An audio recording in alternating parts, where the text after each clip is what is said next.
Cool. Hello, my name is Chloe Avery. I'm going to be talking about dPins today. So I am a mathematician by training. I have a PhD from the University of Chicago, and my thesis was actually in geometry topology, so essentially shapes. And really, all that I used for my research was a pencil and paper, or a chalkboard. So when I first stepped into the world of Web3, it was just a few years ago, and I had no idea what I was getting into. But I knew that there were a ton of really, really interesting problems in the space. And to be a good mathematician is to be good at solving puzzles. So that's what I started doing when I started working for Orchid. And I have to admit, I'm one of those people who got into TikTok during the early days of the pandemic. I was hesitant for a while, but my sister, who is solidly Gen Z, insisted that I try it. I'm not that much of a social media person. I don't post often. I forget to like or comment on things that my actual real life friends post. But I do really like watching funny videos. And TikTok quickly learned my particular sense of humor. I have 2 dogs, and TikTok started showing me all of these videos of dogs that look just like the dogs that I have. TikTok really seems to know me. The algorithm knows me. And as someone who works in Web3, I'm maybe a little bit ashamed to admit this, but I love it. I love that TikTok knows me. I love these very personal suggestions. But I feel like I should know better. And this really makes me think. As AI becomes more and more, oh, sorry. What have I done?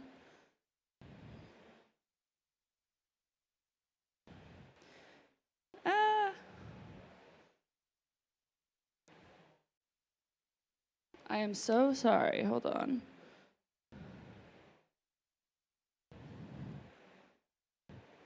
There we go. Okay.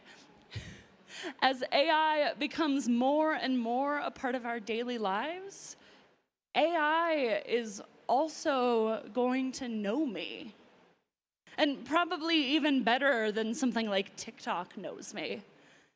Even if I'm not the one using AI, think about how much you can find out about me from the people around me. AI is going to know me. Is this a bad thing? I don't know. Honestly, there are probably amazing things that we could do using the fact that AI is going to know me. But I don't know, maybe this is also scary.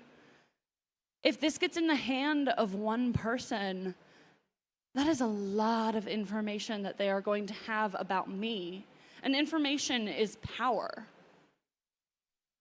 That's terrifying. So, what do we do about it? Decentralization. And today I want to talk specifically about decentralized physical infrastructure. The term dPin has recently become this hot topic in Web3. And as people who work in the Web3 space, we love the word decentralized. We love to put it in front of everything. But why decentralized physical infrastructure? Why this specifically? I really think that dPins have a compelling narrative. We're taking these principles of decentralization and we're taking them to the physical machines that power the internet. Storage, compute, bandwidth, etc., all incentivized and paid for using crypto. Here are a couple of examples from the company I work for, which is Orchid. Orchid has two projects. The first is a VPN marketplace. So the VPN marketplace allows bandwidth providers to store tokens, or to stake tokens to advertise their service in the ORCID directory. It's an Ethereum smart contract. Providers then receive a proportionate amount of clients. This is using something called stake-weighted random selection. When a client is connected to a provider, they can start providing service by the packet. If a client receives, they can start paying for service by the packet. If a client receives bad service, then they can simply just switch to a different provider. This is in contrast to a traditional VPN service where users are expected to subscribe and then maybe pay a monthly fee. Users in a traditional VPN have to trust that the provider is actually going to provide good service. Whereas with something like a decentralized VPN, if the provider starts providing bad service, you can just switch to a different provider.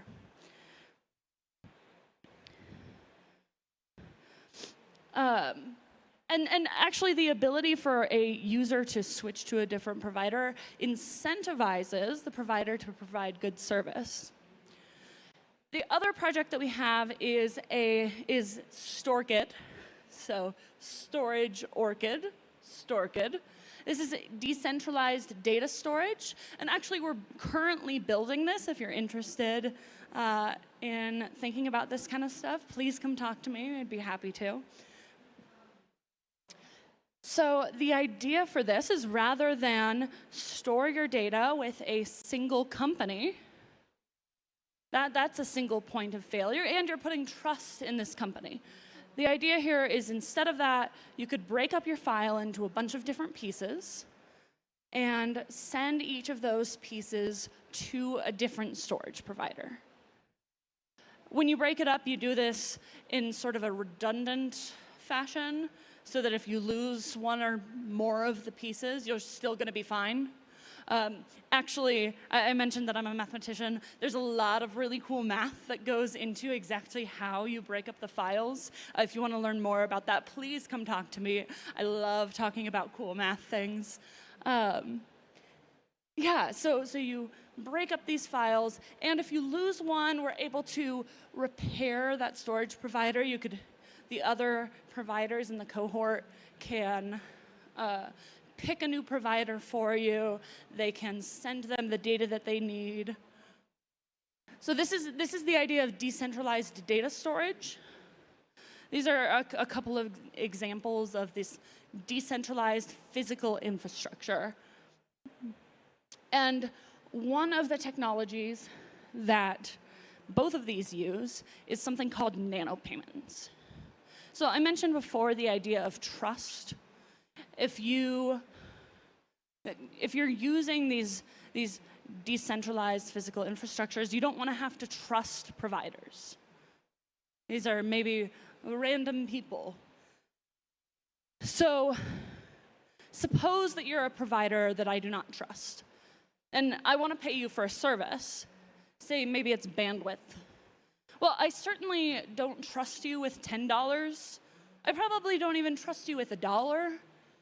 But maybe if I sent you a fraction of a penny, well, if I lose that, if you screw me over, fine, okay, I've lost a fraction of a penny, I will be okay.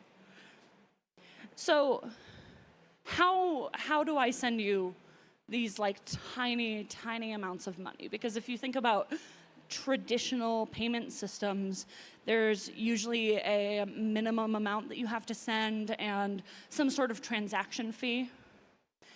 So how do we do this? Say I wanted to send you a penny. Well, instead of sending you a penny, what I'm going to do is I'm going to send you a 1 in 100 chance of getting $1. So if I do this over and over and over again, you're going to get the same amount of money that you would have expected if I had sent you pennies.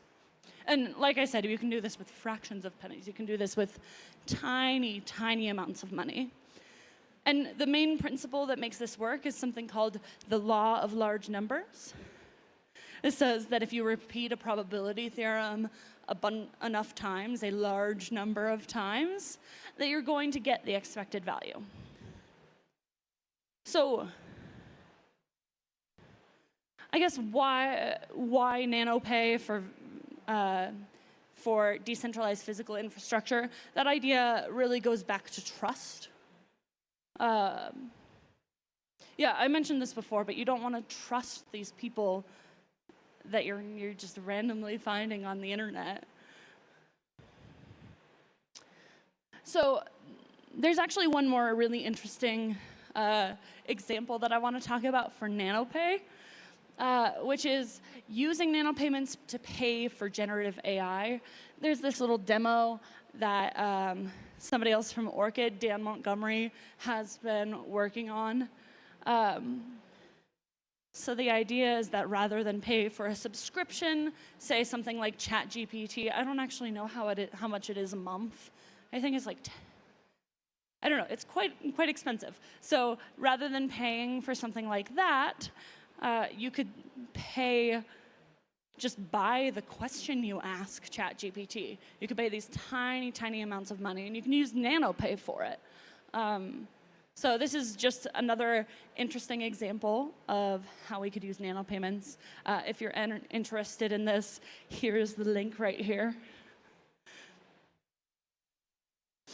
And yeah, I mean, I'm really excited about decentralized physical infrastructure. I think this idea of using these principles of decentralization to power these sort of basic things that we use to get the internet services that we use every day is really, really compelling to me.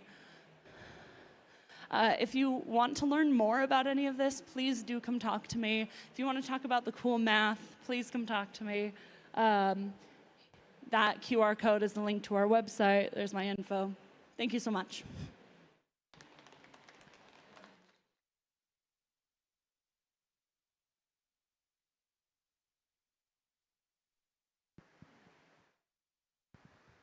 Everybody give it up for Dr. Avery. Wow, I messed that up. Everybody give it up for Dr. Chloe Avery. All right, our next speaker will be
Hello, hello. Okay, great. I think we just need the slides. Here we go. Great.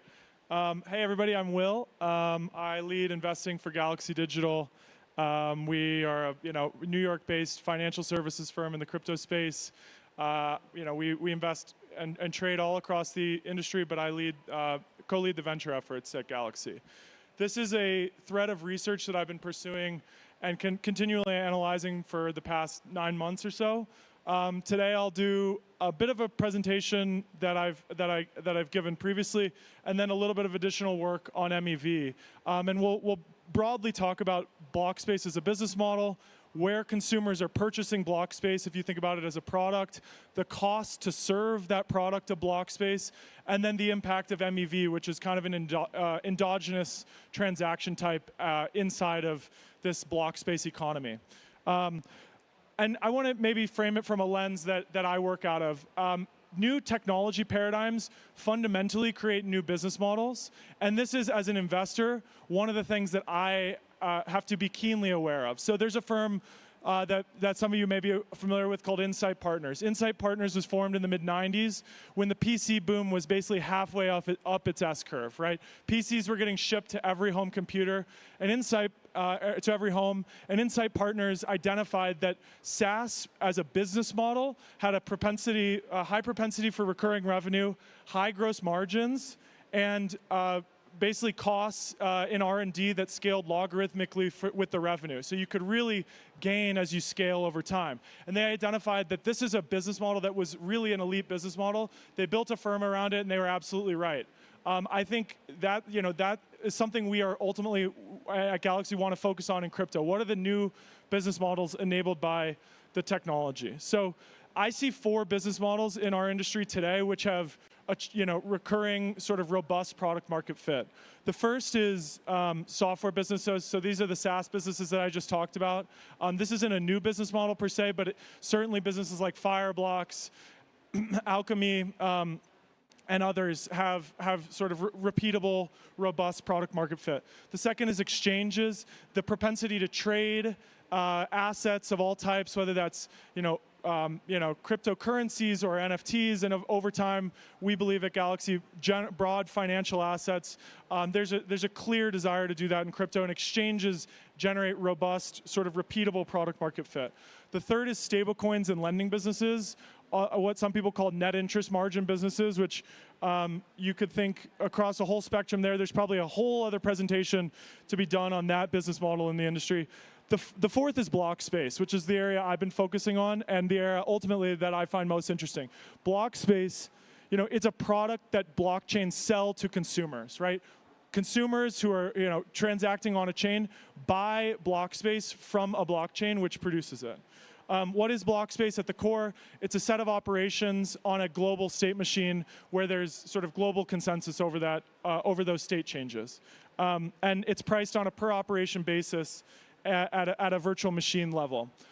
Okay, this is where it gets a little bit more interesting. If you look at different blockchains and the actual amount of, let's call it block space they sell to end consumers, there's real differences between different environments, right? You could see Ethereum sells on the order of $10 million of block space a day, and other chains like Binance, Arbitrum, as well as Optimism sell on the order of $100,000 a day in block space, and others, others less. Our proposition is that the difference between those environments is determined by the network effect that those environments have, right? There is a real network effect around this compute, which comes in the form of capital, in users, in application developers, liquidity in smart contracts, and ultimately smart contracts that are deployed on a particular chain. And I think that network effect is hard to overcome. Block space is a commodity product, but if you have a network effect, you can obtain ultimately a higher margin and a comparatively higher fee per transaction. And so this is a way we like to analyze block space. If you just look at the history of what users have paid to different environments, it's actually pretty interesting, right?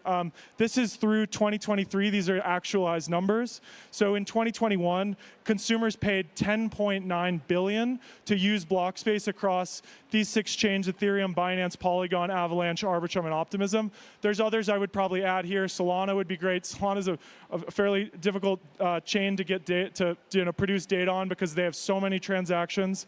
But there were 10.9 billion in 2021. This year, in 2020, or last year in 2023, users paid 2.8 billion across all those chains.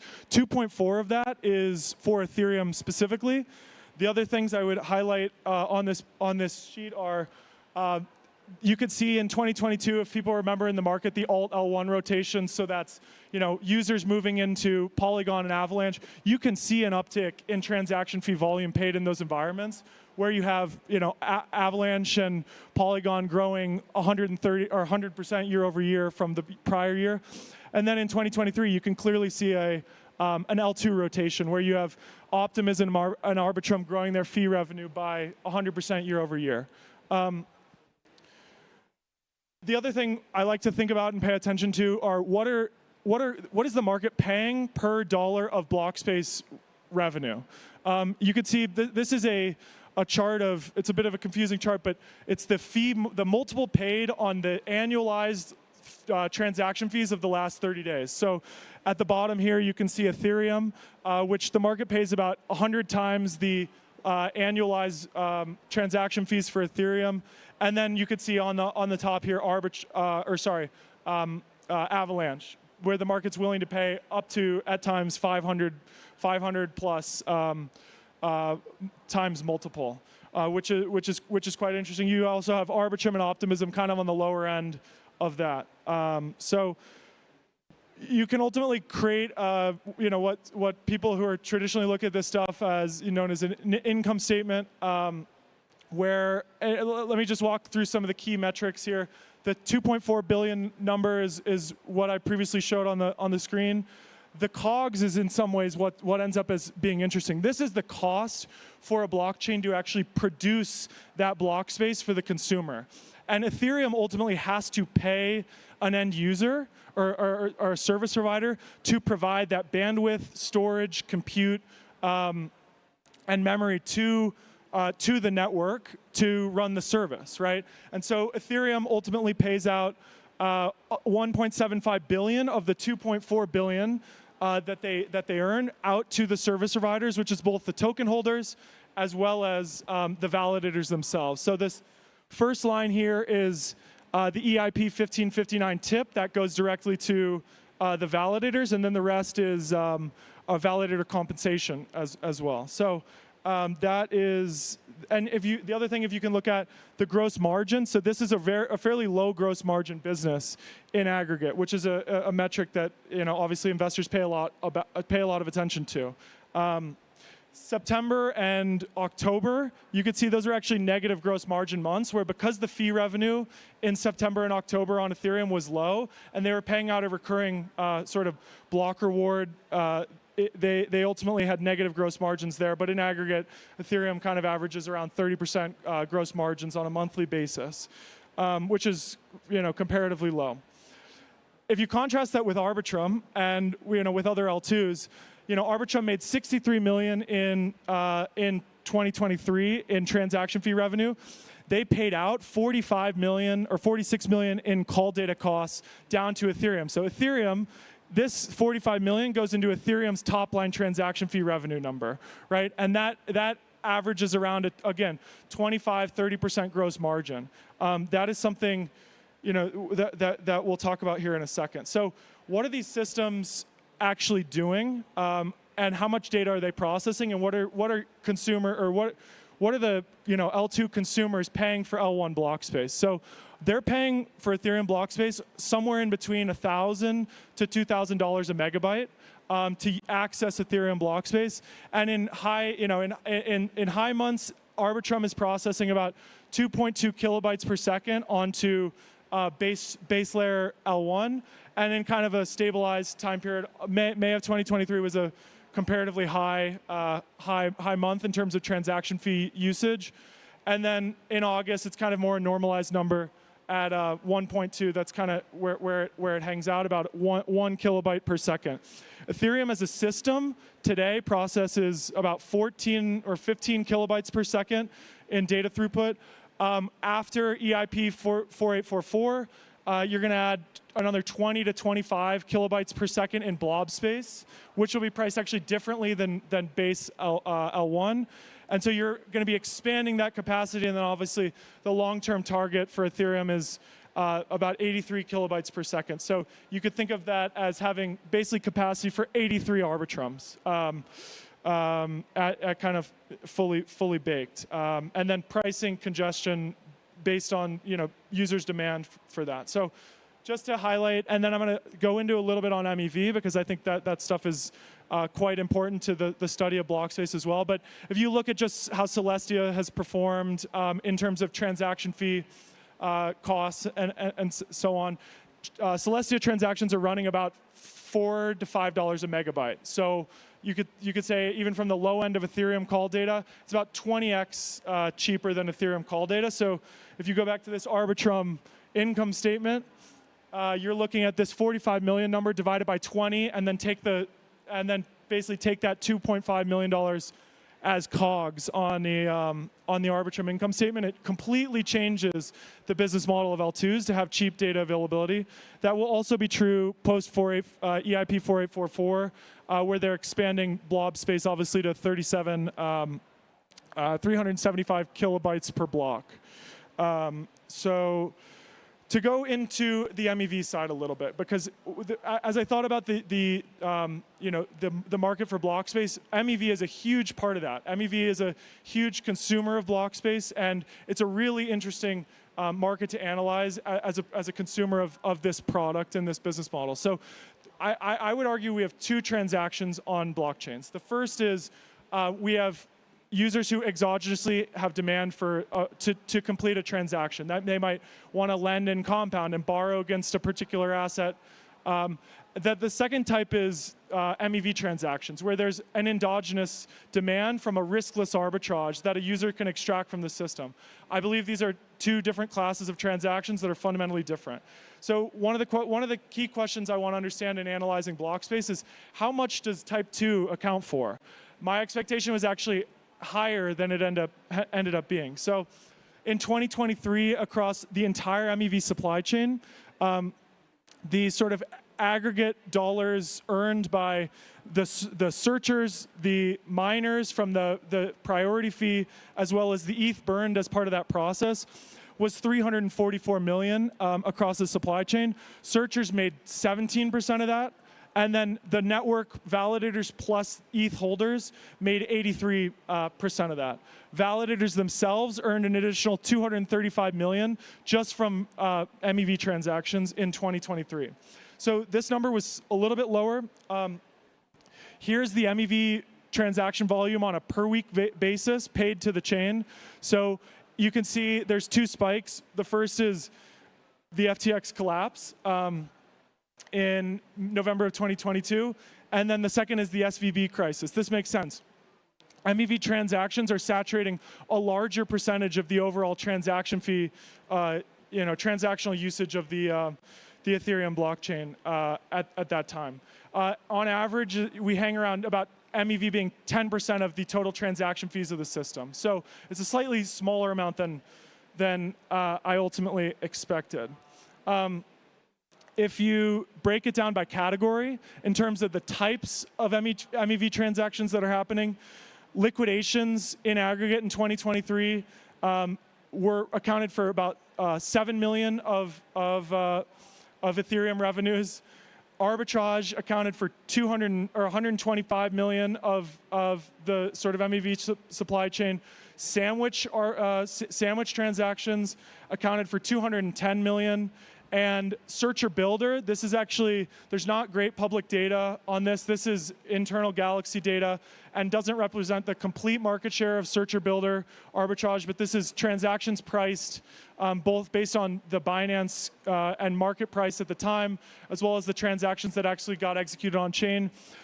Searcher Builders, which are doing centralized exchange, decentralized exchange arbitrage primarily, made about 100 million top line. You can see actually the costs that each one of those players paid out. So if you look, arbitrage transactions are comparatively lower margin than, for example, liquidation transactions or searcher builder transactions. So gross margin on liquidations are about 60%, along with searcher builder, DEX, SEX arbitrage.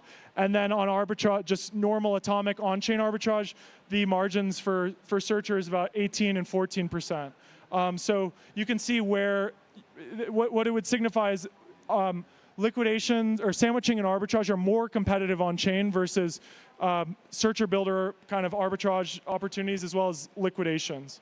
And then there's the frequency. So if you think about transaction fees as a sort of stream over time, liquidations are contributing less on a sort of recurring per week basis, but when they happen, it's hugely spiky, which makes a ton of sense when there's a lot of volatility. And then arbitrage is kind of a consistent feature of the market. One of the other analyses that's really interesting, and which I think factors into our analysis of block space is not some aggregate thing where on every day you have a uniform value of a block at any particular time. The actual value of a position in a block is very different from the start of a block to the end of a block. So this is the aggregate fees paid in 2023 between at every position in a block. So the first position in the block, the second position in the block, the third position in the block, all the way down to 100. Obviously, it tails off. There's not always 500 transactions in a block. It's actually pretty uncommon. Kind of tends to tail off around 100, 200. But you can see 20% of all the revenue made by Ethereum, or all the transaction fees paid into Ethereum, happened in just the first 10 blocks. You can see the sort of extremeness of that spike at blocks 1 through 10, and then you kind of tail off. I actually didn't understand, and I don't, so if anybody from the audience has any ideas or theses of why this is happening, I don't understand the dip between transactions about 20 through 50. You could see the dip, the kind of bimodal distribution here. It surprised me. I'm confident the data is correct, but if anybody has any ideas, it could have to do with sandwiching arbitrage happening kind of at uniform positions in the block. And then the final question we want to ask is, like, what's the contribution of MEV to fees on a go-forward basis, right? We identified MEV as an endogenous transaction type. It's created by the usage of, or by exogenous demand for actual transactions happening on the chain. How does it, how do we expect it to participate in or contribute to ETH transaction fees or blockchain transaction fees on a go-forward basis? In general, it does about 10 to max 30% of the sort of overall transaction fees on a chain. It's highly correlated, as you'd expect, with the total transaction fee volume. So on the top right, you have the weekly Ethereum transaction fees paid on a particular week, and then on the y-axis you have the fees generated specifically by the MEV transactions. You can see obviously those are super tightly coupled. And then the lower chart is the weekly trading volumes across all of centralized exchange markets versus MEV fees. I would have expected them to be slightly more correlated. So these are some of the things we're paying close attention to. Just to wrap up, and to zoom out and talk a little bit more about Blockspace as a business model. So what are the properties here of Blockspace? I believe it is a fundamentally interesting and novel business model that's different from the sale of compute like Amazon EC2. It's the sale of compute with strong network effects around capital, liquidity, application development, and more. It's prone to network effects. There's high net income margins, so the actual cost to serve the block space are all embedded in the COGS, the cost of goods sold, which are direct costs of the transaction. There's no indirect cost of the transaction. There's no operational expense overhead to serve that. Everything, it's as if Uber was sort of run by a network of drivers, and they were also running the software to the network and serving users that way. There's no operating company that's sitting behind it. So there's a high propensity for profits here, especially with rollups, once you scale gross margins and you cut down the cost of call data. And then I think we're just going to benefit from increasing scale over time. We're seeing Arbitrum and Optimism grow 100% year over year. We've seen Avalanche grow 100% year over year. This is a business model that's doing billions of dollars of gross gross revenue, gross merchandise value. And I think it's only growing with the demand for block space and the demand to use these systems. So that's a high-level overview of how at Galaxy we analyze the value of block space and the business model that's really served by these infrastructure layers. So that's it. Thanks, everybody.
And I don't think really anyone disagrees on this. The question is all about how we get there. And there's sort of a model around what interop should look like. People are modeling it after TCP/IP. They think that blockchains should talk to each other the way servers on the internet talk with each other. It's cheap, seamless, don't even ever have to think about it. And while I agree that this model is really appealing, I'm not so certain that it's accurate or that's the way it's going to work. The core thesis here is that people think bridging should be like sending a message. You have two blockchains, blockchain A and blockchain B. You want to move value between them or move an NFT between them. You just send a message, right? Connect these two chains, send a message, you're done. But the problem is that sending messages quickly, cheaply, and securely is basically impossible. This is something people have been working on for a long time, and it hasn't worked. Bridge hacks, all sorts of cost issues, it's problematic. And if you step back and think about it, it makes sense. It's like this trade-off, this trilemma between these three things intuitively makes some sense. If you want to do something fast, it's going to cost a lot. If you want to do something securely, it's going to either be slow or expensive. Doing all three of these things at once is just really challenging. So the solution is just to stop sending messages. That's the core idea from how Across attempts to use intents and this intense architecture to communicate between blockchains. So there's an observation we can make here. TCP/IP is equivalent to moving bytes. It's just moving messages between servers. But blockchains are really about moving value, at least mostly. Mostly is in brackets, we can come back to this. 95% of what people care about when they're interacting on blockchains involves some sort of value transfer. It's a swap or a swap plus an action. From the interop space, it's bridging an asset, usually the same asset, from one chain to another. This is what people want to do. And if we're trying to move value, at least most of the time, the observation here is that value is fungible. You don't care about how your money got somewhere. You just care about the dollars actually getting there. And this is our mental model of why this intent framework works so well. The idea in bridging with intents is that you don't actually send a message. You don't send a message from blockchain A to blockchain B to move value between them. Rather, you have a third party. I call it a solver. In Across, we often call it a relayer. And this third party, or this collection of third parties, are watching blockchain A for deposit transactions. And when those happen, they fill the user on blockchain B with their own capital. They send money to the user on blockchain B without sending a message. And when you think about it, okay, this makes sense because we're moving value. It's fungible. We don't need to send a message. We just need to fill the user. And from a user's perspective, this can be great because solvers can fill them very, very, very quickly. And that's the core idea. With a cross-chain intent, solvers are using their own capital and they're filling users quickly and cheaply and then getting repaid later. And so the Across view of what cross-chain intents looks like, where it looks like a cake. This comes from some memes that the Near Foundation and the Frontier Research guys are doing. But the idea is that there's three layers to the stack. There's three layers that users care about. There's the top layer, the intent layer. What does the user want to do? In this case, it's usually move value from blockchain A to blockchain B, swap an asset from blockchain A to blockchain B, or swap plus do an action. And at that intent layer, users are going to articulate what their intent is. We're going to talk about what that might look like in a second. But they're going to articulate what their intent is, and they're going to send it to some source, an RFQ system, an aggregator, some input source, where then in the second layer, solvers compete to fill them. They compete to fill them with their own capital. So they see this intent and they say, hey, user, I'm going to fill you on blockchain B and do exactly what you want, and I'm going to do this without sending a message. I'm going to use my own capital to fill you and execute you and complete your cross-chain action. And the second layer is maximally competitive. And this is part of the reason why this is so cheap. The solvers are all competing with each other to fill the user cheaply and quickly. At this point, the user's happy at this second layer. They're filled, they're done, they move on with their day. Of course, the solver, though, isn't yet happy. They've made a loan and they haven't got paid back.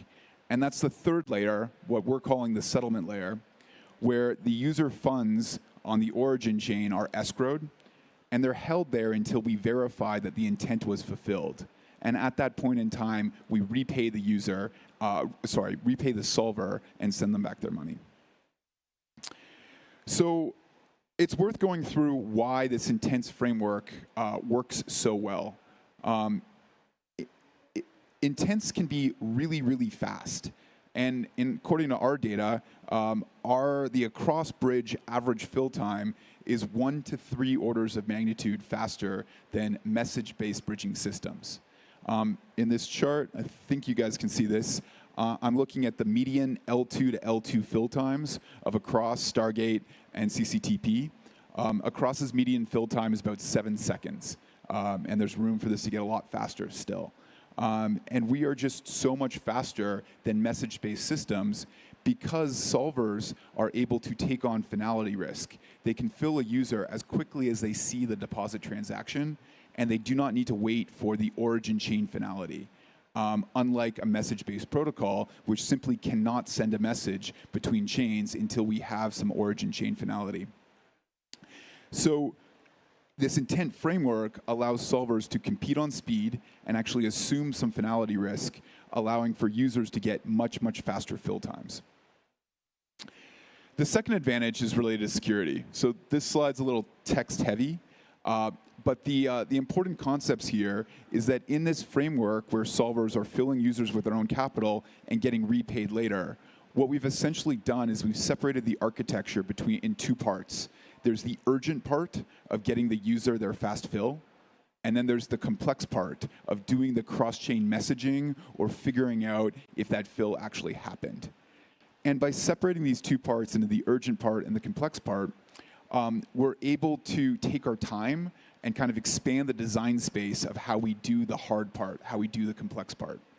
And from our perspective, this intents-based bridging framework, we can verify intents using any number of techniques. We can use the canonical bridges that rollups use to talk to Ethereum Layer 1.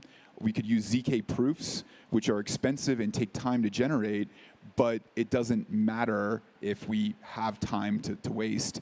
Or we can use optimistic systems, which again have really elegant security guarantees, but take a lot of time to verify things.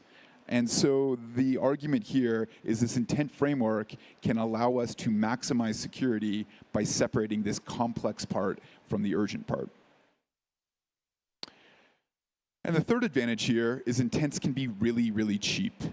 And this is some data on the average cost of a cross to move from Ethereum Layer 1 to a rollup versus Stargate and CCTP. These costs vary with gas fees, but the overall point here, this is the 90-day data set. Overall point here is the cross is cheap, and it's really cheap, while being faster than these other solutions. And there's a fair bit of complexity here around all the optimizations we do to make this cheap. But at a high level, what Across is able to do in this intent framework is to batch the verification that these intents occurred. So rather than verifying each individual transfer, we can batch them over a 1-hour period and be like, all these intents did in fact occur over that period. And then we can optimistically verify those intents, which allows us to maintain high security guarantees while also very cheaply verifying what happened. The trade-off here with the intent framework is that these solvers are making short-term loans. These solvers are fronting their own capital to the end user. which is how it gets to be so fast. And so what we really need to do if we're going to do a proper kind of cost analysis is we have to look at all the cost savings we achieve by reducing messaging against the cost of the loan that the solver is making. So this is just a sort of theoretical example here, where let's pretend we're bridging $50 million in volume over 25,000 transactions, so an average transaction size of about $5,000. This is something that Across does today. We do 50 million in volume relatively routinely. Volumes have been going up. And we can just do a comparison against a message-based system like Stargate. Not picking on Stargate, just an example here. And in both designs, we are going to have the user, there's no way we get around the user making a deposit transaction and the protocol or the solver making a fill transaction on the destination side. So there are gas costs coming in and out that are simply unavoidable. But what we can compare is the difference in verifying verifying those fills. And in the intent bridge that Across has, we have solvers extending loans for about an hour. And if you think about the cost of a 1 hour loan on $50 million at a 10% annualized interest rate, that's $500. It's a very small amount of money to make a loan for that short a period of time. And then because of the way Across batches things, we only need to send one message every hour period. This is hypothetical, but we're really sending like a handful of messages every day to support this $50 million of volume. And so those messages, we're using canonical message bridges to pass those messages from Ethereum mainnet back to the spokes. And our cost here, I'm estimating at about $1,000 of total verification costs for this entire $50 million spread over 25,000 transactions. Meanwhile, if you were to compare that to a message-based design like a Stargate or most other bridges out there, for each one of those 25,000 messages, we have some verification cost. There's some cost of verifying, of sending that message and making sure that message was secure. And here I'm estimating that cost at $2. It's hard to know, but it's something non-zero. And it adds up to a real amount of money. And so this intent framework, really by minimizing messaging, is able to have far cheaper costs, even though we have this cost of a loan, of solvers extending a loan. So the TLDR here is that Across, functioning as this settlement layer for cross-chain intents, can scale to transfer $1 billion a day of cross-chain interop while only sending on the order of 100 messages per day. So huge volume, huge number of transactions, very, very few messages sent. Meanwhile, the other way of thinking about cross-chain interop, if I'm sending a message for every transaction, sending $1 billion of value is going to cost me on the order of 10 million messages. And to me, that just seems expensive. That seems like something that's going to cost a lot. So what's the idea here? What's the vision? So going back to our stack, our 3 layers of this cake, Across thinks about the intent layer at the top as where user intents are ingested, where user order flow comes from. And there should be auction or RFQ systems that exist to have solvers compete for the right to fill that user order. So one of the directions we're going in is helping build an ecosystem of efficient RFQ and intent aggregation systems that are going to allow users to get the best price and speed for their order. The second layer of the system is the solver layer, where we want the deepest, most efficient network of off-chain liquidity of solvers or relayers or searchers or fillers, whatever word you want to use for them. We want these solvers to be competing to profit from that user order. And this is a super competitive PvP layer where everyone is trying to maximize their profits. And that competition is all in service of the user getting the best fill. The bottom layer here is what we think of as the settlement layer. So this is where user assets are escrowed when the user makes their deposit transaction.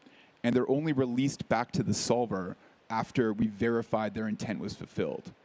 And this is really actually what we think Across does today. Across is this settlement layer for cross-chain intents, kind of masquerading as a bridge. And bridging, in our mind, the future of bridging looks like these settlement layers. It looks like it's going to be this intent framework where user assets are escrowed and only released back to solvers after we verified their fill. So yeah, our stack, the future of interop, the way we see this playing out, is these three layers: intent, solver, settlement, working together to emphasize competition to best fill the user with fast speeds and minimal messaging. So our version of the future here is the actual number of messages sent per day is on the order of thousands, not millions or tens of millions. And 1,000 messages a day in this framework can support billions of dollars of interop. And that's all because this settlement layer does this batch repayment only when needed to minimize the messaging costs while maximizing security. So one more thing as I wrap this up. When we go back to thinking about the solver layer here, the way we think we can maximize competition is by developing standards for what a cross-chain intent looks like. And the idea of that standard is that if we could have a user write an order ticket for what they want to do, and I mentally model this literally as an order ticket where a user is saying, I have asset A on chain 1, and I want asset B on chain 2, and then they sign that. If we can develop a standard for that order ticket, we can standardize what the auction systems look like to have users or have solvers compete to fill those transactions. And we can maximize solver competition by having all the solvers understand what this common order standard looks like. And so our version of the future is that we do want to coalesce around what a standard for cross-chain intents could look like. Here's a proposal for something we're putting together. And to leak a little alpha, this is something we're going to be working on with a number of other partners in the ecosystem to attempt to establish the standard for cross-chain intents, since we think it will make interop and cross-chain UX better for everyone.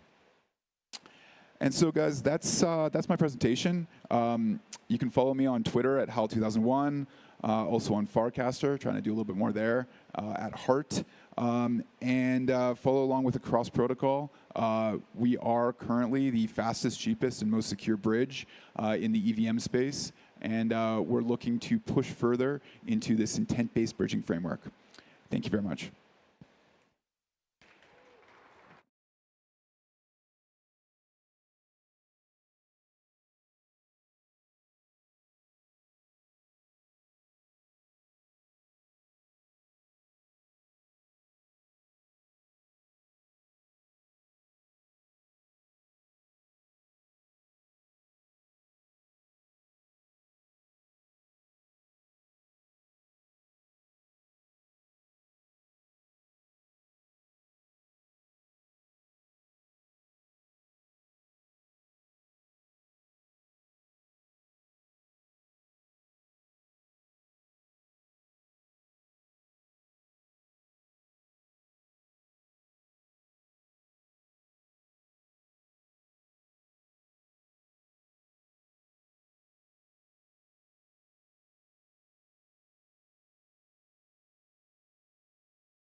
What's up, everybody? I'm Jacob with Hyperplay, founder of Hyperplay. We are a Web3 game store, and I want to talk to you today about some of the most important user experience problems that are facing Web3, and in particular Web3 gaming.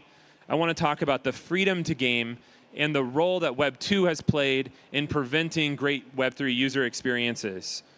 So if we want to understand the Web2 platforms, a lot of us have hoped that the Web2 platforms will become more friendly to Web3.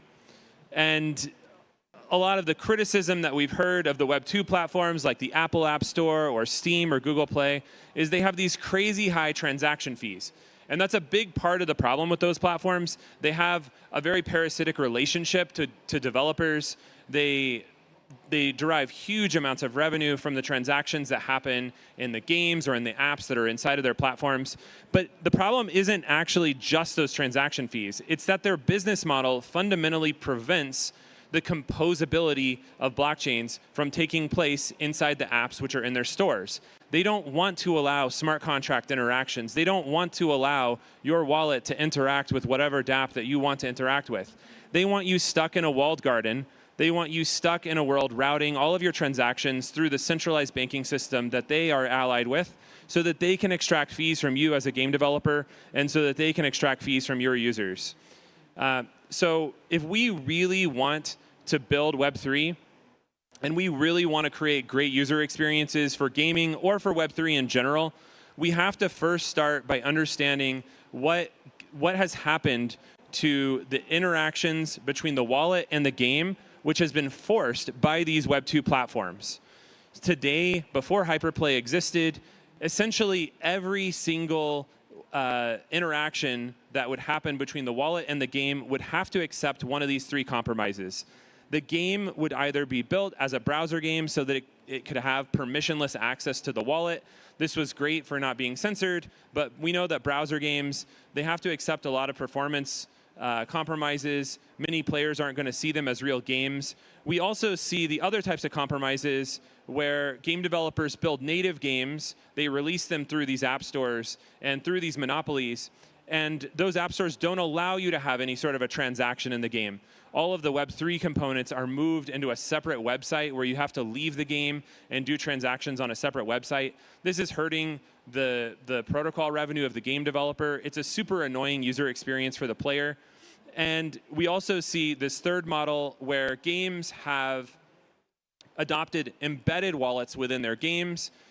And every time a player onboards into one of the games, the player is forced to set up a new wallet per game. A lot of the interactions that are allowed in the games are censored. And ultimately, all of the things that we could do with Web3, they're not really allowed by these siloed embedded wallets. So let's talk about building something different. Let's talk about fundamentally uprooting the Web2 monopolies and fighting them on every single layer. And let's build a vampire attack for Web2. We all remember 2021, 2022, where Web3, we all spent our time vampire attacking each other, tearing down each other's projects. Let's take all of the power of Web3 communities and protocols and tokens and turn it on the Web2 machine. So if we want to do this, there's many, many layers to dethroning these Web2 monopolies. The first is we have to build our own censorship-resistant distribution platforms. Those distribution platforms need to be backwards compatible with the games of today, and they need to be accessible to players today. We need Web3 native tooling that helps game developers build in the way that they expect. We need our platforms and our wallets and our protocols to be interoperable by default and to take advantages of the real value propositions of Web3. We need to use tokens and protocols and incentives to help incentivize user acquisition and retention. That's a big part of how Web3 wins. And we need portable reputation and great user experience across all of this. So I'm going to take you through all of it. The first thing that we need is a new app store. And so the Hyperplay app, which is available on Windows, Mac, and Linux, I'll talk about that more in a second. It has the Hyperplay game store, but it also has the entire library of the Epic Game Store and the entire library of GOG. All of your traditional games can be played through one common app. a lot of additional stores are coming as well, including other Web 2 stores. So your entire library, instead of being siloed across all of these Web 2 apps, is consolidated into a single app that you can use to play all of your games and unify your reputation across all of these stores. By bringing together those stores which have been more friendly to Web3 first, we're also creating competitive markets between the game stores that move the economics of gaming in favor of the game developer and in favor of the player over the monopolistic platforms that have had this parasitic relationship. The second type of thing that we need to do is we need to break down the OS silos. Today, you can use Steam on Windows, and maybe partially you can play a lot of the games on Linux, but the compatibility for Mac OS users is very poor. The Epic Game Store is only available really on Windows. So what we've done is we've built an app that's available on Windows, Mac, and Linux, including the Steam Deck. And we actually made it possible to play your Windows games on Mac. You can play Windows games on Linux or Steam Deck. And we're using various different compatibility libraries to make this possible. For a Mac OS user, even if we set aside all of the Web3 components of Hyperplay, we are the best place to play Windows games on Mac. You can access the entire library of the Epic Game Store and start playing games that you already know and love just on your Mac. And this was a big part of creating a better user experience for gaming in general. We have to be better, and we have to break the incentives of the Web 2 monopolies to succeed. The next thing that we need to do to create a Web3 native game distribution platform is we need to embrace Web3 transactions. If the platform is based on taking taxes from in-game transactions, the incentives of the game distribution platform are always at odds with the game developer. We need something that instead of tries to censor and take fees from game developers, we need something that empowers their in-game transactions and that really empowers the game developers to build in a Web3 native way. So how can we do that? Well, in the same way that MetaMask historically injected the wallet into every website, Hyperplay has made it possible to carry the wallet into every game that you launch from within our distribution platform. So if you're used to Steam, you might have launched a game in Steam and seen that Steam is overlaying chat windows, it's overlaying notifications, it's overlaying achievements, and we do those things too. But we actually created an overlay that passes the player's MetaMask wallet directly into every game that you launch from within our app. That includes native games, or it includes browser-based games. Both are possible. And for the game developer, you have to make it super simple to interact with the wallet, no matter what game engine they're using, no matter whether they want to interact with it directly, with the wallet directly. So if you have built a Unity game, an Unreal Engine game, or you have some totally proprietary game engine, you can make simple calls to the wallet through the Hyperplay API. It is a client-side API that's interacting through an HTTP server.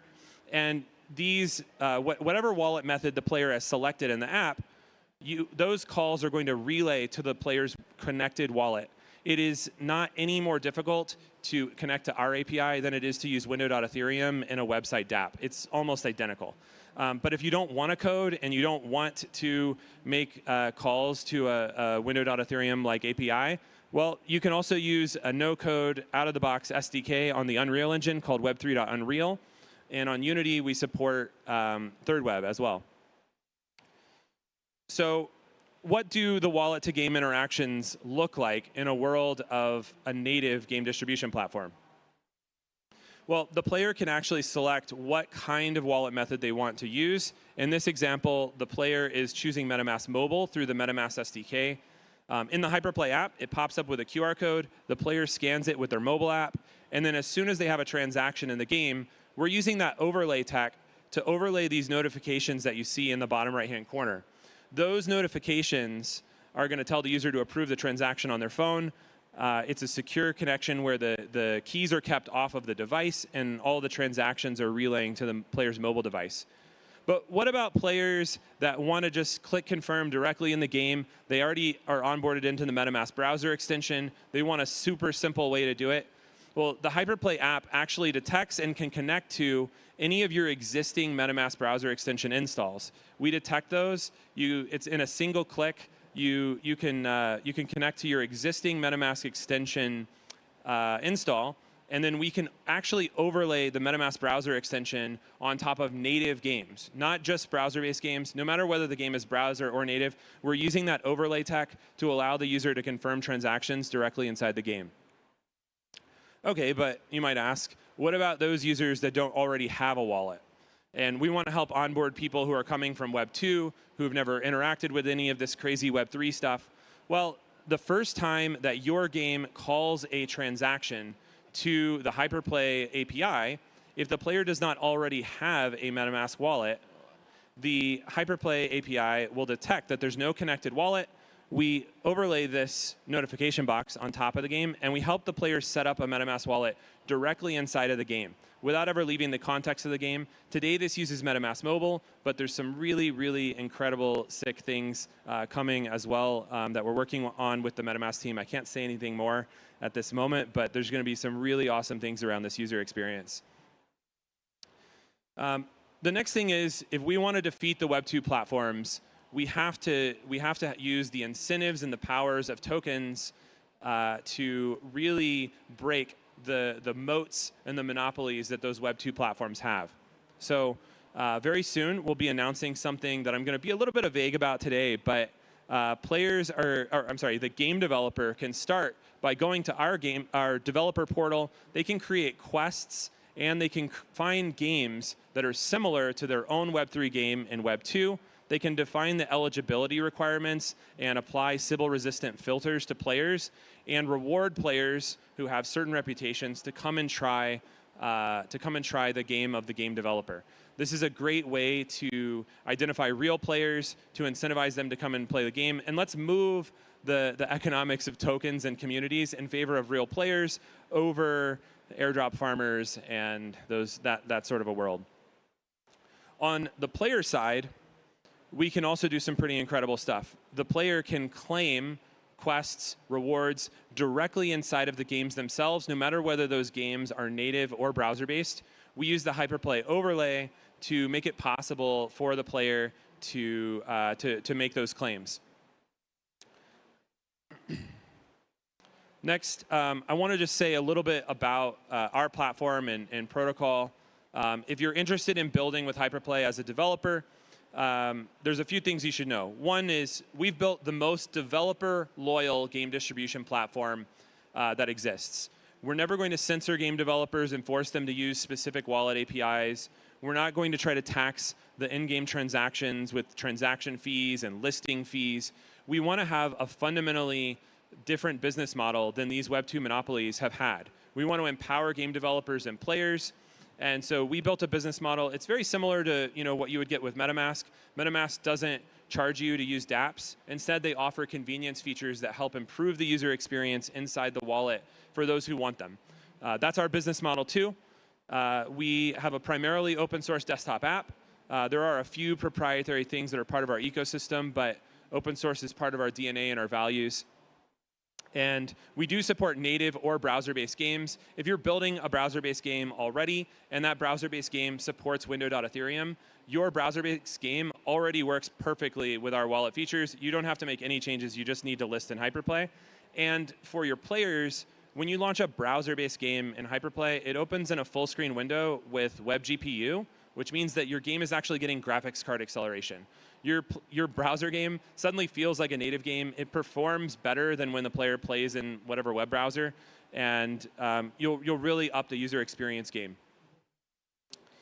And lastly, I want to do a call out. So we've been built in really close partnership with the MetaMask team and with Game 7. We're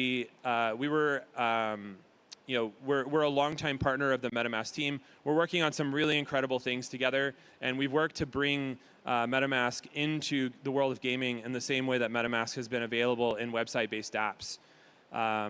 We're part of the Game 7 DAO community, and we're building an ecosystem for game developers.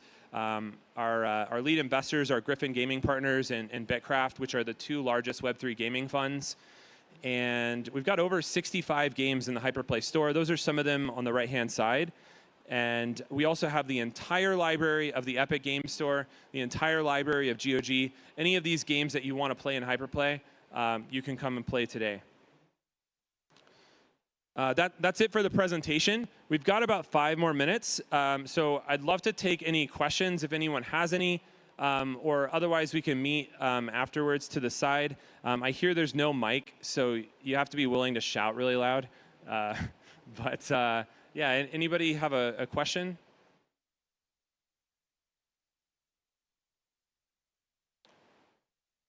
Cool. Thank you so much, everybody. I'd love to talk to all of you over to the side, and thanks for being a part of our community.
of the Wildcat Protocol. Give it up for Lawrence, everyone. Hello? It is working.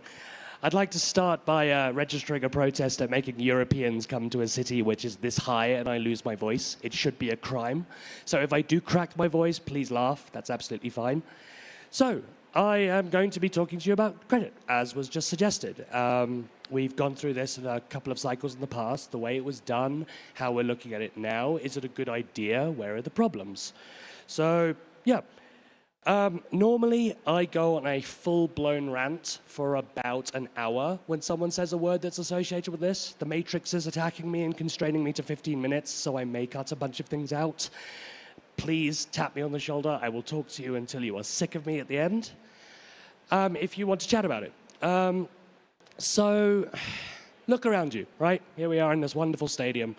None of this would be built if we did not have credit rails. We have even for events, for parties that you're going to. Deposits go down and then you pay later.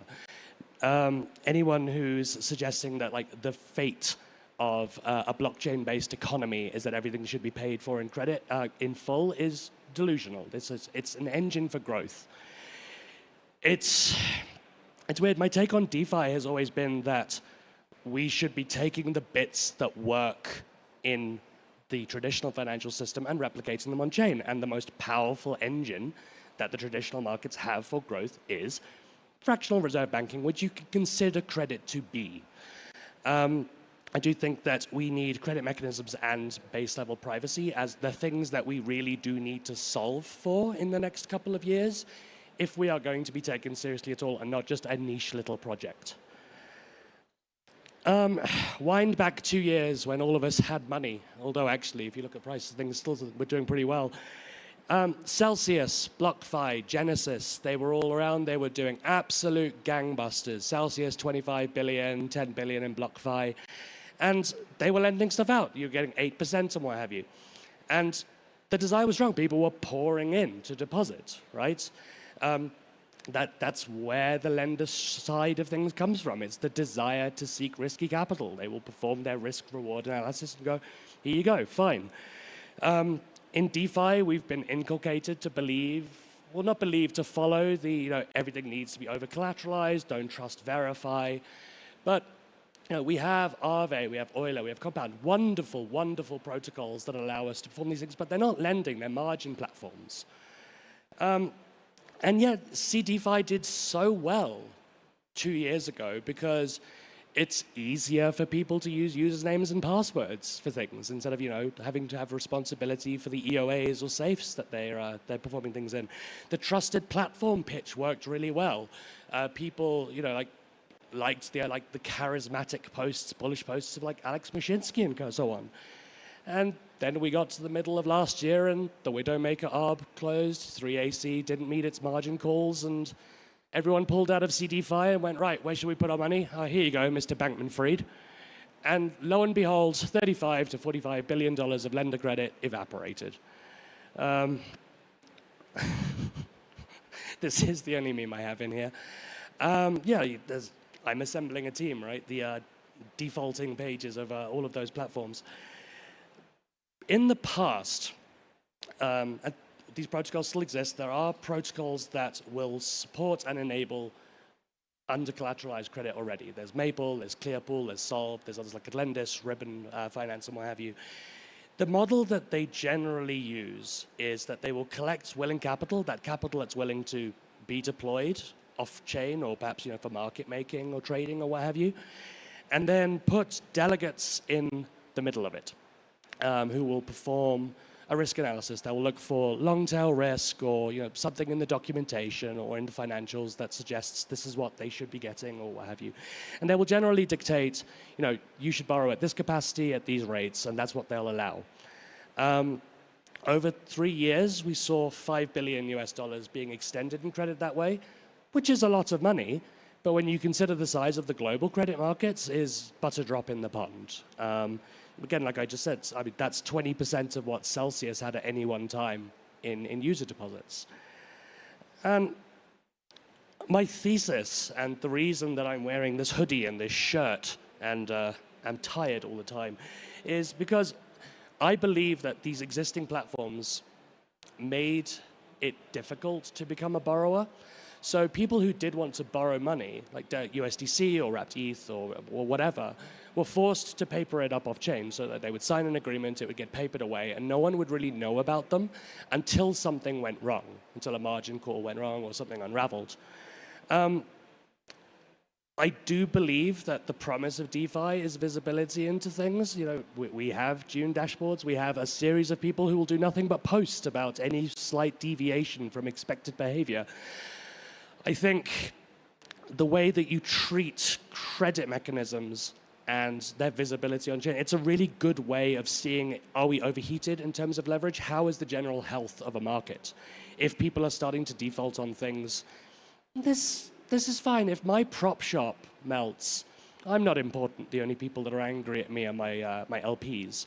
If a market maker melts, that's a big problem for all of us and might be indicative of rot somewhere else. Like, we need to deleverage our systems. I do think we really need to be encouraging, as the hot ball of institutional money starts rolling in the next cycle, that all these mechanisms, we reject CDFI platforms and we start putting things on chain. We should be encouraging them. And so, yeah, why not invert the model of the on-chain credit that already exists, right? You've got a pool of capital and you select who your borrowers are. Why not attempt to bring borrowers on who, appear sane, and you allow them to just, create a market parameterized however they want. I want to borrow a dog whiff hat. I will pay you 30% interest at it. It's 20% collateralized, and I have a week to pay my withdrawal requests, so on and so forth. The promise of DeFi is that people are they're making their own analyses about what they are doing with their funds. They're being responsible and my voice is going, I must apologize. They're interacting with each other as rational actors. If someone creates a market that's a desire for credit that is insane, no one will react with it. I do think there is a potential for, if we start driving the desire for credit and its settlement on chain, we do start getting ideas about this is how much risk your big parties in crypto are willing to accept, how much the rates, their exposure.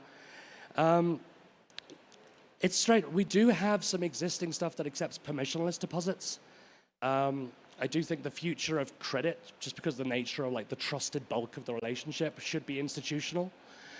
But yeah, 2 years ago, we didn't really have platforms for KYC registries or being able to geofence on chain. We do now, so we could do these kinds of things.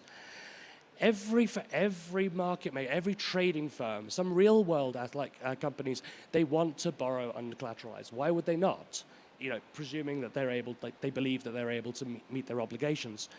But whenever you speak to people, they say, oh, we're really wary about getting credit on chain for several reasons, right? So the one which I'll talk about a bit more is the legal certainty about settling on chain. There's the smart contract risk. We have had a torrid couple of years. It is an Ouroboros of us chasing things and repairing them and learning our lessons. We don't have incredible mechanisms yet for really broadcasting the financial health or how much we trust a borrower to make good. We can have some summary statistics. There are some services out there that will allow you to kind of dig into some financials. But beyond that, a lot of it, people are working on this, are mechanisms that say, oh, trust us, or, high-level stuff. We need to fix this as well. And the great paradox of on-chain funds is that if you're borrowing from a bank account from JP Morgan, you can't realistically check every serial number on a note. But if you can look at stuff like USDC on chain, some borrowers will feel an obligation to go, right, where did this go? Is this within 8 hops of something that's OFAC sanctioned? And it can be a nearly impossible bar to clear. It really depends on the risk appetite or the nature of the borrower. And then the nature of credit is that it is a trusted relationship. There is trust involved here, and you do need legal underpinnings. I am not of the belief that we can subvert banks. We don't have to involve credit unions, but fundamentally, if there is a default, you do need a legal underpinning. For this, all of the off-chain stuff that exists already, we have master loan agreements. We're working on some stuff that are kind of savvy to the fact that it's on-chain, that you're settling, that APRs might be liquid, that the risk of where things are held. But again, opening the ability to lend to institutions as retail is quite dangerous, I believe. If you lend 50K to someone and they default, it can be really expensive to go through arbitration and a court, and then collection's the hardest bit. But with that said, whether you bring this on chain for visibility and like analytics, this is not a problem that blockchain can fix. You know, blockchain can fix many things, but not this, not the legal aspect of things, much to the chagrin of some coders, law believers. I've been speaking to many people over the last couple of months who believe that fundamentally, regardless of like whether you do this off-chain or on-chain, there is no desire to lend. But if you consider the capital that is willing to lend as just being, I'm looking for yield, I don't care how I get it. It's slightly unfair for me to mention Eigenlayer here compared to Blast, but there is money sitting around willing to be deployed. If you look at platforms like institutional credit marketplaces like the Hidden Road platform, they are growing. Like you can start borrowing Tether at like 18.5%, but it has to be fully collateralized. It is going to come back. I've been working on this with Wildcats, supported by Wintermute. For the last couple of months, we've deployed recently. While I've been here, I've been having several interesting conversations of people that are looking to start bringing capital on chain, to lend to market makers, to L2s, to protocols. It's nice to hear. This was a 12-minute talk, but it's basically, if you want me to give you the full hour version of how I think about credit on chain and where it needs to go, I will happily talk to you. Wildcats there on Twitter and the website. I will be hanging around for the next 2 hours. Please DM LoomDart for points regarding this. Thank you very much, everyone.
All right.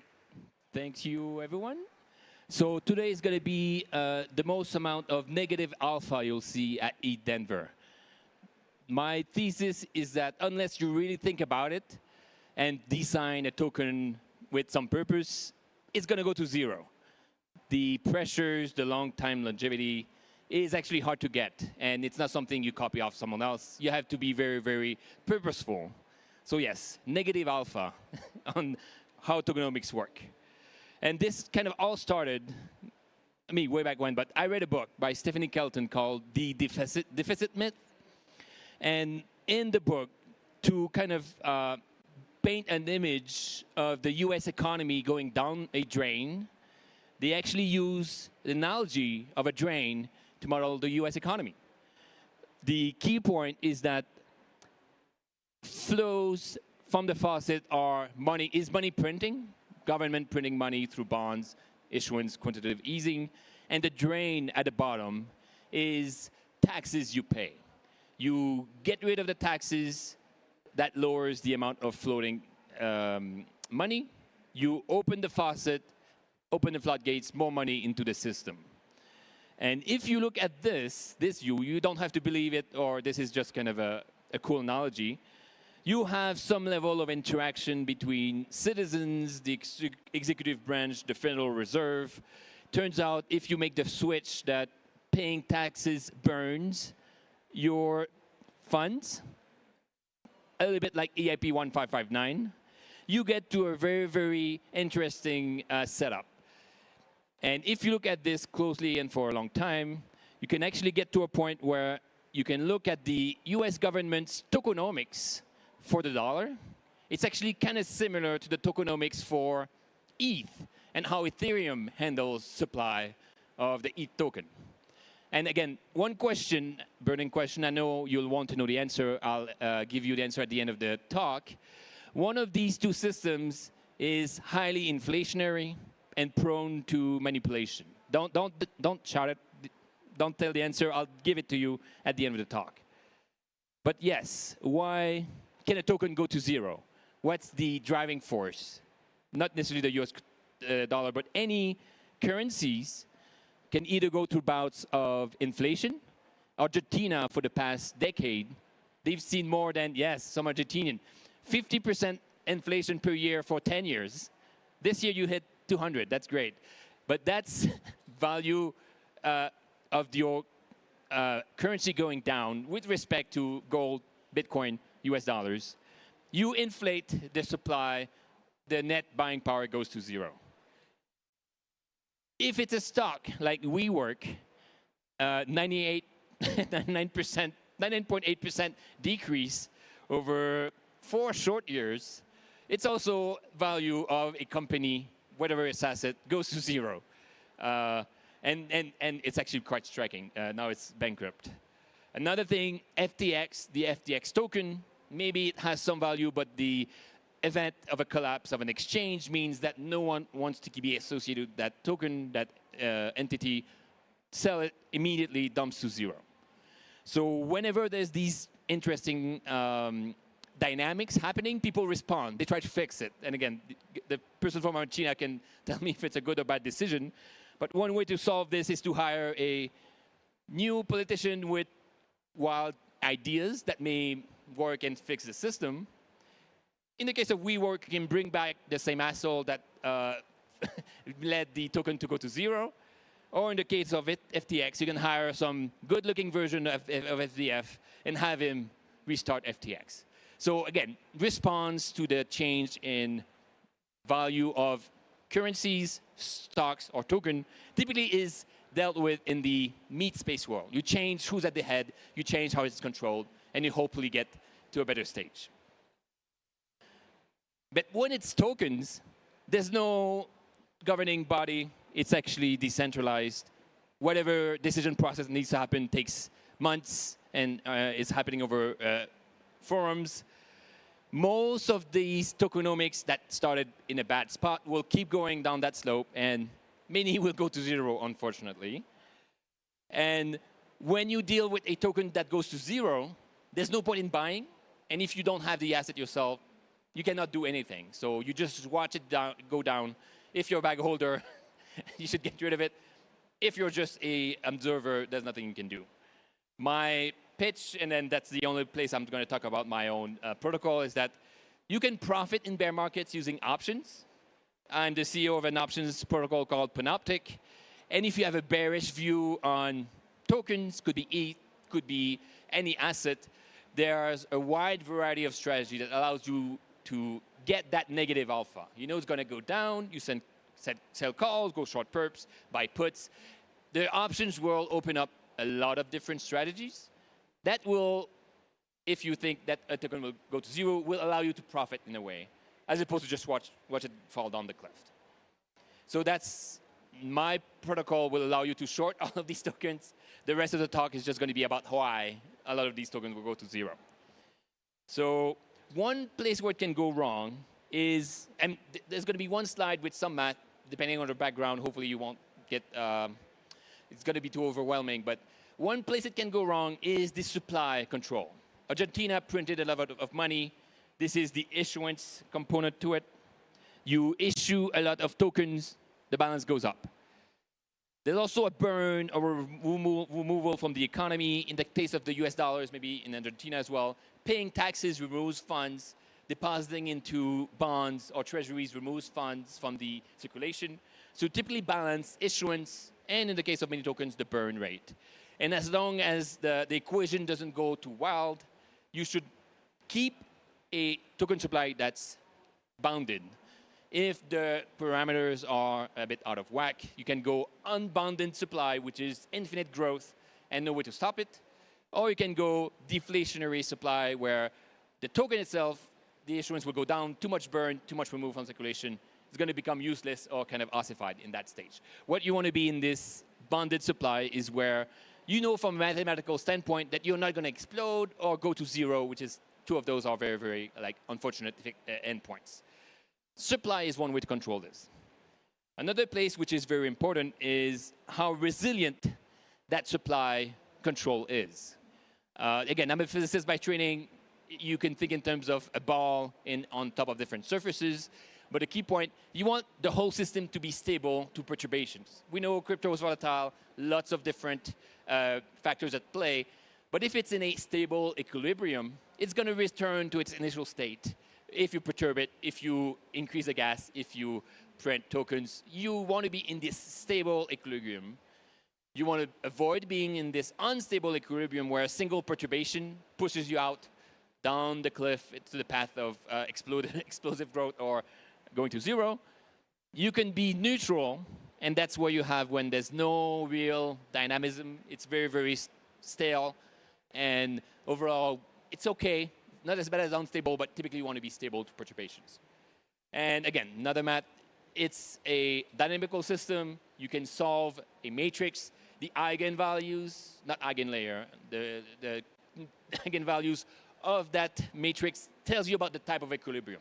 So whatever parameters you throw at this equation, you can solve a very simple, again, eigenvalue problem, and you can mathematically demonstrate whether you're stable, unstable, or kind of neutral in your token supply. So let's go over the supply is one of the key aspects of how token value is defined or determined. There's also demand. So supply and demand have to be in balance. Demand is what's the price? Even though the supply is $1 million, what's the price that someone is willing to pay for that? So why would you buy a token? To hold, to vote, does it have some utility that contributes to the demand of that token? What's the intrinsic value of that token? Do you own a part of a DAO? Do you own just future returns, voting power, or just speculation? This will affect what someone's willing to pay for that token. FOMO comes in, I guess, in that intrinsic value. When should you sell? You can buy and hold forever, but most companies, most protocols may face a life-ending event. What should you have a profit in mind? When do you sell? When do you actually exit that system? And also, if you're of capturing value, why do you launch a token, really? Why would you do it? Is it the right time? Is it the right model?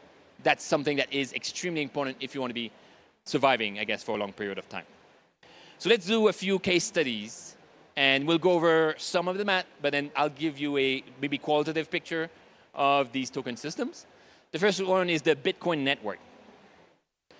You have users that interact with miners and validators. They pay some fees to transact. The miners solve, again, this proof of work to provide security that you're really sending tokens to your friends.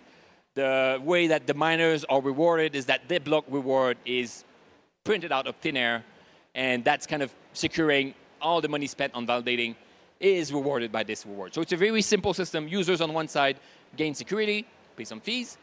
Validators on the other side gain some reward and provide that security to that computational power. If you go through that formula, the issuance is basically the only thing that happens, meaning that issuance is known, there's a Bitcoin halving, we know that it's going to go down over time. The burn rate is pretty much absent unless you burn your keys or send it to the wrong address. There's no burn. So if you just solve for the token supply over time, given that the issuance decreases every 4 years, you get to a fixed 20 million tokens. It's actually okay, no burn, no change. The value will depend on how much people want to use it. It's one of those neutral equilibrium. Even if you perturb the balance, the supply, the demand, it's not going to change much because you're in that state where, besides losing your keys, there's no dynamic to the token supply. So the only value is how much you value security, that's how much you're willing to pay. So again, we'll show a few of those examples, but Bitcoin has a neutral type of equilibrium. It has value by network effects. You trust that the Bitcoin has value. Everyone trusts it, so that's how you gain some value from it. That's Bitcoin, proof of work, kind of neutral, fixed token supply. Somewhat boring, but kind of works. Let's look at layer 1 tokens like Solana that has some staking component to it. You have a new path for, again, attaining block reward. You still have validators, very, very advanced, high-tech, again, computers, users, pay some fees to the validators. There's a burn mechanism as well in Solana. They get security, so the right-hand side is very similar. You also have ways to stake your SOL tokens, get some rewards, get your piece of the pie so that the validator translates this back to you to some extent. We can look at the issuance and burn. The burn is that, again, burn your fees, so we know it's kind of somewhat dependent on the activity.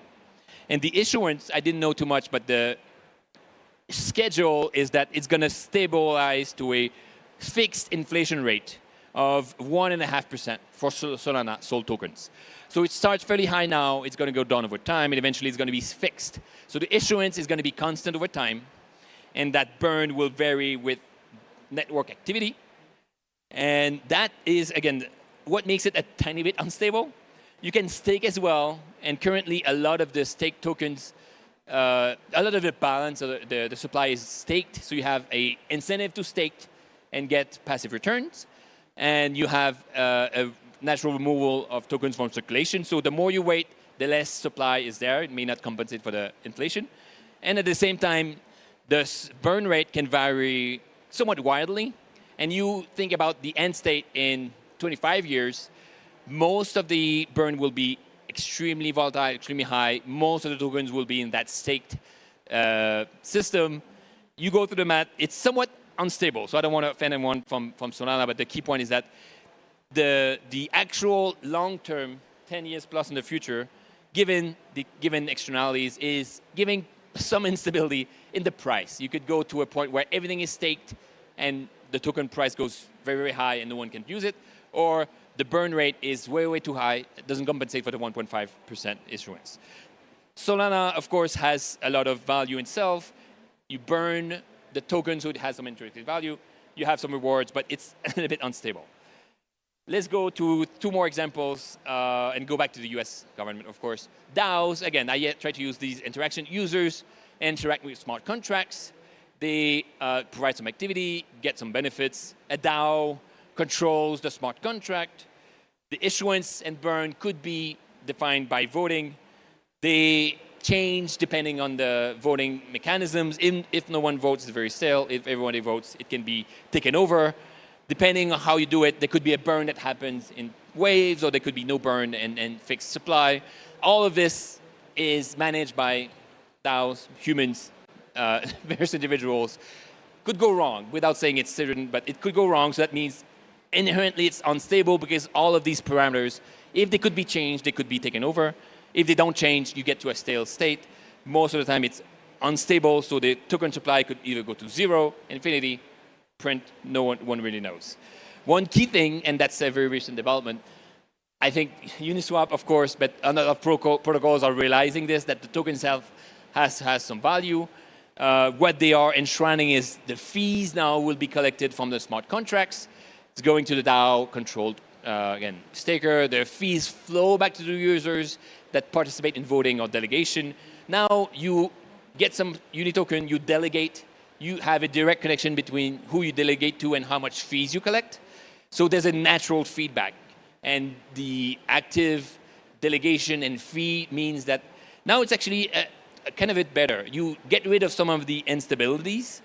You don't burn any tokens, which is what I don't like, but overall, it creates a value for the token that is clear. If you delegate to XYZ, they give you a fraction. They vote for turning on the protocol fee, they give you some value.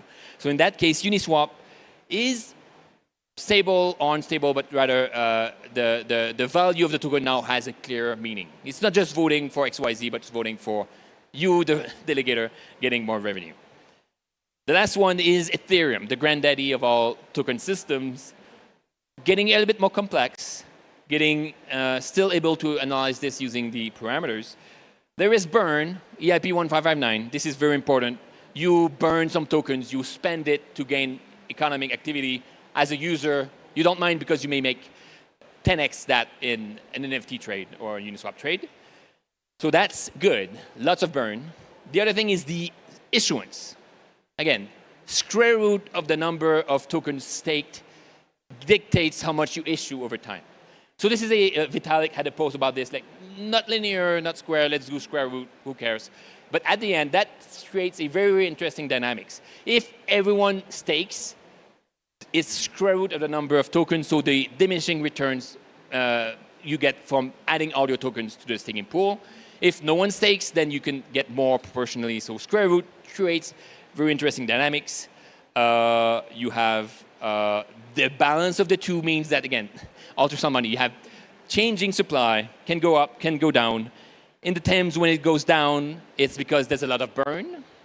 In the times when it goes up, is that there's less burn, issuance brings it back. So it adds some two-sided action. And if you go through the analysis, it's actually a stable equilibrium. This might be complex, but you perturb it, and it's going to relax with some time scale to a fixed supply. So if burn rate changes, activity changes, number of stakers changes, it's actually resilient. It's not going to go off to 0 infinity. That is a very, very clear example of a stable equilibrium. ETH, in my opinion, has the best tokenomics. Protocols should emulate both the square root issuance, diminishing returns, and also the burn rate that happens. So that is somewhat of a summary slide. ETH at the end is very, very well designed.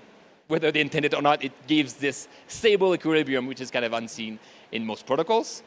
Back to the initial point, US government and token supplies.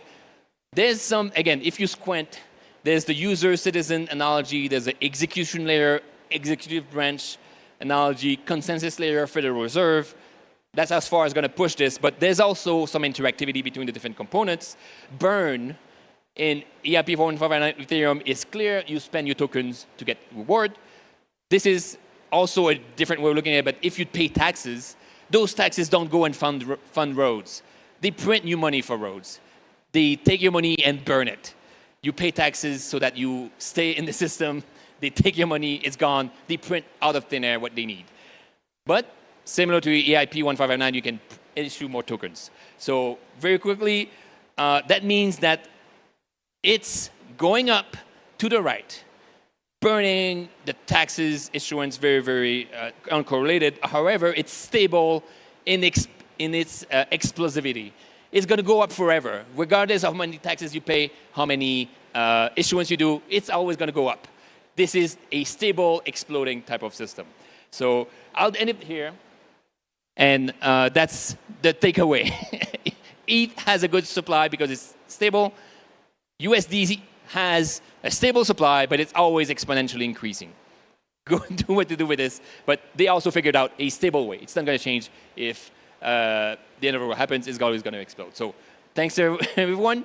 Remember, if it goes to zero, you can trade options to profit. Otherwise, stay away from those tokens that haven't figured out that tokenomics yet. All right, thank you.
All right.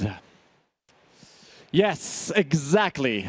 I am here to prove you all that participating in an MEV smoothing pool when you are a validator in Ethereum is a no-brainer. And we're going to talk about when is it a no-brainer and when it makes less of a difference. All right. So let's start with this. 90% more rewards. How does this sound? You don't have to do anything, and you can get 90% more rewards by participating into a smoothing pool. The only thing you need to do is change your fee recipient to the smart contract of the smoothing pool. You don't have to change the withdrawal address. You don't have to do anything. Now, does this sound right? I see some faces there going like, nah. Well, I'm going to prove it to you. All right. You're a solo staker. That means that you propose less than 3 blocks a year. Actually, 271 blocks a year. That's with the number of today, 971,000 validators. Now, execution rewards have a huge variance, and it's very hard to have a predictable reward, because if you get big MEV blocks, you get a higher reward. If you get small MEV blocks or no MEV blocks, you get no reward. You can't rely on luck. But you can be lucky. But it's impossible to know a priori whether you're going to be the lucky ones or not. What does it mean to be lucky, and what does it mean to not be lucky? So let's imagine 2 validators, 2 home stakers with their dApp nodes over there. Alice is very lucky, and Bob is less lucky. Alice proposes in a year 6 blocks with huge MEV rewards. And Bob barely proposes 1, and it has a very shitty MEV reward. Now, it's better to be Alice than to be Bob. But you cannot know in advance whether you're going to be like Alice or you're going to be like Bob. Alice is happy. Bob is sad. OK, let's see an example of what do we mean with a high MEV payoff. It's, for example, almost 200 ETH. Alice is very happy. And the only block that Bob has proposed is 0.00001 ETH. Bob is not happy. Let's look at more examples about what it means to be unlucky. There's a thing called the luck factor. If you're validators, you're probably aware of this. And basically, it means how close are you to what you should have received if you were closer to these 2.71 blocks per year that we were talking about, right? So there's people that are this is actually a member of the dApp node community, and he's been so unlucky. He has proposed absolutely 0 blocks so far. I do not know since when, but that could happen. That could happen. All right. So what is the solution to cover your ass against not being Bob? The solution is to send your execution rewards. All solo stakers should send execution rewards to a common pool. And from this common pool, we divide equally the rewards among all of the participants. This way, execution rewards are smoothed. Now, how do we do this? Well, first of all, why does it make sense? Why is this true? Because we have a huge power distribution on how MEV is distributed. There is, if you put every single block ordered by MEV reward, you're going to find that very, very few blocks have a huge MEV reward. And most of them, there's a long tail with lower MEV reward. OK? So that means that the median, that is the reward, where 50% of the blocks have more MEV and the other 50% have less MEV, that is closer to what you're going to get as a solo staker with 2.71 blocks a year, with 3 blocks a year. And it means that the average moves towards this because the average is half of the area of this curve. So it moves a lot closer to a much higher reward. OK? So far, so good. Everybody following? OK. Now, we can see this data from Flashbots. Flashbot has this endpoint, this data that they have, and with MEV, the average block reward is 1.13 ETH, and the median block reward is 0.05 ETH. Okay. Now, data as of today. I took this data this morning. A participant, well, the expected MEV reward for a solo validator in a year, going from this data from Flashbots, is 0.15 ETH in execution rewards. Again, we're not talking about consensus rewards. We're only talking about execution rewards, okay? 0.15. As of today, the expected rewards for a smooth validator in 1 year is of 0.33.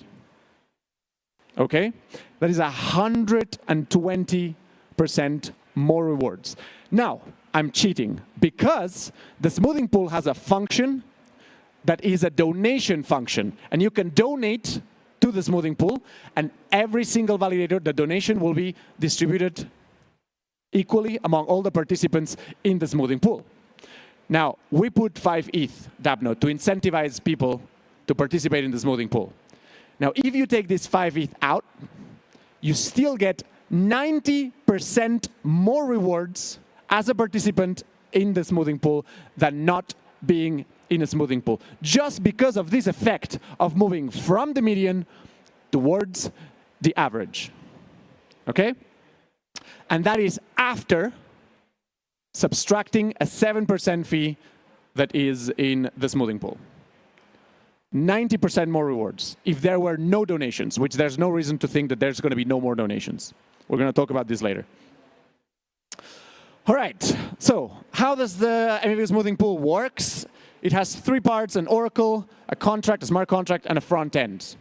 And the oracle takes care of the off-chain calculations for the rewards, and it creates a Merkle root, and it commits this Merkle root in the smart contract. So here we see that the users manage their validators through this UI. They sign up, they send their execution rewards to the smart contract, and once the oracle has committed the state root of the rewards into the smart contract, through the UI, the users can claim back these rewards. Penalties. If you miss 1 block, nothing happens. It's a warning. You get a yellow card. If you miss 2 blocks, you're a lazy validator. You get a red card. You don't accumulate more rewards, but you also don't lose because you might be, you might be down, you might be unlucky. We're trying to be permissive here because we're dealing with solo stakers, and they're not expected to have a huge uptime, or they're not expected to keep track all of the time. Their errors might happen, and we're trying to be permissive. And if you cheat, what does it mean, cheating? It means that you send your MEV reward outside of the MEV smoothing pool, then you're banned forever, and all of the rewards that you had accumulated, you cannot claim them. It is impossible, and we'll see how, it is impossible to take rewards from the pool if they don't belong to you. We'll see how. All right. Oracle, things to know. Anyone can run the Oracle. All of the data is only on-chain, and everybody can reproduce the Oracle. Now, the Oracle, the smart contract is a multi-Oracle, and it accepts an N of M quorum, and you have to be whitelisted in order to submit the Merkle root into the smart contract.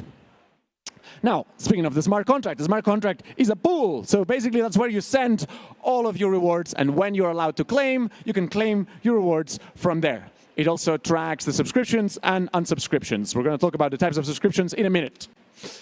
Front end, you can manage everything from the front end, subscribe validators, unsubscribe them, claim rewards, and it guides you on all the steps that you need to do to change your free recipient, and it even checks whether you're subscribed to an MEV relay or not. So it basically guides you. Now, what do you need to join the MEV smoothing pool and earn 90% more rewards than you would, or 120% more rewards than you would as being on your own? Well, you need to have an active validator, otherwise there's 90% of 0 is 0, so you wouldn't have anything. You need to deposit collateral of 0.01. This is an anti-spam measure. So people cannot just sign up into the pool and then never participate into the pool. You have to change your fee recipient to the smoothing pool contract.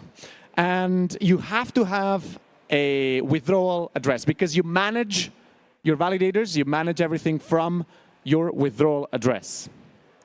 There's two ways to join. It's manual subscription, meaning you put the 0.01 ETH into the pool to subscribe manually. But you can also do automatic subscription.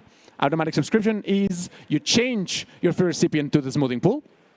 And as soon as you put the first block in there, we know that you're trying to participate in the smoothing pool, and we start tracking you and allocating rewards to you. Now, the optimal way of doing it is obviously through a manual subscription, because otherwise you need to wait until you actually propose a block for the automatic subscription to kick in. Important to know, you can always leave at any time. Bad actors, people who are trying to cheat. Those are validators with the wrong fee recipient, means that people that are trying to get rewards from Smooth, but they're not contributing to Smooth. And there's the lazy validators, the people that are accumulating rewards, but they're actually not contributing to the pool because they're offline. They're not actively trying to cheat, but they're lazy. So if the block has wrong fee recipient, you lose your collateral, and you are banned. You cannot participate anymore. Second protection, you cannot claim until your first block is proposed. And you can only claim whatever you have accumulated since your subscription, automatic or manual, until the block. So that's how we make sure that during this period, you obviously were not trying to cheat. Okay? We're going to talk about accumulated and claimable rewards in a second, and I think I already talked about yellow, red, and banned. Let's see how this works. I subscribe to the pool, manual or automatic, it doesn't matter. And I start accumulating rewards. At T1, I haven't proposed the block, but if I go into the UI, I can see that I have some rewards accumulated. Now, I cannot claim these rewards, and I will only be able to claim these rewards when I propose a block. Then the accumulated rewards become claimable rewards. And I can take this out and do a party at home with all my rewards. Now, important here. At time 3 where you haven't proposed a block, you're accumulating rewards, but you can only claim since here. This is an anti-cheating mechanism. This is what makes it so impossible to cheat. Because if you propose a block, now, if the next block that you propose does not have the fee recipient set as the smooth, you keep the MVP rewards yourself, all of these accumulated rewards will get distributed to the pool. Now, penalties. Yellow card. Same, I subscribe, I don't propose a block, but I miss a block. Nothing happens, I keep accumulating rewards, no problem, okay? Now, what happens if I miss 2 blocks? Okay, now you're being lazy. Now you get a red card. Because we're trying not to penalize a lot, and you actually haven't tried to actively cheat the pool, you have accumulated rewards until the point where your second block has not been proposed. But from here onwards, now you're not accumulating any rewards until you propose a block. When you propose the next block, you'll be able to claim until here, and then you'll start accumulating as if you were on the subscription. Okay? Good, that's how it works. That's basically how it works. That's why it's impossible to cheat. You cannot take anything out of the pool unless you contribute to the pool. All right? Now, MEV is a centralizing force that plays against the home staker. That's why we built the smoothing pool. You'll realize that big operators, centralized exchanges, big pools, they naturally have a smoothing effect. That means that if you get a lottery block that goes into a Lido validator, it's not this one Lido validator that gets all the lottery block. No, it smoothens out across all the Lido validators, which means that nonsensically, pools and centralized parties have higher APR of execution rewards than home stakers. That's a huge centralizing force that goes against the ethos of Ethereum. MEV is a centralizing force. So with the smoothing pool, we try to level the playing field and go at least at the same level as the staking pools. The benefits are very clear. You stop depending on luck because you keep accumulating rewards no matter whether you propose a block or not. You'll still need to propose a block in order to withdraw what you have accumulated, but you keep accumulating during the whole period. Now, you don't miss high fee season. A few days ago, and still right now, we're having a lot higher fees than usual, meaning that people that propose a block right now, they're very happy because they're getting more than what they would have gotten 3 weeks ago. If you participate into the pool, you're always catching part of the action. And finally, and what people know it the most, is the MEV lottery blocks. Of course, you gain all of the exposure to these lottery blocks from all of the validators that are in the pool. Meaning that if you propose 2.71 blogs a year, and we've seen how much of a power distribution that was, it is highly unlikely that you'll get a lottery block. Not impossible, but highly unlikely. But participating in the smoothing pool, you get exposure, a lot more exposure to lottery blocks. So you get the same smoothing effect that we were talking about Lido validators, right, or big pool validators. Now, why? So I hinted at we built this because we want to level the playing field. And why do we want to level the playing field? Because home stakers contribute more to Ethereum than your typical AWS or data center validator, which is one of these big pools. How? Because, so you'll think, consensus-wise, the consensus layer, the consensus rewards, are exactly the same for one and for the other. But there is another entire layer of resilience that depends more on solo stakers than on AWS. So the centralization is a gradient with emerging properties. What does this mean? That if you have one node, you have a centralized system. End of the story. If you have two nodes, you have emerging properties like basic data redundancy, not too much. It's not very decentralized, especially depending on where you run. You have different nodes in different locations. Then you have resilience to natural disasters or a blackout in one particular region. If you have nodes in different power grids, yeah, blackout resilience again. If you have nodes in different political jurisdictions, when Ethereum is declared illegal in one country, you still have lots of nodes in other countries, right? So we can see nodes in different hardware resistance, different implementations of the clients. That's why it's so important, client diversity. You have more resilience to bugs, et cetera, and a whole bunch of system-specific properties that depend on the network for Ethereum, et cetera, et cetera. Now, home staking is the gold standard of decentralization because it works in any country, it works in different political jurisdictions, it works in any machine, et cetera, et cetera. The protocol builders designed it this way so it would be very resilient. It's small and nimble, and it favors variety. We can think that Ethereum is actually quite decentralized, but it's not. Who knows what the Nakamoto coefficient is? Spence, shout it out. That's right, the number of entities required to compromise the network. And in Ethereum, this number is 2. If we think about any type of entities, we're talking geopolitical entities, more than 50% of the network is in United States and Germany. End of the story. This is what I'm talking with AWS validators, okay? So we need a way to reward solo stakers more. Starknet already did this. They airdropped to all of the home stakers, right? There was a lot of trouble, turmoil, some people were left out, et cetera, et cetera. And that's why we built in the smoothing pool, a way to airdrop directly into any single solo staker. You can donate straight to the pool, and you're donating, you're effectively increasing the APR of every solo staker, making it more attractive. Now, this is dAppNode. We make free open source software for people to be able to run their nodes and also hardware. We have 382 million self-reported as validating on dAppNode, and this is my favorite meme that I created myself. Don't be a DeFi crypto bro, be a Chad Staker. Thank you very much.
All right. Excited to be here. This is my third ETH Denver and my second time moderating, so pretty excited. A lot of these panelists, some of them are my friends. So yeah, very excited to dive into tokenization of real-world assets. I figured we just start with some high-level introductions, although our MC kind of did, very, very high-level introduction. But I'm Alexis Johnson, co-founder and CEO of Lightnode Ventures. We're an advisory and marketing agency based out of New York. I'm Caleb, based in Singapore from Helix. It's a RWA AI lending platform. Previously, I was a banker, and that's why there's an outdated photo of me with my suit and tie. Hi, I'm Ray. I am a co-founder of Untangled Finance. We are a credit protocol bridging real-world assets to DeFi. And we would like to be known for three things. Number one, we securitize private credit asset on-chain. Second, we have AI-driven credit modeling capabilities that allows issuers and investors to price these assets and monitor these assets. Third, we are building a liquidation mechanism for price discovery and for exit. Thank you. Beautiful. I am Baji, the Chief Marketing Officer of Centrifuge. We are also a real-world asset protocol. We were founded in 2017, so have been pretty heads down building and learned and iterated a lot over the past few years. Excited to share more about that in the next couple minutes. Hi, Sam Cassett. I've been in this industry a pretty long time. I helped build a company called Consensus and funded things you all know and love like MetaMask and Infura that were seminal to the industry. Right now, I just co-founded a new company called Layer, which is an infrastructure stack using a novel WASM VM for performance and IBC for interconnectivity. And it is aimed at institutions, governments, degens, anyone who needs a platform that allows RWAs to be issued in a way that actually is amenable to the regulatory requirements and the real world use cases of those assets. So, thank you. Awesome. Thanks for the intros. Now I'm going to dive in. So first question, as the RWA sector within crypto starts to evolve, what are some of the key essential elements needed for RWA infrastructure to succeed? Obviously, Sam, given that you're co-founder of a new protocol within the sector, I'll let you start it off. Yeah, so I think one of the primary things is interoperability, and the other is really sovereignty, right? So I think what a lot of companies now are building is, if you look at something like DYDX, right? They moved to an L1. Why do they do that? If you look at what JP Morgan has piloted, right? It looks more like an L1. They really want control over who's a validator. They want control over governance, right? If you have an RWA where it's your house and your house gets lost because you lost your private key, that doesn't really work, right? So you need regulatory compliance and you need governance that's actually capable of mapping onto the legal requirements of what an RWA might be. And then finally, I think on the interoperability side, if an institution can't send an asset to another institution, if you can't use the sort of money Legos that we all love in DeFi and compose them into more complex assets or derivative assets, it also will fail to capture the full power of what we want to do with RWAs. So I think those are two of the big features. Awesome.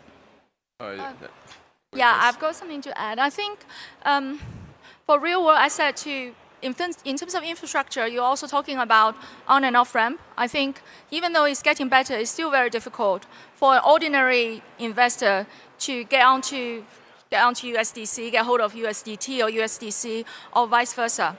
And then it's legal structure, because we are now kind of at the stage we're still talking about tokenization. That means that the asset not living originally or like authentically on chain to start with. You are tokenizing a financial receipt. Therefore, you need a robust legal structure that to actually protect the investor's interest. We don't have that. At least that's not what I've seen in the private credit tokenization so far. I guess the third is the liquidity part, especially for private credit. It's we don't have. There is no secondary market trading of this credit, and as a result, that is almost defeated the thesis of the DeFi, where the flexibility, democracy, when you can get out, you can do it. We don't have that.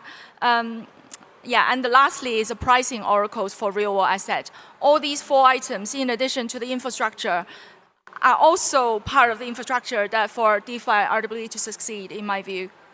And the other thing I would add to that too is the use cases. So the partners that have a real need for this type of technology and ensuring that the protocols and the technology builders are building for that use case. So an example of that would be one of our partners, Block Tower Credit, where we're working really closely with them to understand what are the steps in the securitization process right now, what are those intermediaries, what role do they play, and what can we automate? How can we improve that and incrementally make every step a little bit better to ultimately improve the entire process? So there's so much we learn from working directly with those players who experience this firsthand and know the pain in the traditional financial world and see the value and see the opportunity in the DeFi world and want to co-create, because we're not there yet. There's still so much infrastructure that needs to be built, but those partners who see the vision are those that are going to build it with us.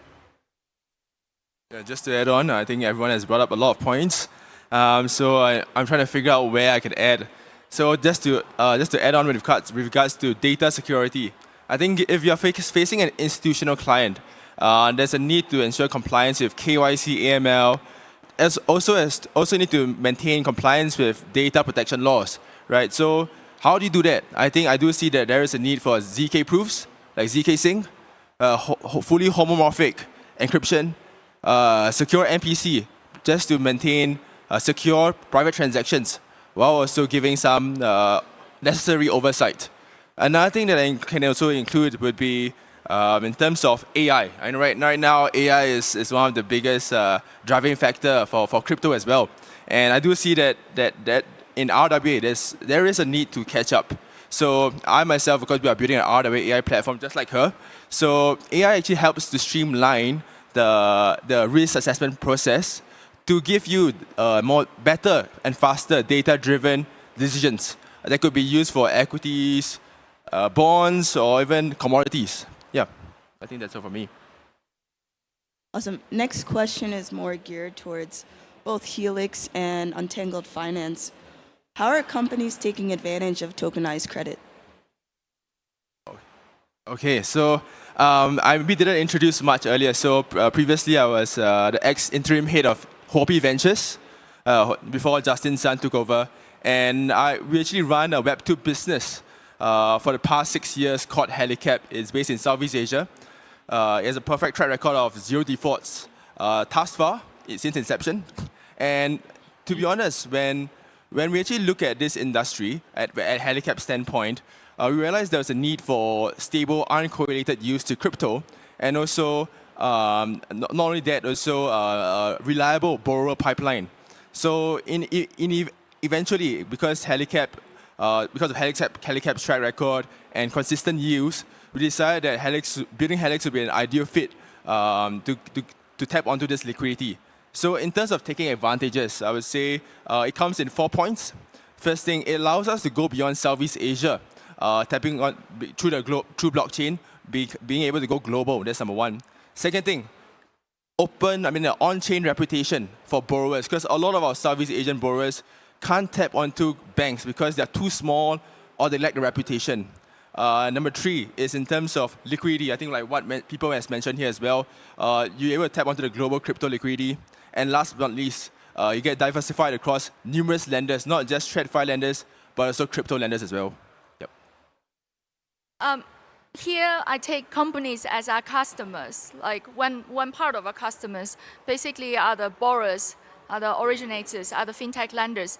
These are innovative group of tech-savvy, innovative people who set up their business to take the risks the bank cannot take.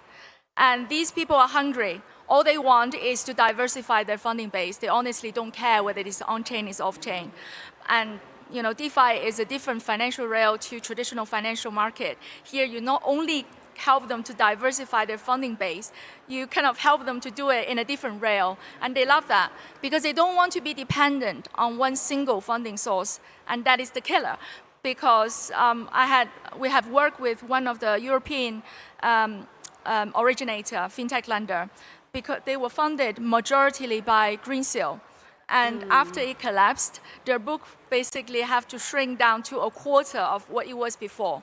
So DeFi is an innovative and arguably better financial rail for many of these innovative alternative lenders, only if you do it right. We don't believe in direct lending to SMEs in emerging markets, because that's why these lenders are there for. We don't know them enough to take these kind of credit risks. That's why we do securitization. All the things are granular, all the assets are granular. The pool is backed by tens of thousands of assets, and it's originated by kind of accredited parties, by experienced fintech lenders, and it's being vetted by financial institutions. So I think being able to bring good quality asset on chain is the primary importance for DeFi to continue to grow. Awesome. And my next question is for all panelists. What are some of the benefits of tokenizing real-world assets? I guess I could start. I think there are a few, and one of them was just highlighted by Marie, which is that there's a long tail of assets that normally are either too frictional or too small for traditional financial institutions to engage in them. And now, if you sort of look at what the internet and the startup culture did to the rest of commerce and the rest of business in the world, it created sort of this Cambrian explosion of creativity and of new types of businesses that wouldn't have been possible. IBM wasn't going to build that, Microsoft wasn't going to build that, but a startup could build it. And so, it benefits our society, and it benefits sort of like the goal of financial inclusion in general of the entire planet. If kids in startups with a computer are suddenly able to build financial products, so that's one thing. Secondly, I think building on that as well is really like the composability and the maneuverability and the agility of on-chain assets. Because if you take traditional assets, just zooming out big picture to like the vision of why we're all doing this and why we're here, right? Normal assets move at the speed of a boardroom, and they move at the speed of pieces of paper, right?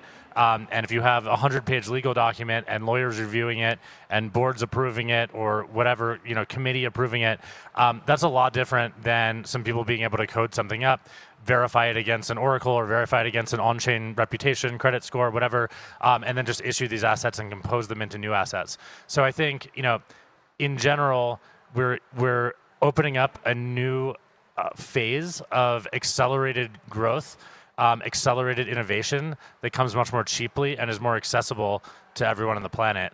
I think that's the big picture why. And I can give two specific examples of types of assets and the benefit that blockchain and on-chain finance brings. If you think of like real estate, for instance, there's a big wave of tokenization for real estate assets. What's needed there is fractional ownership and liquidity. So if you invest in a real estate asset, that might be held for 5 to 10 years. If you tokenize that, then you can make that more liquid, and you can fractionalize that. Another example would be like the 2008 financial crisis, right? We were trusting the banks, and it was completely opaque, and we had no idea what the underlying loans were within those securitizations. Something like that would never happen on blockchain, because every single loan, every single deal, all the way down to the very bottom, has the ability to be viewed and to be reconciled by anyone at any time. So those are like two very opposite side of the spectrums, but indicative value that blockchain can bring to the real world, to things that we've experienced firsthand. Yeah, I really like the word composability that Sam just mentioned. That is the beauty of DeFi and blockchain that brought to everyone.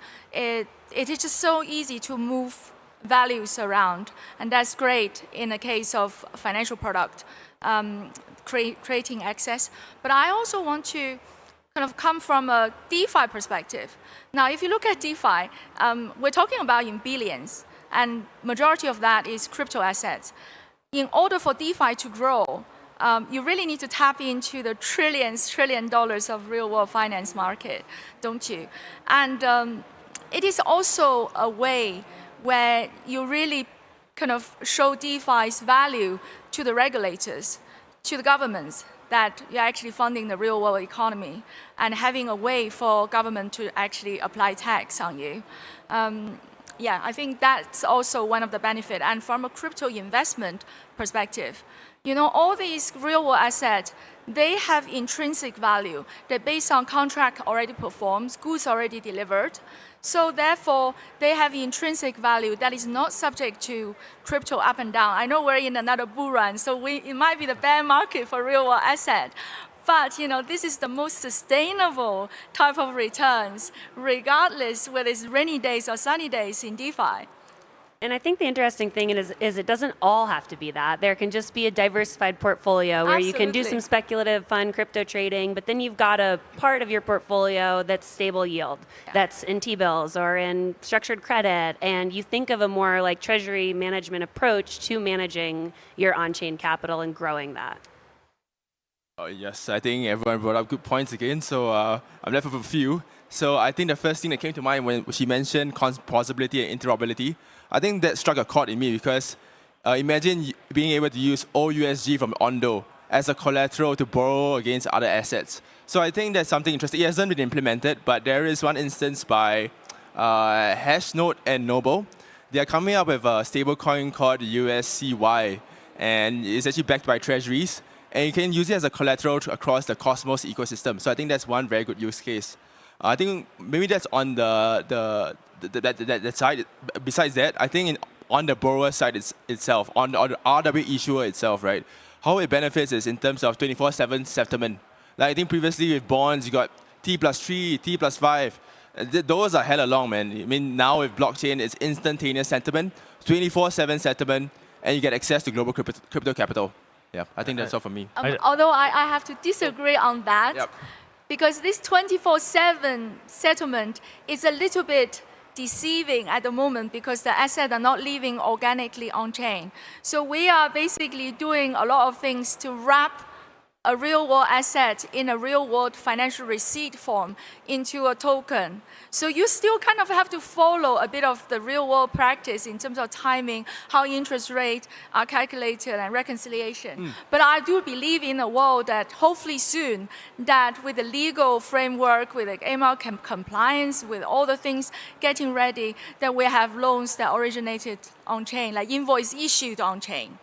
So yeah, just to expand on that, I think the merging of governance with the legal structures is really where it gets very interesting, right? Because the only reason a piece of paper is the asset is because that's what our society agrees to when we write it in a piece of paper, right? But like even 2 years ago, SocGen issued a bond, like $100 million bond on Ethereum, and they said, well, this legally is the definition of this bond. There is no wrapping, right? It is that, right?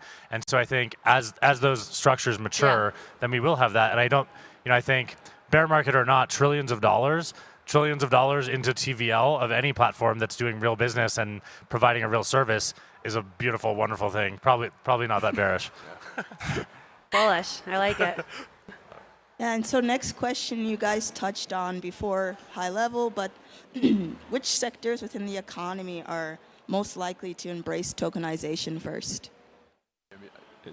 I'll start first this time. Okay, thank you guys. Go for it. So for me, I mean, this is my personal view. Okay, it might be wrong. So I'll first say stablecoins. Stablecoin is still a form of RWA because it's tokenized fiat, followed by financial instruments like equities, fixed income, fixed income. And next will be real estate, and followed by other asset classes like healthcare, supply chain management, and IP management as well.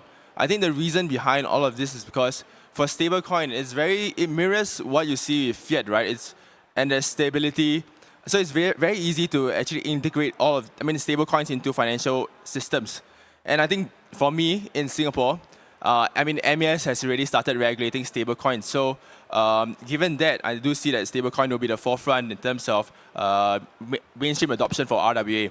Second would be, like what I mentioned earlier, financial instruments. If you look at market cap itself, financial instruments is the highest or second to stablecoins. I think it's higher than real estate, higher than all other asset classes as well. I think the reason being is because people are familiar with the asset class be it equities or be it fixed income like government bonds. And in terms of the asset class itself or for financial instruments, I believe that it will follow the risk curve. The adoption will follow the risk curve. First, people will take the lower T-bills, lower risk T-bills.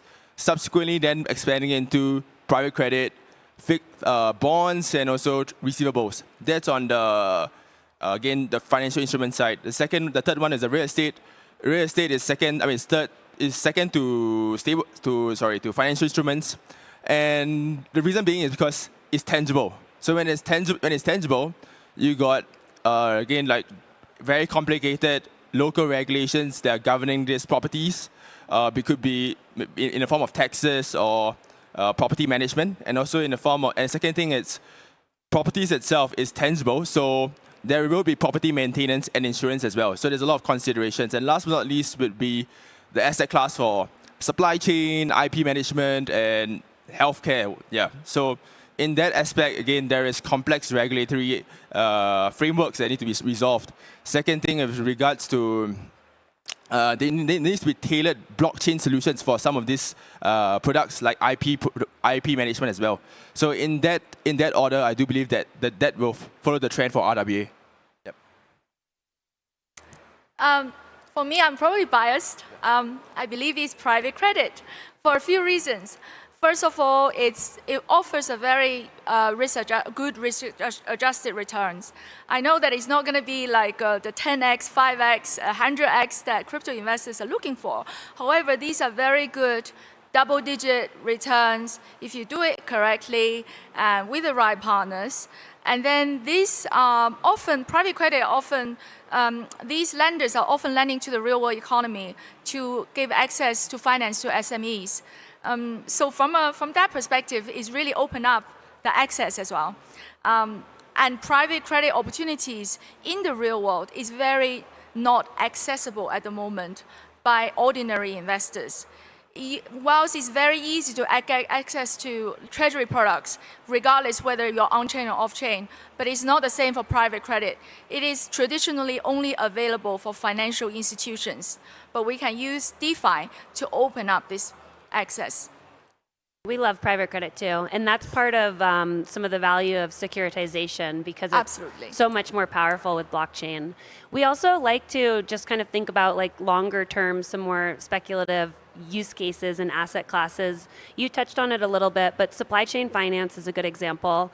And the founders of Centrifuge previously founded a company called Talia, which did supply chain finance. And that's essentially like, in the most simple terms, it's like Coca-Cola and Ford and these major Fortune 500 companies take 90 to 120 days to pay their suppliers. So they're going to pay their suppliers, it's just going to take them 4 months. So capturing that opportunity and paying those suppliers early and then having Coca-Cola pay you is this like really powerful use case where it removes a lot of risk from the process, but it's pretty complicated. There's a lot of like shit that goes on behind the scenes.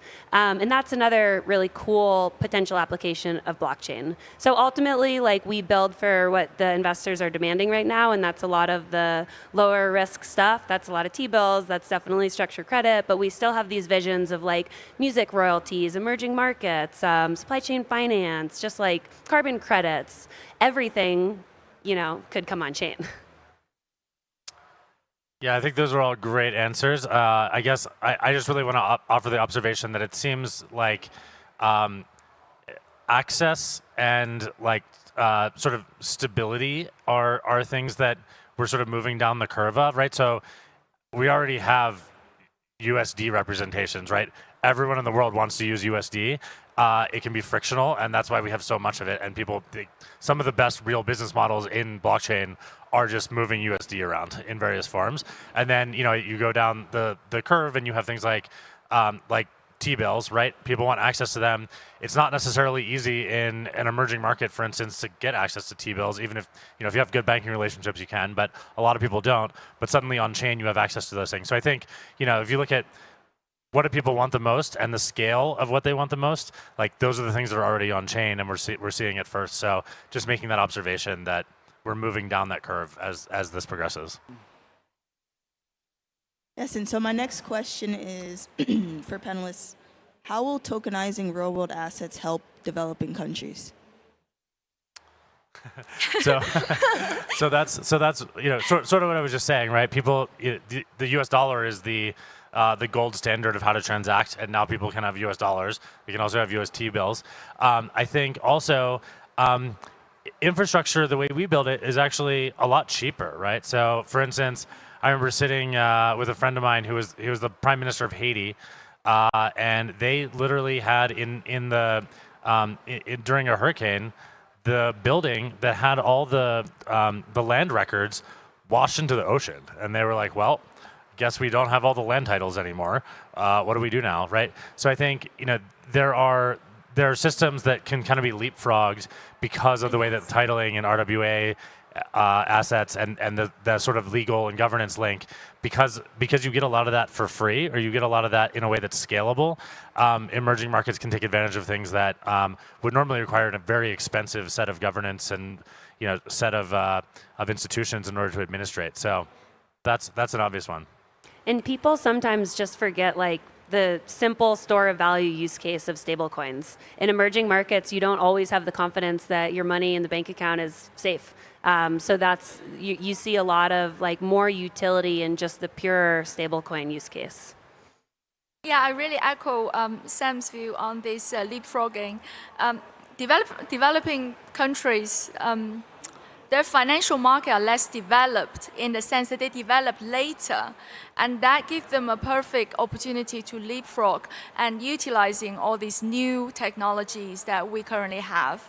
Now, for European banks, American banks who've been around for so long, their legacy system go back to 1970s.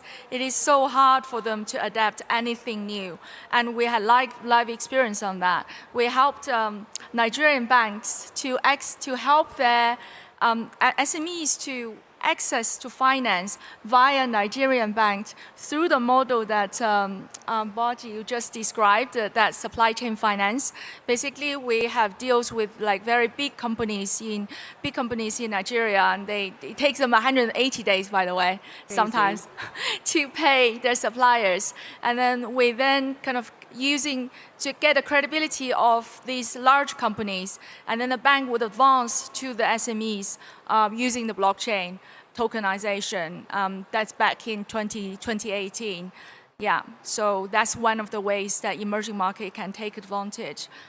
Yeah, just really quick, I often hear a lot of people, especially during bear markets, say, why do all this stuff? Why is this interesting? Aren't you just recreating what already exists? It seems like just a way to make money or something.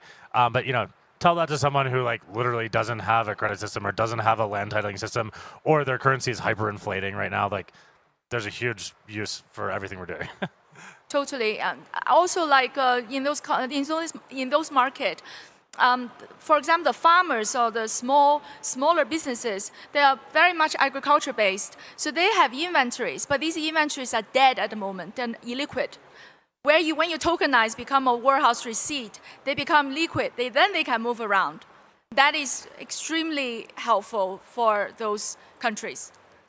Okay. Yeah, I think just to add on to, I think everyone has been mentioning a bit about supply chain, and I mean from where I come from in Singapore, in Southeast Asia, I think there is a lot of corruption. There's a lot of traps that's set by some of the companies in Southeast Asia to try to scam you, right? So in terms of the blockchain itself, I think what it can offer is transparency. So for me in Malaysia, so there is a Malaysian Palm Oil Council. So they started this traceability pilot program to actually trace how the palm oil is being sent from Malaysia to the different parts of the world. And in the event there is again some kind of abuse in terms of children, I think they can identify it through the blockchain as well. So essentially it's just solving environmental and societal issues that is faced by emerging markets. And so my next question is more focused on, the barriers and challenges that, will come up and arise as you as companies tokenizing real-world assets. Are those challenges more legal related, technical related? Should I? Okay. There are a lot of challenges. I think I will only talk about private credit because that's what we believe in. As treasury bills, you can get it off-chain. Private credit, you can't. For private credit, from the last bull run, we now have about $500 million worth of private credit, like in terms of TVL. But there are a lot of these assets are perhaps not as very good quality as it could be, because in last DeFi bull run, like lots of borrowers, they couldn't get the real world kind of finance, like from TradFi, and they see liquidity in DeFi, they jumped in. And then some protocols offer like yield farming opportunities to then add on to the return that these assets are promising. And as a result, that some of the less good quality assets were brought on chain to start with, so they are more prone to default. And then at the same time, the investors don't have a way to really value this asset. They don't know how should they look at these private credit asset, because private credit assets, they are private for a reason. Many of these things are secretive, that originators don't want to disclose these kind of things. And how do you make private credit like public and but yet private again? That's kind of with ZK knowledge proof that we kind of are developing with some partners right now. So some investors are getting double-digit return, like 12%. But what they're really taking on is equity risk, and that obviously don't add up. And then the third, which is compounded or make it all this worse, is the lacking of liquidity, lacking of the ways to actually liquidate. There is no secondary market trading of these tokens. So all these things combined, when there is a default, then investors don't know what to do. And all these were compounded by the fact there is no good legal structure protecting investors' interest. It took us, with our partner Fasanara, nearly 6 months to set up a traditional securitization structure in Luxembourg that is token-friendly and regulatory in compliance. You don't have that with other protocols. I just want to take it from the technical direction. And it's really nice if you can tokenize something, and as you said, like, you can have this token sit there, and that's great.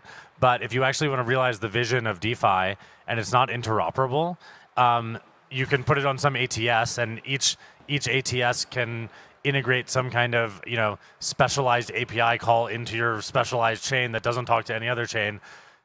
That's not the end game here. The end game is that they can all talk to each other. They all meet some kind of standard that we all agree upon, or sets of standards. And technologically, those things can move around. Otherwise, really, all you're doing is you're having a different kind of ledger to take, to record the same things. So I think interoperability of both standards and the technologies is really one of the challenges for us to realize this vision.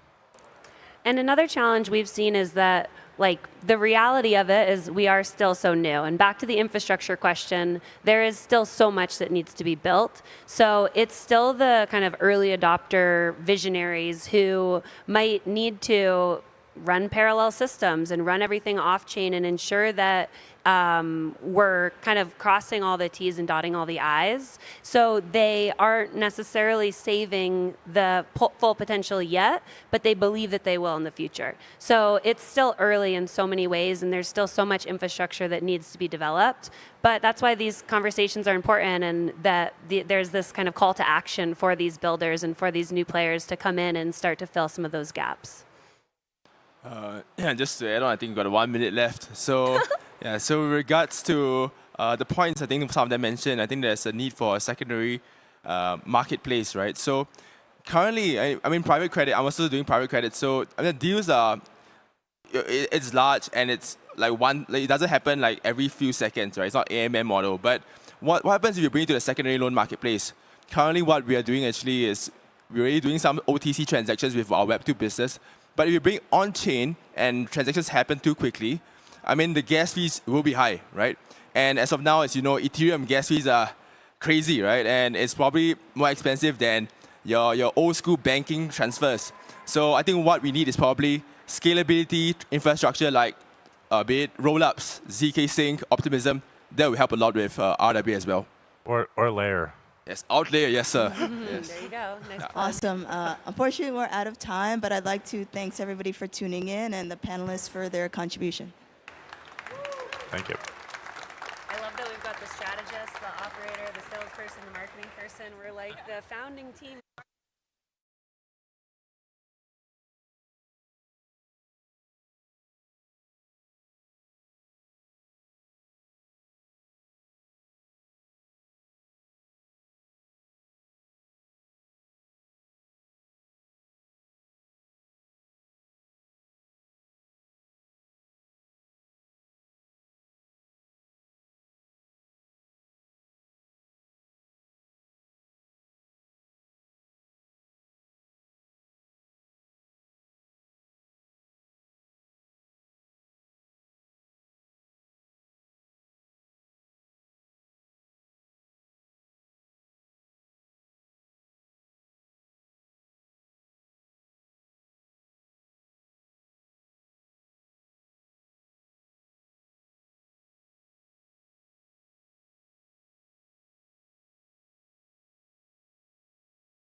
out there. Looks like some people working. Hey, Phyllis. What's up, guys? Hey, welcome. So I'm going to be talking about mastering chaos cycles, and I'm applying it to crypto. But hold up. Most of these talks suck, so I want to set some stakes. If you pay attention and you follow along, you're going to get 30 minutes back per day in 20 minutes for whatever you want. So this is what mastering chaos is. It's actually mastering your own time, right? As long as it's not evil, right? So you can do it for whatever you want, but not evil. Let's get started. First, who dis? My name's Peter DiPaolo. The one thing we're going to be talking about, 3 secrets about it, and then also right now we're launching a new book. That's what we're doing at ETH Denver. Let's dive in. That's the book, Chaos Cycle Management, and it's essentially a way for you to build a life inside of a very fast-paced industry without compromising on your values. That's what we're doing in this book. So yeah, let's talk about my impressive backgrounds. I started a company in college, ended up doing stuff at Stanford, got very technical, worked in oncology data, worked on NFT, contract standards, and this is my first non-technical talk. So most of the time I'm talking about things like, you know, port forwarding, or like stuff that I now think is kind of boring. So I went through the archetypical founder arc, the founder story, hit a brick wall, going about 110 miles an hour, metaphorically, burn out horribly, and now I help people fix that. So if you want to judge me based on my background, all these brands, I worked on all this stuff, worked for, you know, all this stuff. Helped build Near, did stuff for AWS, worked with the Wu-Tang Clan, did partnerships with Intel, NFT hip hops, Roche, Pfizer, Google, Clojure, built ETL stuff, Harvard, Stanford. You get the idea. Who cares? This is actually me. I like to overshare. This is my dog, Bosco. And this is me doing Upward Dog, a surprise picture as I was doing yoga in the park that my wife took of me. So I like that embarrassing picture. So let's talk about what I'm working on now. I call it time alchemy, the magic and science of mastering time. And I love this meme because it's like, who's really stealing my time? Ah, shoot, it's me. I'm sort of the problem and the solution all in one. And that's really what we're talking about right now, right? So this is also me now, right? Clearly a perfectly enlightened being with no problems. No, just kidding. But I do want to talk about mastering the chaos, right? So we're going to talk about what a chaos cycle is, specific to crypto, how they work with bear markets and bull markets, and then how to fix it for yourself. So most of this is personal information that you can apply in your life today, like in this 20-minute presentation, right? So let's talk about it. A chaos cycle is a boom and a bust cycle, right? And in crypto, you guys know, like some people say, 1 year in the real world is 7 years in crypto, right? We're 7 times faster than in any other industry. And I care mostly about this, which is that they affect you personally. And I don't know why it's played out this way in our culture. I mean, in our ecosystem's culture, as she mentioned, I've been in crypto for almost 10 years. And it's really, really disappointing to see that again and again, these people come into the ecosystem, they'll ask everybody for advice, they're really excited, I give them advice, maybe I invest in their company, and then I watch them skyrocket, and they succeed, and they're crushing it, and then, well, I think a lot of you know what happens next, right? So you have this boom cycle. That's where we're starting. Hard work. We're going to win. We're going to build the future, decentralize everything. We're going to put cats on the blockchain. We're going to put rats on the blockchain. We're going to put houses on the blockchain, right? Whatever. We build, and it's great, and it's fun. It's satisfying, and then we overwork. And then burnout, anxiety, depression, and those are like the things we sweep behind the, the curtains, under the rug. And then bust. And then what happens? People in these situations, they go to Panama, they go to Mexico, and they hide for a month. I did this, right? My last company, we were valued at, I think, $120 million pre-product. And my co-founding team, like, the tension was so high. We were overworked. My CTO quit. I had no idea what I was going to do. So I fucked off to Mexico. Sorry for cussing. I was forced to rest. I couldn't work. I recovered. But then what happened? I saw another boom cycle coming. I was like, well, okay, I could get back on this donkey. Or maybe I could get off, right? And this is what it looks like. It's not your fault. This isn't you doing this. This is not something that you are even responsible for. But there are things that you are responsible for. That's the secrets, and that's what I'm going to be talking about. So in crypto, you got a bull market. And then money starts entering these ecosystems, right? Chain abstraction, it's really cool. It's getting a lot of money right now. Data availability, it's getting a lot of money right now. Right? Then what happens? Over deployment of capital. And then what happens? Overpricing, aka a bubble. Right? That's what a bubble actually is a gap between the real measurable value of a thing and the price of the thing, like theoretically. Okay, then you have a bear market. This market correction, no money. And you get this survival mode founder. I've been that too.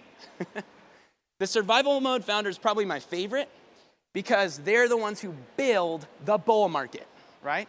And there's a way to do this without having this, cycle of devastation. And here's AI. I asked AI to make this. They didn't get all of the pieces correct, but it looks cool, so I put it in the slide deck. So, okay, how can you fix it? There are 3 secrets. First, how to get more done in less time without feeling like poo, right? So it's like, oh wait, I thought we were talking about macro trends in crypto. We are. It starts with you working on your life, your schedule. Yeah, she gets it. Secret 2, how to gain control without being a jerk. This is the other founder pattern, which is like, oh man, all of my investors are telling me what to do, so I'm just gonna be a jerk back. All of my employees have expectations of me, so I'm gonna be a jerk to them, right? All of my friends are telling me I don't know what I'm doing, so I'm gonna be a jerk, right? Assertiveness comes out as aggression. And this is for hackers, this is for people new to the ecosystem, right? And then how to apply all of this to get that 30 minutes back per day, right? And at the end of the day, all you have is time. And how you spend your time is how you spend your attention, right? And where you point your attention is what grows in the world. So let's dive in. We think we need to do more work to get more done. Like that sounds so intuitive, but it's not actually true, right? So it's all about energy and priority management. So 40% of people in the United States do not get enough sleep. A lack of sleep causes focus to decline, which causes retention to decline. So if you're learning something, you're going to learn it at like a way, way lower rate.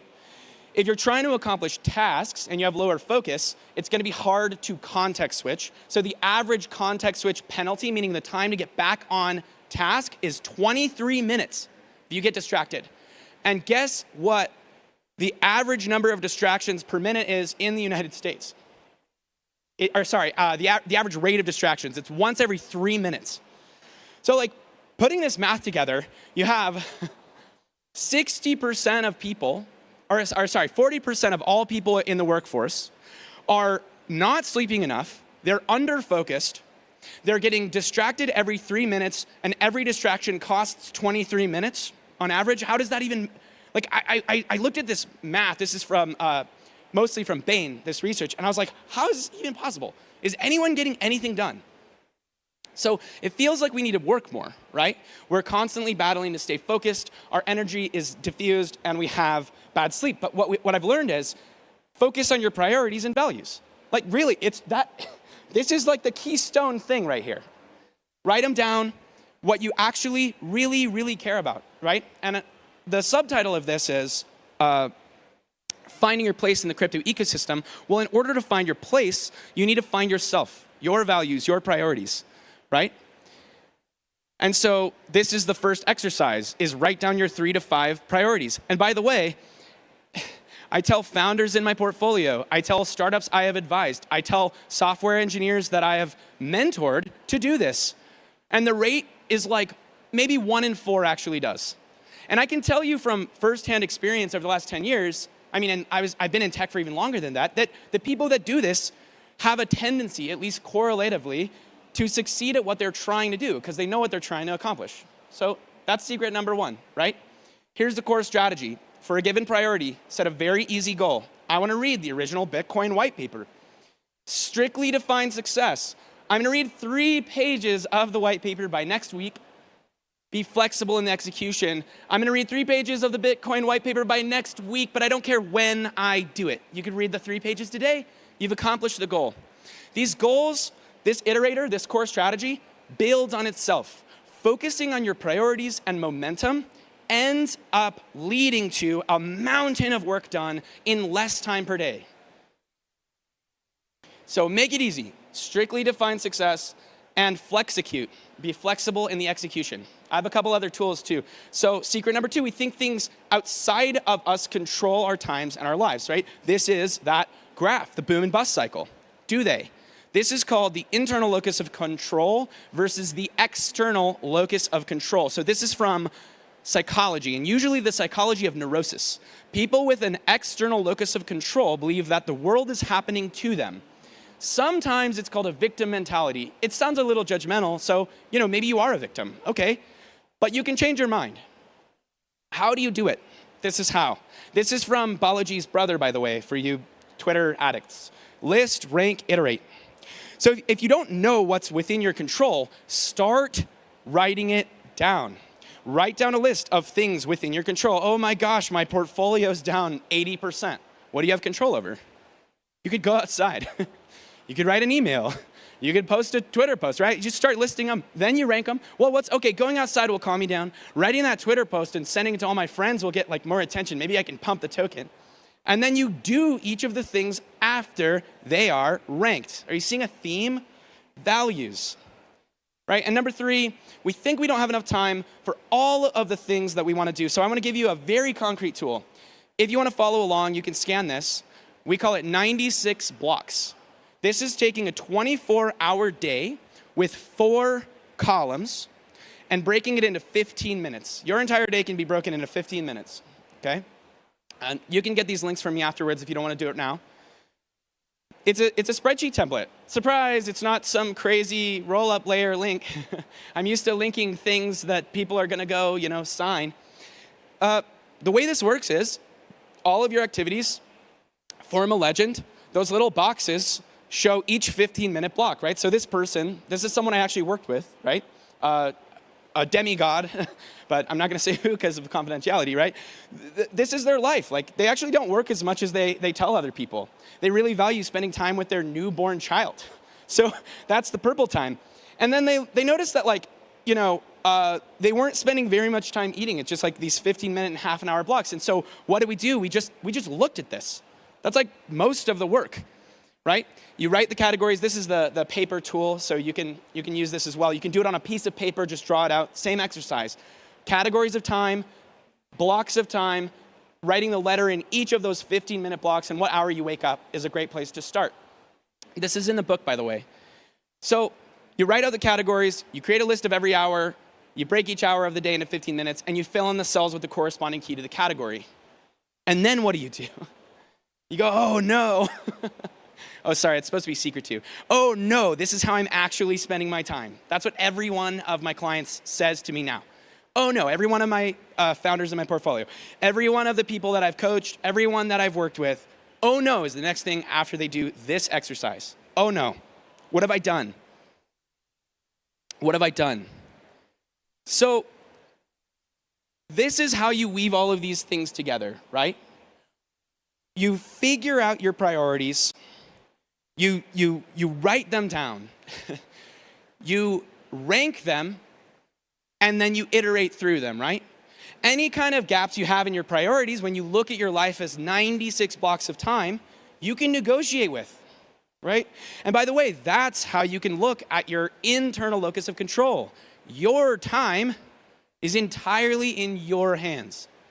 And if you don't believe me, try this out for yourself. In fact, don't believe me. Give it a shot. See what happens if you just start looking at this. Write your priorities. Write how you spend your time. See if there's a gap. Write your priorities. Write how you spend your time. See if there's a gap. That's it.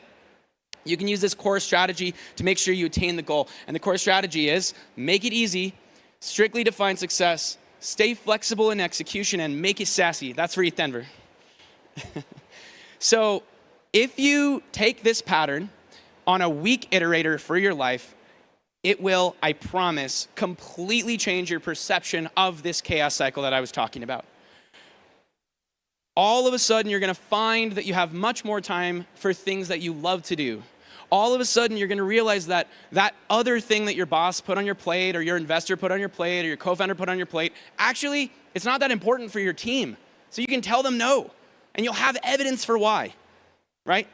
So when I say finding your place in crypto, and I'm talking about chaos cycle management, I'm actually just saying, hey, here's a way to find your place in the world, right? Starting with you, starting with who you are, starting with what you want, and figuring out how, is it actually what I want? Being gentle with yourself and not being like, yo, bro, I'm working those 996s. I'm working 100 hours a week. That's the culture that we're in. And you have control to change it. And yeah, make it sassy. In whatever way you want to. Okay, here's the free ebook. I will leave this up. That is essentially my talk. I'll leave this up for now. If you're really curious about this, it's free only for ETH Denver, and we're going to leave this link up for 2 weeks. You can come and hit me up over there. I can tell you how to use it. Yeah, I'll leave this QR code up for 30 seconds. When we wrote this book, it was informed by 2 years of research on personality psychology that me and my co-founder from MIT put together. We took 35 million records of big 5 personality data, and we started running k-means clustering on them. I know I said it was a non-technical talk, but just for the nerds in the audience. And we found some really interesting correlative, behavioral, predictive patterns. What does that mean? Based on personality, we were able to predict what people's inclinations towards certain behaviors were. And so we took all of that and made these ridiculously simple to use tools, and we put it in this little like 30-page workbook. And this is the program that we offer to people. But that's it. You can follow me on all sorts of media at Behaviary. And all of the links that are in this talk are at yourname.u.yoga. So one cool thing about being technical is I wrote a little wildcard domain port forwarding proxy server. So you can put your name in, it'll log to a server, and then you can get the links at my link tree. That's it. You get 2 minutes back early. So thank you for your time. And then yeah, if you have questions, we can take them off stage. Thank you very much. Thank you.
All right. Oh no, where'd the presentation go? 1 minute for technical issues.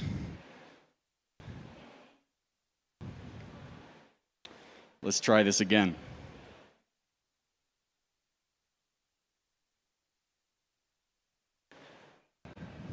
Better, but not quite. Not better. Perfect. Here we go.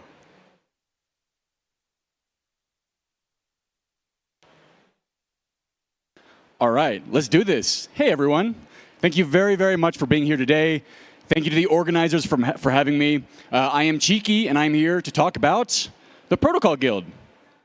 But before we talk about that, let's kick things off by looking at this beautiful image here.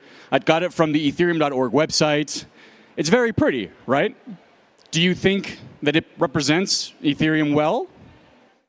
Do you think that if you showed this picture to your non-crypto family and friends, that they would be able to understand what Ethereum is all about?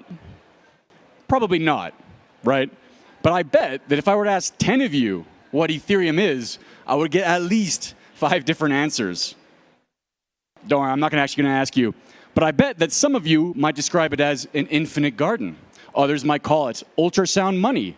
Someone might say it's a settlement layer. And God forbid, one of you might even say it's Bitcoin plus smart contracts. But you know what?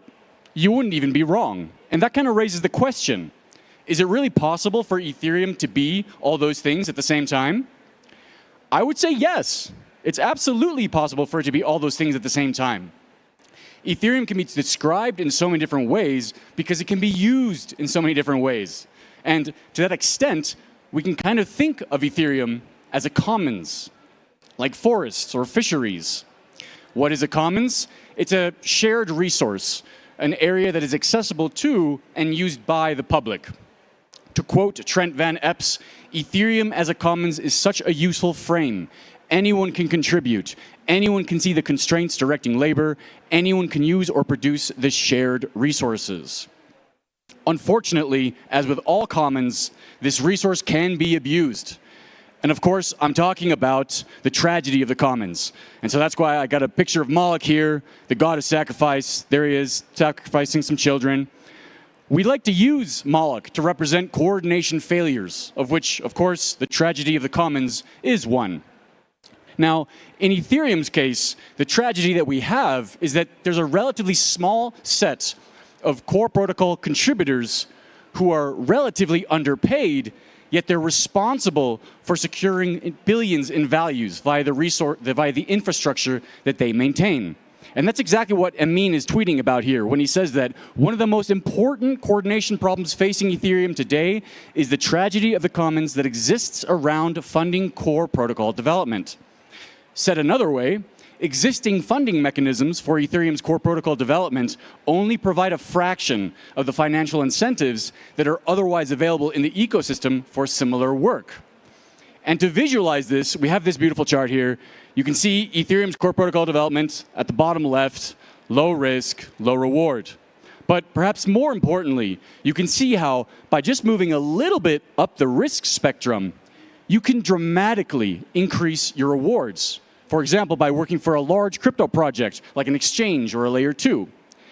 And this is really bad, guys, because it essentially means that Ethereum's core protocol development is not economically rational on a risk-adjusted basis. And if you think about it, it kind of makes sense because, quite frankly, some of Ethereum's core devs are absolutely the smartest people in the world. They're working on some of the hardest problems in the world, and they have unbelievably specialized knowledge that so many crypto projects would love to pay a ton for. Why does this matter? Well, because Ethereum is very, very far from being done. Over the next 5 to 10 years, there's a slew of unbelievably exciting upgrades planned for the protocol, and obviously the community expects these upgrades sooner rather than later. So to get through the surge, the scourge, the verge, the purge, and the splurge, it is imperative that we're able to onboard and retain Ethereum's talented core protocol contributors for the long term. So this brings us to this big question.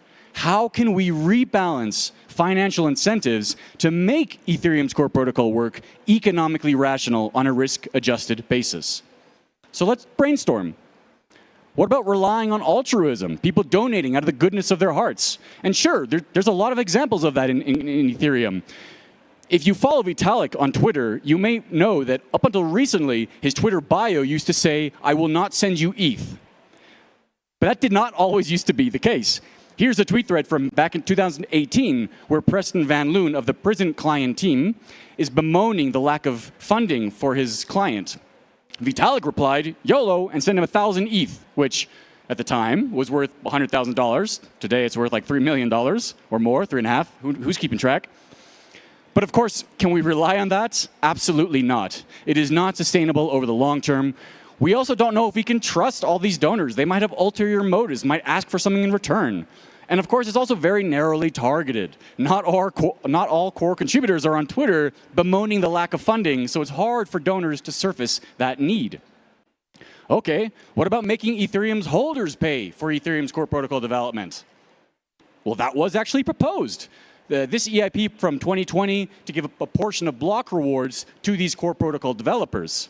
Of course, it was rejected by the community for not being value aligned.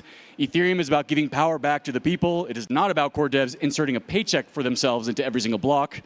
It's also really hard to change. If we implement this and then regret it, it's hard to change. We need to be very thoughtful about the kind of changes we implement into the protocol. And of course, it's a slippery slope. If we set a precedent that we're happy to fund a certain group of people with a block subsidy, then who's to say that another group of people don't pop up and say, "Hey, unfair, fund me too"? So there's got to be a better way. What about establishing social norms around funding Ethereum's core protocol work?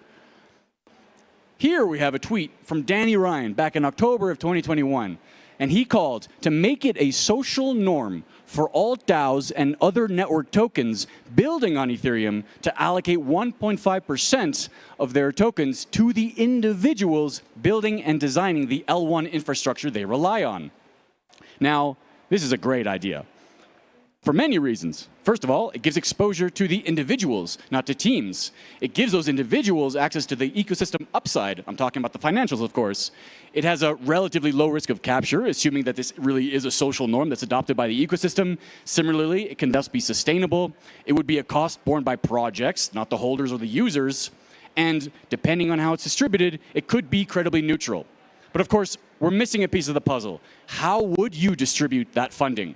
Imagine all these projects were willing to donate their tokens to support Ethereum's core protocol development. How would you distribute it? Can we rely on existing public goods funding mechanisms to distribute this? I'm sure you're all aware of these amazing public goods funding programs, and they all do a lot of different things in their own great way. For example, the fact that they're accessible to different types of grantees, they have regular schedules that grantees can rely on, and of course they take on the operational overhead of running these kind of programs. But even they have all wildly different ways of distributing, quadratic voting, badge holder voting, whatever else. And none of those are necessarily tailored to the complexities of distributing to Ethereum's core protocol developers. So let's take a step back. What we want to do is establish a social norm that projects built on Ethereum help to fund the core protocol work that they depend on. Something needs to happen in between, which will result in we rebalance incentives for this work. What's missing? A distribution mechanism which distributes that funding in a way that's sufficiently fair, in a way that remains accurate over time, and keeps Ethereum's credible neutrality. What am I talking about? I'm talking about the Protocol Guild. And to understand the Protocol Guild, you need to understand its two components, a list and a funding mechanism. Now, what is this list? Quite simply, it's a membership registry of Ethereum's active core protocol contributors. Who are these contributors? Well, those are all their names. There's 167 of them today. In fact, one of them is sitting over there. Shout out to Pooja. But their names aren't super helpful, are they? So let's talk about what they actually do. Broadly speaking, their work is targeted at three groups, either client development, research and implementation experiments, and then spec work, testing, security, infra, and coordination, essentially support work that supports the other two. Here are some examples of teams that do this work. You've probably heard of client teams like Geth, Aragon, Nethermind, and Besu. You've probably heard of coordination teams like Ethereum Cat Herders. You've probably heard of the Robust Incentive Group. But Protocol Guild's membership is centered around individuals, not teams. So if you're working on, for example, BizDev in the Nethermind client, you would not be eligible. Now, I also said that it's a list of active core protocol contributors. So let's quantify what I mean by active. To be eligible for membership, you have to have contributed for at least 6 months continuously. But on average, with the 167 members that we have today, they have contributed an average of 3.4 years of their lives to Ethereum's core protocol work. The oldest member has been around for over 9 years, which means, yes, he's been there from the start. As a collective, Protocol Guild members have contributed 560 years, which is why we can safely say that the Protocol Guild is a collective of the individuals who are stewarding Ethereum's core protocol. But you might be wondering, how is this list maintained? Who updates it? Well, it's actually the Protocol Guild members themselves. And if you think about it, this makes the most sense because the vast majority of people don't have the necessary context or expertise to both track who these contributors are and see if they're still contributing or not. They don't have the necessary context. But Ethereum's core protocol contributors, i.e. these Protocol Guild members, they have all the necessary domain expertise. They know their peers. So by them being responsible for curation, we have the highest assurances that this list remains accurate both now and in the future. And in a couple of weeks, we'll be launching our V2 contracts, so we'll have a Mog V3 DAO to instantiate these membership decisions on-chain for greater transparency. What is the net result of this? Well, we've essentially made the entire set of Ethereum's core protocol contributors directly legible on-chain. But you might be wondering, how does that rebalance incentives? Well, because we've built, of course, a funding mechanism around this list. So let's talk about the funding mechanism. There's 3 unique properties to this funding mechanism. The first is how donations are handled. We've provided a single Ethereum address that anyone can use to donate directly to all 167 members. So we've taken away all the complexity associated with having to figure out who to donate to if you want to support this work. Of course, by being on-chain, it's completely transparent. You can see who has donated and who is receiving these funds.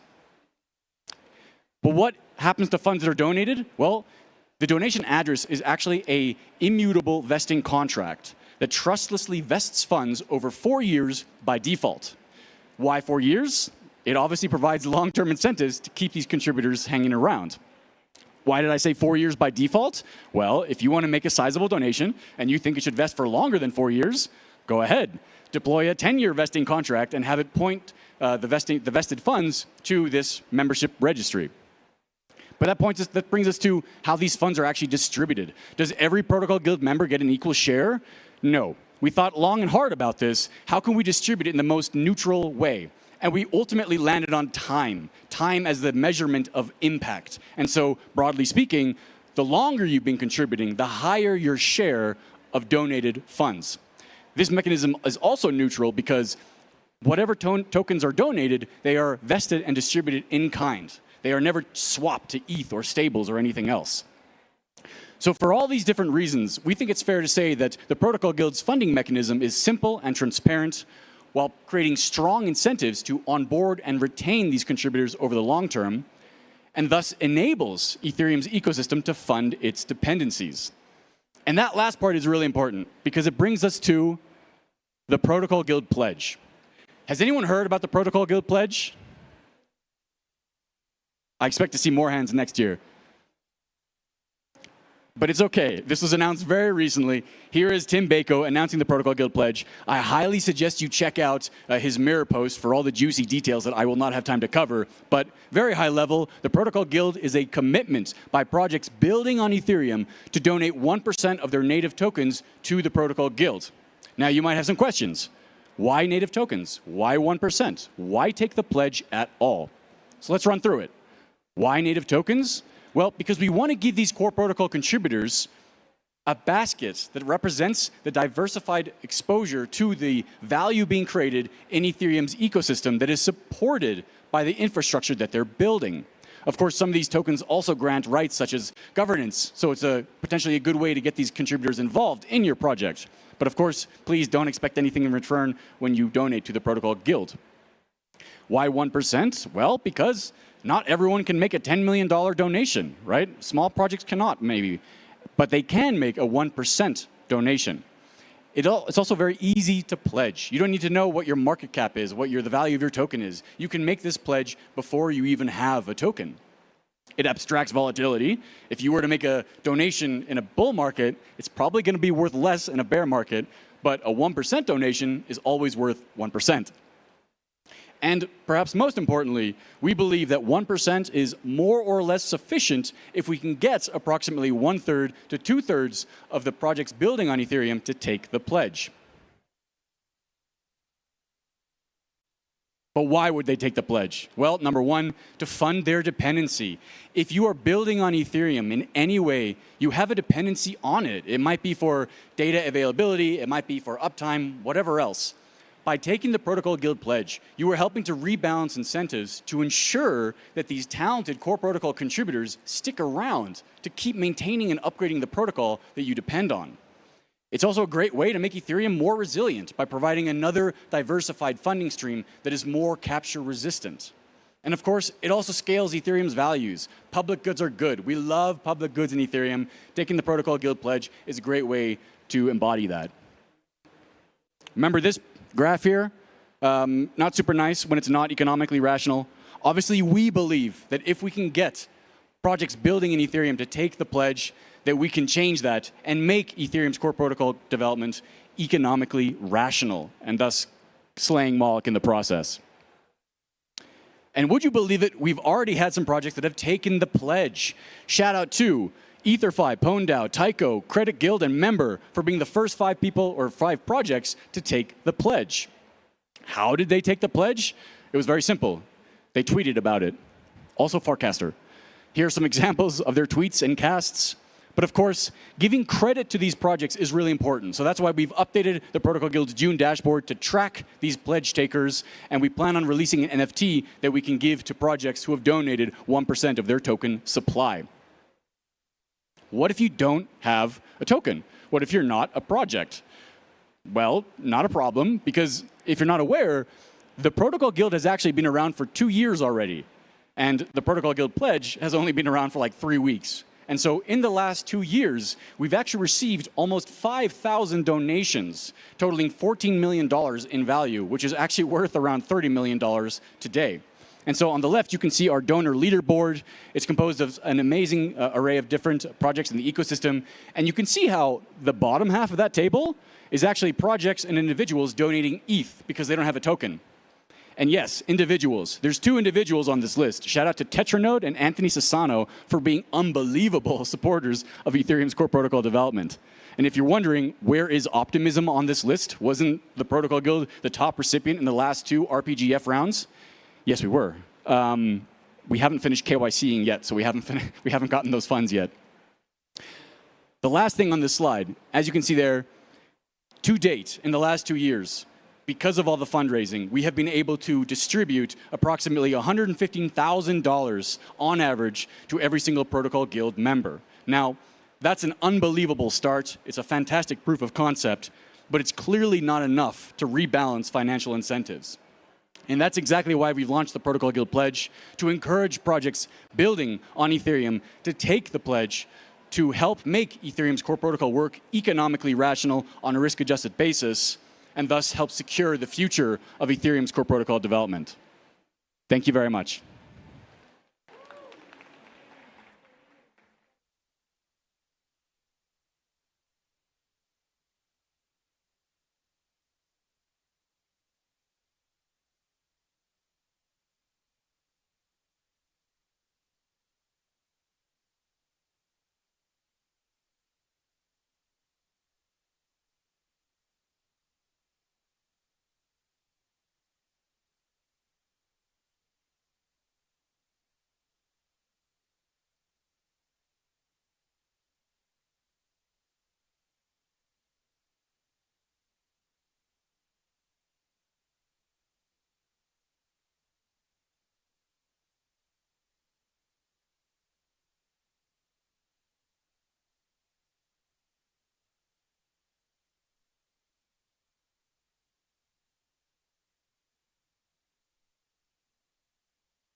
Hello, everyone. Thank you for joining us here on my community talk and learn more about improvement proposals. Today, we will learn the evolution of Ethereum with improvement proposal. I'm Pooja Ranjan. I work with Ethereum Cat Herders, and Ethereum Cat Herders is a group to support Ethereum protocol. You just have heard a wonderful talk by Chiki to know about protocol contributors. We just discussed why projects should fund protocol guild, and I'm going to give you some more reasons for that. I believe EIP plays an important role in Ethereum protocol. The governance has a huge community engagement, and in next 20 minutes, I'm hoping that you would learn about the process, the governance, the network upgrade, and the role of improvement proposal in that. You would know where to and how to contribute to Ethereum standards for mainnet, application layer, and layer 2 projects. Since the launch of Ethereum, we have been following EIP 1 as a standard process. EIP, Ethereum Improvement Proposal, is a design document providing information to technical specification, describing new feature, the process, and whatever goes into the ecosystem.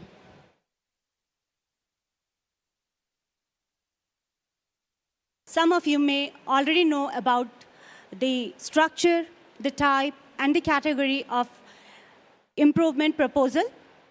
It is divided into 3 types: meta, standard, and informational. Meta is something that is a mandatory requirement for the community to follow, for the blockchain to follow. Informational are just added for adding more information to the community. It is optional. People may follow or not follow. The standard track, which is divided further into 4 different categories: core, networking, interface, and ERC, are the most active type of proposals that we would look around. And all of these are being reviewed by EIP editors, and we will learn more about it. The process of suggesting improvement proposal is very simple. Anyone can make a pull request, move it into draft, and they can leave it open for editors to add comment when moved to the review status. We collect community feedback, try to incorporate suggestions if possible, and thus we try to make sure whatever we are proposing is a good standard for the Ethereum community. It could be for protocol layer, it could be for application layer, and you would also learn about the layer 2 improvement proposals. Generally, these proposals are left into last call for 14 days and then moved to final status if no further changes are suggested. Sometimes it ends up in withdrawn when author does not want to move it any further, or there is some other proposal which is a better fit. Stagnant is an intermediary phase, and it is moved into the status by EIP bot when it is unattended for over 6 months. Living is a special status provided to proposals which are never expected to reach to the final status. However, we believe that these proposals will keep receiving changes, updates.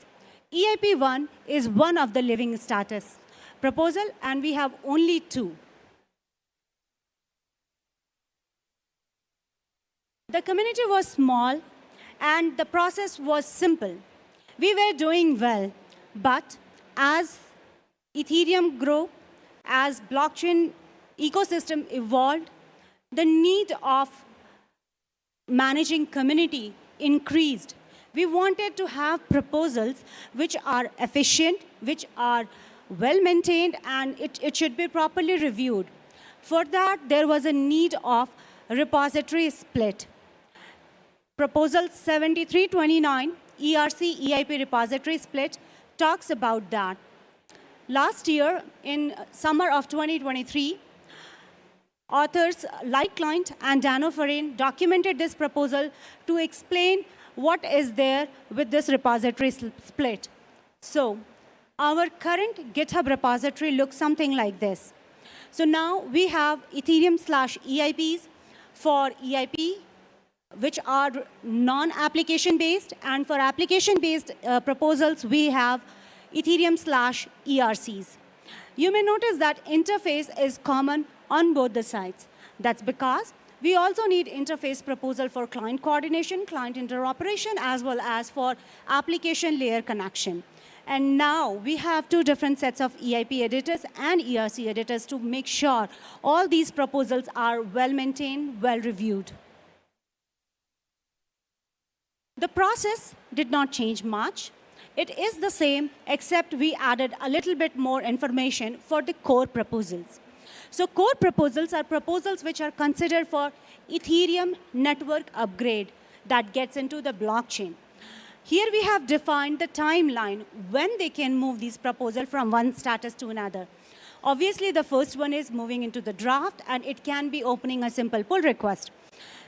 When proposal is ready or the clients, some of the clients have agreed to implement them, then it is considered for either inclusion or maybe moved on to the DevNet for testing purposes.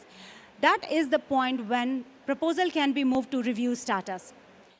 Similarly, moving to last call is not as same as other proposals. Here we move on to the last call when a proposal is on the public testnet. We go for testing on different level. So we have DevNet, we have public testnet, and then finally a proposal is deployed on the mainnet. So until that proposal is deployed, we cannot move it to the final status. Little did we know, application layer community grouped together and they introduced another set of proposals for layer 2 projects called roll-up improvement proposals. They are called as RIPs, but don't get confused, they are here to live. The structure does not look very different. It is more or less similar like other GitHub repositories, but now our repository got expanded. Now we have 3 different repositories to track these proposals, track these standards which are built for Ethereum ecosystem. And we have 3 different set of editors. Here, if you will notice that the category under standard track for RIPs are also mentioned as core, and that's because these proposals could be deployed on the Ethereum mainnet. It will be when the time comes. So we have considered it to be kept under the core category only instead of having RIP as a separate category. Now, if we are doing so many things around Ethereum ecosystem, how we are managing it, that's where Ethereum cat herders comes into the picture. We are proud to say that we engage with the community at multiple levels. We facilitate meeting, create educational content, and communicate it to the community. EIP-IP meetings are the meetings where most of the governance-related decisions are being taken. This meeting is organized once in 2 weeks, and all EIP authors, ERC authors, and RIP authors are invited. They discuss on the state of the present process. Also review any recommendation changes suggested for the current process. They also review some proposals, some pull requests which are existing in the repository, but they don't know what to do. Because sometimes it could be very difficult to make a decision because Ethereum has a very diverse community. We want to make sure that every voice is heard, everyone is listened to, attended to, so we want to make sure that even if it could be a decision by EIP authors, person has been given enough time, community has been given enough space to respond to, react to, and then we make any decision. We'll learn a little bit more about it. Moving into the governance part now. For governance, we have 3 key players: editors, authors, and the community, as I was just explaining here. Starting with the EIP number allocation. Like EIP number has always its own charm, its own significance. You may have heard about ERC20, which went popular when the blockchain ecosystem was growing. Most of the projects were based on ERC20. They use that as a token, and it is a very, very popular token standard. Some of the protocol followers may have heard about EIP 1559. And whoever are following Ethereum upgrade must have known about EIP 4844. So yes, EIP number has its own significance and its own value in the Ethereum community. Allocation of these numbers were very simple. We simply used to use the pull request number or the issue number to make sure that, okay, fine, this is going to be the EIP number. But some notorious parties started making misuse of this process. They started adding empty issues to grab something called as, fancy EIP number. They thought that if they would get fancy EIP number, that would become popular as ERC20. But that created problem for EIP editors cleaning up the GitHub repository, so on and so forth. So they decided to discard the process, and the new process of sequential EIP number allocation was brought into the picture. This decision was obviously taken by EIP editor, but as I'm mentioning, Ethereum community is diverse, and we would like to include everybody. For that purpose, we have created Proposal 5069. It's a document which talks about the do's and don'ts of EIP editors. It talks about what editors can do, and if they cannot do, what is the alternative suggested here. This is the second and living proposal existing on Ethereum repository. When there are cases when we are not able to make any simple decision, what we do is we create call for input. Do not get it confused with CFI. CFI is for core proposals only, and this is call for input. That means editors are inviting input. It will look something like the screen shared on the right side of it. It is a GitHub issue where editors are requested to add their input. Community can also do that, but based on the inputs received, votings are done by editors, and based on the voting, we make a decision on whether to keep this thing on or not. We want issues to be closed, we want pull requests to be addressed, but there should be a timeline for that. So for this purpose, we have decided a timeline of 30 days. And in case the decision, the voting is not clear, it's indecisive, then keeper of consensus make the decision for the group. Talking about keeper of consensus, at this point, keeper of consensus is our editor, Sam Wilson. Sam Wilson has proposed some of the future improvement for EIP proposals and the process that we are maintaining so far. So whatever we are talking right now is not a part of the present process, but it could be. He proposes charter. Charter proposed the concept of working group.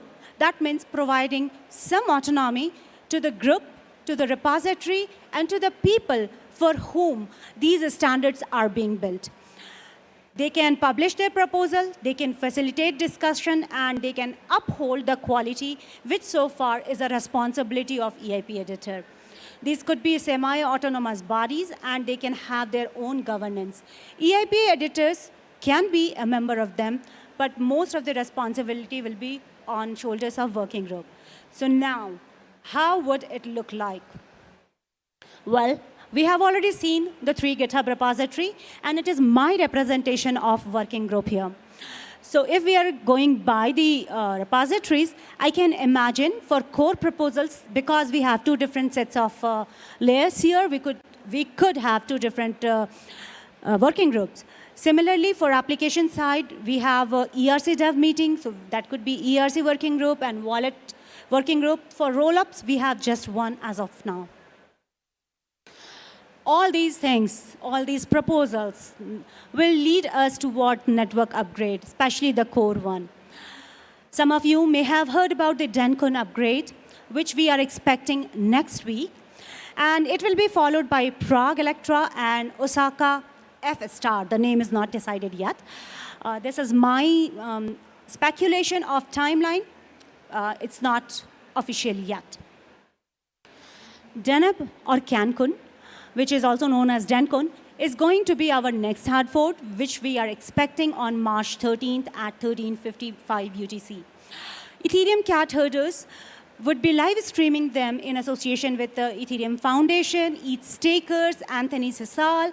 We would want to make it a community event. We would invite everyone to join us and follow the countdown and make sure that you have already upgraded your names. If you are a validator, if you are running Ethereum chain clients, please upgrade it to the latest release that has been published on blog.ethereum.com.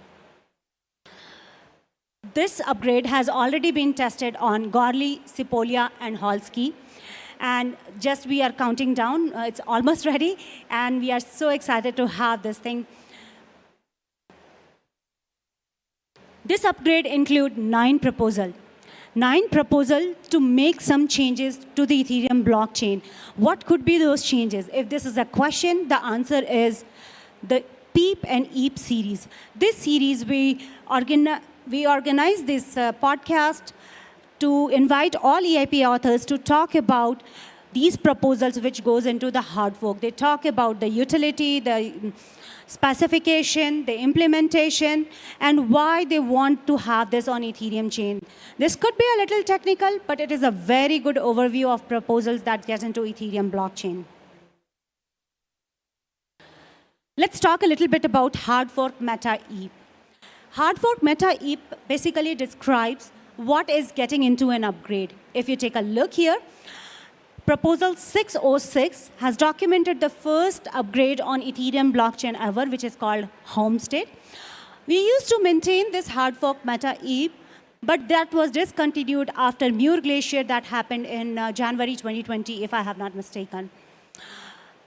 At the time, we started building up execution specs. We started documenting the specs into Python language. So we decided to move all specs in .md format in the execution specs. However, as I was mentioning earlier, the ecosystem grew, Ethereum evolved, and people decided to bring it back. Now we have 2 layers of chain and 2 layers in a chain, and we would like to make sure that people are aware of the specs getting into it. So Tim Bako documented proposal 7568 to backfill since Berlin to Chapella, and now we have hard fork meta available for all future upgrades. Now when we are having these upgrades, we have hard fork meta, we would like to add it with proposals. For DenCon, we have already seen the final list. It has been tested on the testnet, and it is expected on the mainnet in less than a week, I guess. So for future upgrades, what we are going to do, we are going to open discussion. This is the list of proposals which have been proposed. It is there for inclusion. They are called as consider for inclusion. And for Osaka, the list is also very tentative, but proposal which we could not include in Prague and Electra have been moved forward. We could only include a few proposals because we want that client team get enough time to work on these proposals and make sure they are robust. Well, if all these information may have inspired you, if you want to make a contribution to the Ethereum protocol, or to the application layer, or to the rollup, my recommendation here would be start following developers call.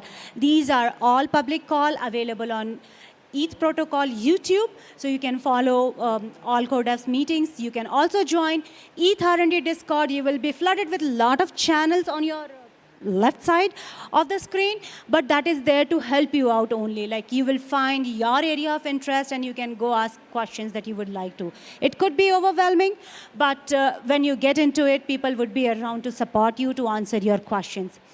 Similarly, if you are interested on the research side of it, if you are someone who would like to document a standard for Ethereum protocol or for Ethereum ecosystem, the recommendation is to go check out ETH Research Forum. ETH Research are for research papers, and many of the proposals comes out from there. Every proposal has to be discussed, and for that, we create this Fellowship of Ethereum Magician page where we discuss it with the community and collect their feedback. To all these things, to make all these things happen in the Ethereum ecosystem, we are proud to be supporting Ethereum protocol. This is the list of Ethereum cat herders contribution. We try to contribute on different levels. So if you are interested in contributing to even Ethereum cat herders, You can reach out to me. I'll be around here to answer any questions. But in case you find this online and you would want to reach us, here are some of our contacts to connect with us. Thank you, everyone, for joining us here today and to learn more about Ethereum and improvement proposal that has made contribution in the evolution of Ethereum. Have a great day.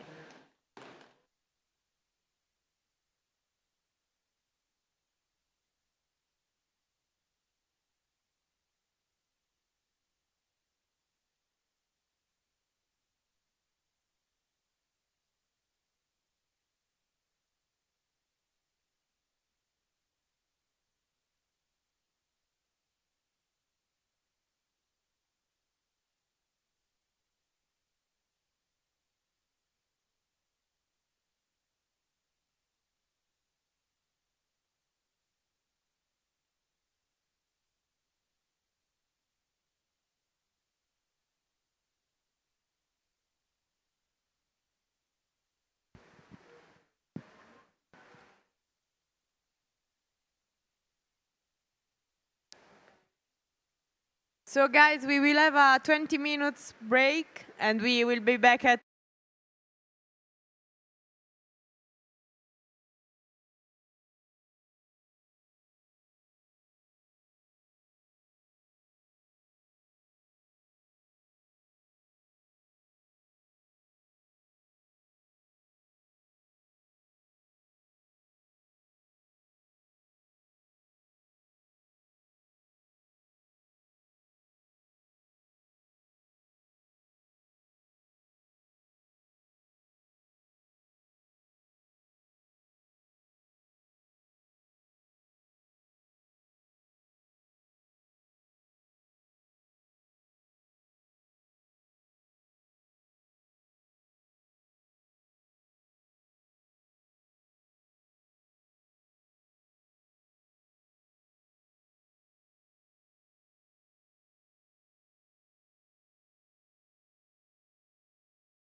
Hello, everyone.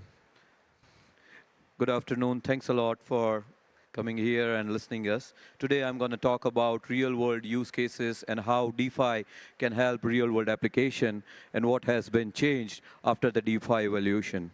I'm Keshav Pandya from Zebu. Let's start. So the first most question for all of us has been, is DeFi ready to hit the global market? We are seeing so many different applications. We are listening the buzzword that DeFi is here. So many different protocols are coming up for lending, for settlement, for services. And it has been a while that we are witnessing so many different tokens are coming up with a real utility. There are projects coming up with real utility around the use case. Now, there has been a challenge observed that when it comes to a real-world application, DeFi was struggling a bit because it was a new emergence. It was the first time ever people started understanding, and it was a transition from centralized finance to decentralized finance. But finance has been a key journey for all of us. It's a part of our life, and there has been a big opportunity to evolve. So if we see the current state of DeFi, so there are two different angles to it.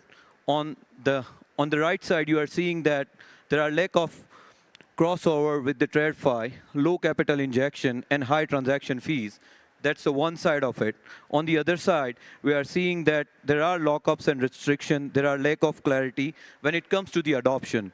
If you come as a novice, you are coming in as an investor, you are a first-time interactor with the DeFi application, it's very difficult for them to understand how the entire ecosystem works, how they can become part of it, and how the DeFi can really help them for a real-world business and the use case.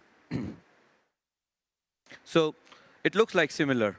If some new timer comes in, he is very much confused that how I can produce my yield. What is going to happen if I'm putting in the money, whether I'm going to make any money, or what is going to happen with me. So this is the confused state for any DeFi investor or first-time observer. So why this ecosystem is so much complex? There has been a question, right? So there are 5 main points that why we are not able to understand, because the crypto ecosystem is completely diverse. It's a decentralized one. So when we as a human, it's our tendency that when we first time see something new, we try to relate it with what we have seen so far, based on our experience, based on our real-world assumptions. So in the DeFi, it's a clearly understandable there are real-world utilities we're lacking. Second thing, it's too technical for newbies to understand because the Web3 is emerging. So Gen Zs can easily adopt, but when it comes to real businesses who are there since more than a decade or 2 decades, so for them, understand the adoption can be a challenging because they have tuned to work with institution, enterprises where permissions comes into the picture, different role-based access comes into the picture, and that has been a core challenge for them. Second thing, the processes are quite complex. It's not that one-click go for any interaction with the DeFi application. And when it comes to the global landscape and the regulatory framework, it is still a question. People are inventing some approach around how they can adopt the regulation around DeFi. Because when it started initially, it was the regulatory scapegoat for the DeFi, that if something you cannot do in the centralized world, if it's a risky, then let's adopt the decentralized where anonymity can be maintained. So when it comes to the real world adoption, and we really want to push the DeFi and the blockchain to the real world use cases, then you cannot really go away from the regulation. You have to understand the multi-currency complexities as well, because it's meant for the businesses, and if we adopt that, then we can witness a very big success around it. So we are presenting, and what we did with Zebu, we are generating a real value. We are building up a DeFi for real businesses, and it's world's first loyalty utility token, which is empowering telecom settlement. And why I am saying and claiming this, because as we speak right now, as Zebu, we have crossed a mark of $1 billion worth settlement today. More than 100 institutions are using us on our platform. They are doing daily invoice settlement. And due to the problem what we discussed, we tried to remove it. We tried to create an interface which is more relevant for the institution, how they have been doing it. Now, why I am emphasizing on a real-world business? So let me give you a quick view on the market opportunity where we are working. Telecom global market is a 1.8 trillion US dollar market, out of which we are catering to 120 billion US dollar market, which is wholesale voice, SMS, and data, which is a global settlement between two telecom companies. And the goal for us is to reach to 24 billion in next 24 months. So this is a real potential. So if you there has been a selection for us. Either you work on a project on a DeFi, which problem really doesn't exist. You try to create a problem and then give a solution. So there will be a curve to adopt and to go inside. If you pick up a real business and a real world opportunity, then you can literally you can drive the adoption and you will see a different result. And that has worked for us.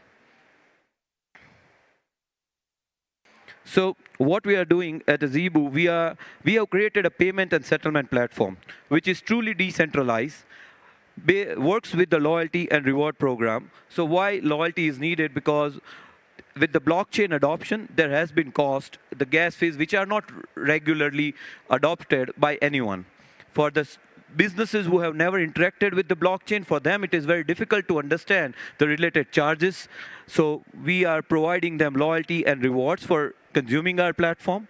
Apart from that, we are providing them global operability and complete interface, which is more like a Web 2, but runs on the custom DeFi operation. And all the settlements to leverage a real blockchain benefit, and where the change is happening that the centralized institutions doesn't provide them transparency on the assets, what they are holding, the transactions, the settlement clarity is not there. You have the interface to review as a ledger, but you really cannot see the transaction where it is happening. So that's where the smart contract-based settlement comes into the picture. We provide complete end-to-end settlement solution, which is transparent and everything happens on-chain. So when it comes to the regulator, when it comes to the transparency, it really is there. So both the side of businesses, regulator, everyone can see what all transactions are and how it is happening.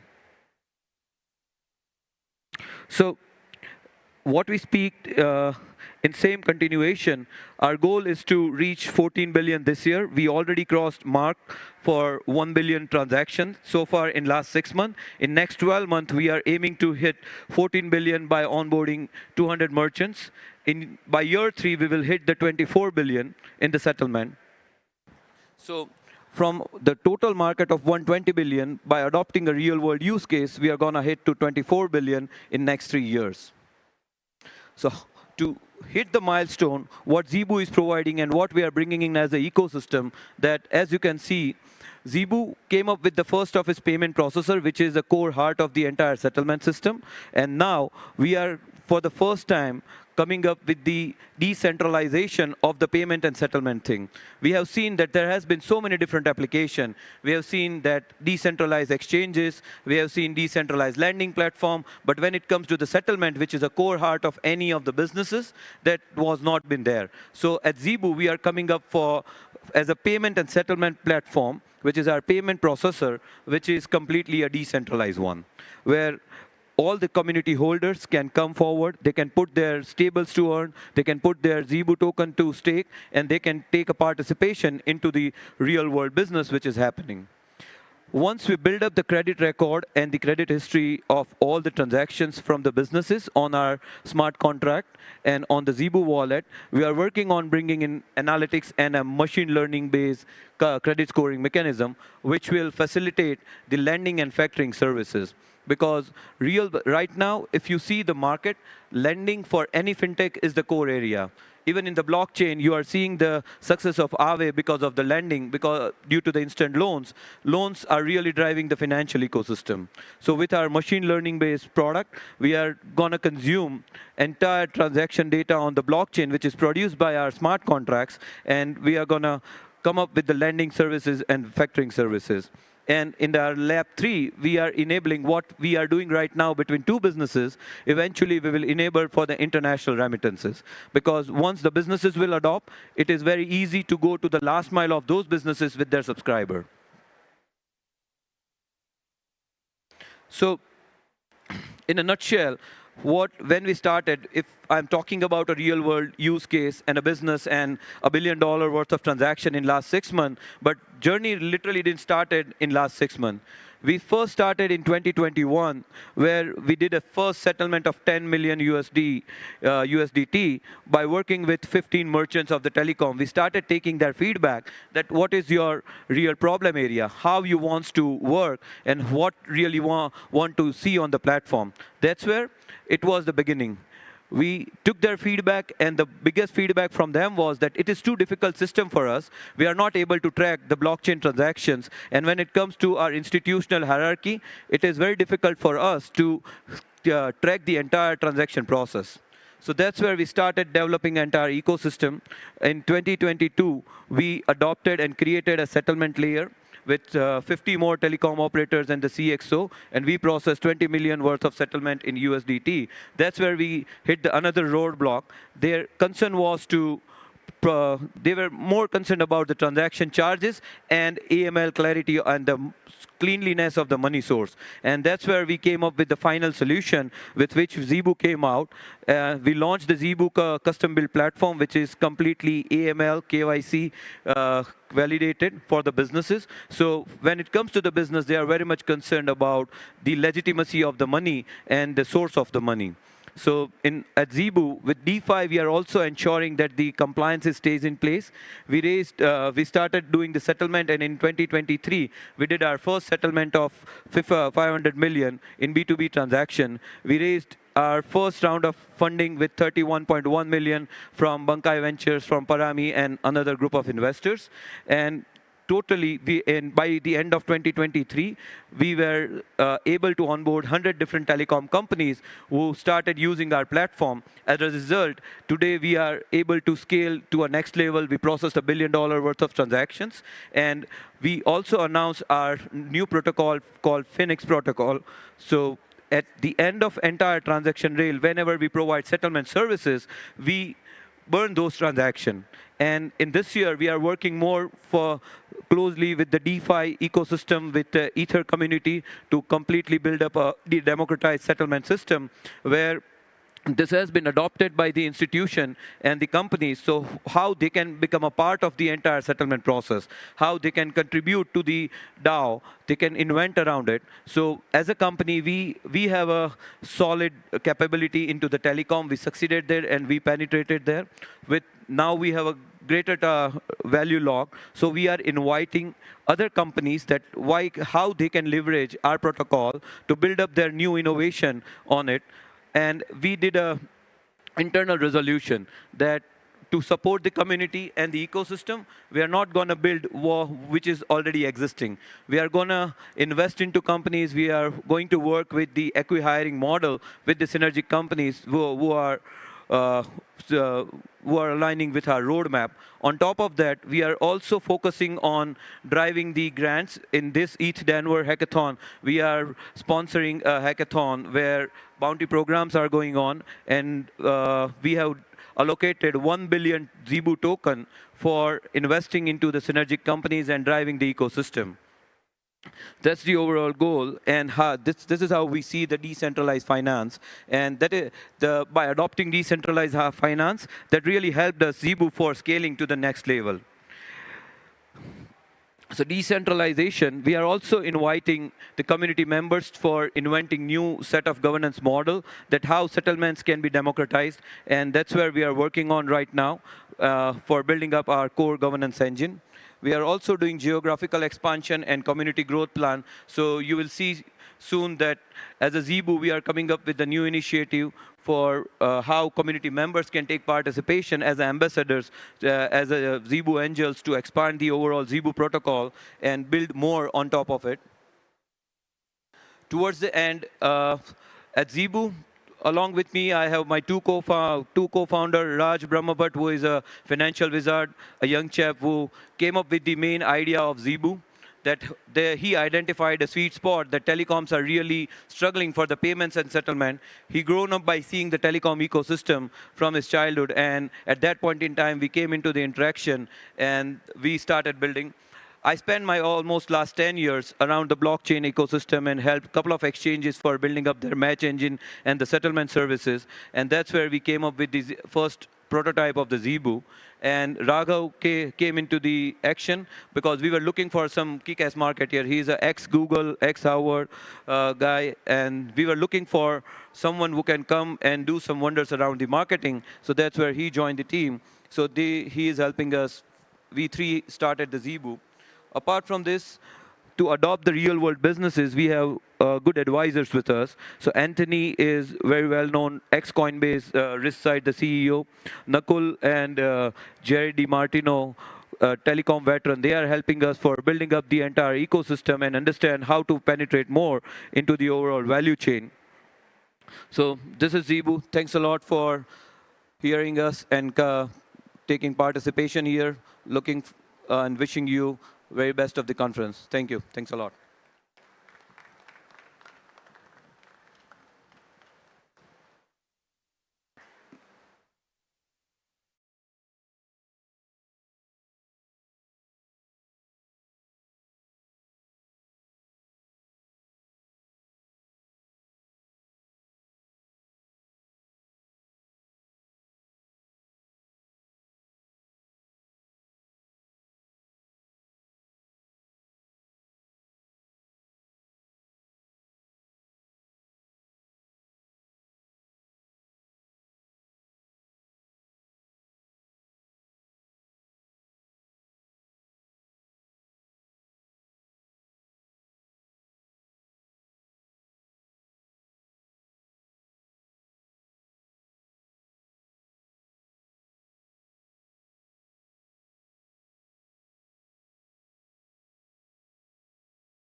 A new thesis. Hey everyone, thanks for coming to my talk. I do have slides. That's my first slide. What? Oh. Oh, there we go. I will say, I just want to clarify before I start, I made my own slides. And so what you're seeing is not low effort, it's just low talent. But so the thing that I'd like to talk to everyone about is something that we've been really focused on lately at Polygon, and it's what we call the aggregated blockchain thesis. And you can think of it as a response to the fact that crypto, like when we talk about scaling in crypto, we're sort of stuck between the monolithic and the modular approaches to scaling. And so if you think about what the monolithic view says, it says that when we talk about scaling and scalability in crypto, what we really mean is scaling access to liquidity, scaling access to shared state. And so the idea that we can scale by adding a bunch of different chains doesn't fix this problem, if it means that we are fragmenting liquidity or fragmenting state. And so the modular view, the response is, just like the internet cannot run on a single server, we can't run an internet scale crypto ecosystem on a single chain. And moreover, different applications have sort of heterogeneous requirements for security and centralization and latency and UX. And so even the idea that we would put all of those applications on a single chain doesn't make sense in a certain sense. But the problem with the modular approach is, as we can see on Ethereum, we have a bunch of L2s. So we're scaling horizontally by adding more and more L2s. But we're running into this issue where liquidity, state, and users are fragmented across all of these chains.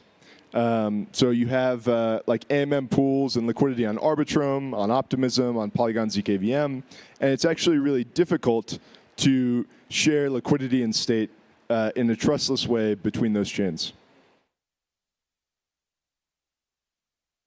So I'd like to claim that when we talk about unified liquidity, this vision requires two things. So it requires that assets be fungible across chains.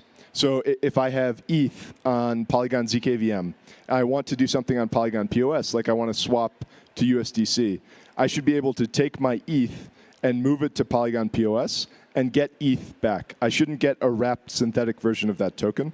And the second requirement is that we should have super low latency for cross-chain interactions, both asynchronous and synchronous. So if we think about the current state, we don't have either of those things, right? If we want to bridge trustlessly between two L2s, like let's say we want to go from Polygon zkVM to Arbitrum or to zkSync, I need to take my ETH on Polygon zkVM. I create a transaction to withdraw that ETH. I have to wait for a proof to be generated. I need to wait for that proof to be verified on L1, for that block to be confirmed, and then for my deposit to be credited to Arbitrum or zkSync. So all in, that takes like 40 minutes. And so that's an unacceptably long time and delay for good UX and for unified liquidity. And so in some sense, the Polygon's aggregation layer, the aggregation thesis, is a response to fixing this problem. So it's the goal is to provide safety for asset fungibility across chains and for super low latency interaction, whether asynchronous or synchronous between chains. So I didn't create this GIF. This was the very talented Polygon marketing team, but we can see that, and we'll get into this, but the introduction of the aggregation layer allows us to move assets between chains in the Polygon ecosystem in a way that is fungible. So we can take all of the L1 native assets and L2 native assets are locked in a unified bridge, and we can take ETH from Polygon zkVM and move it and get ETH on Polygon zkPOS or on A-Star or the OKX chain. And crucially, we can do that in a super low latency way, still safely, and without a footprint on L1. So we're not limited or bottlenecked by the capacity of L1 to do this cross-chain interaction. And so the first element of the aggregation layer is providing safety for this unified bridge. And so I don't know how technical the audience is. This might get a little bit technical, but the goal with Polygon is to create an ecosystem that gives chains sovereignty. So you should be able to run your own execution environment. You should be able to run ZKVM, type 1 or type 2, MIDAN, custom ZKVMs with something like SP1.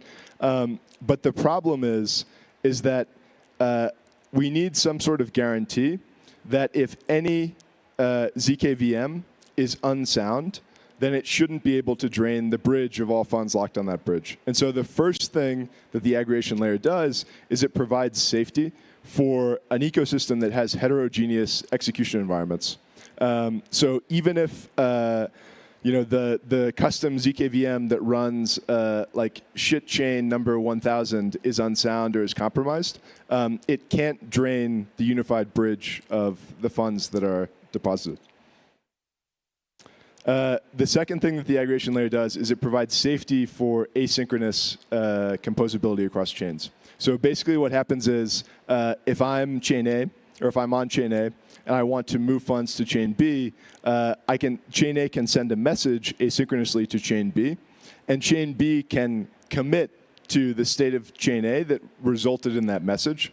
And so the aggregation layer gives a guarantee, a cryptographic guarantee, that chain B cannot be finalized on Ethereum if the state that it depends on of chain A conflicts. So this is a really important point, because if you recall like what's required for trustless interaction between two chains, we need a proof to be generated, but we also need the state corresponding with that proof to be finalized on Ethereum. Otherwise, a chain could equivocate. So this is a way of ensuring that chains cannot equivocate and must be consistent within this ecosystem.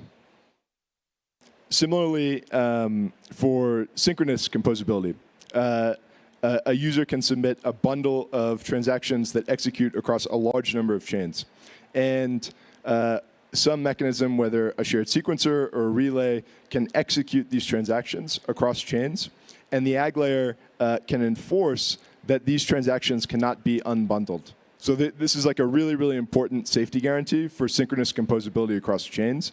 Because if we don't have this guarantee, then we could have a bundle being partially executed in the ecosystem. So you could have like a mint transaction be executed on chain B, but not have a corresponding burn on chain A.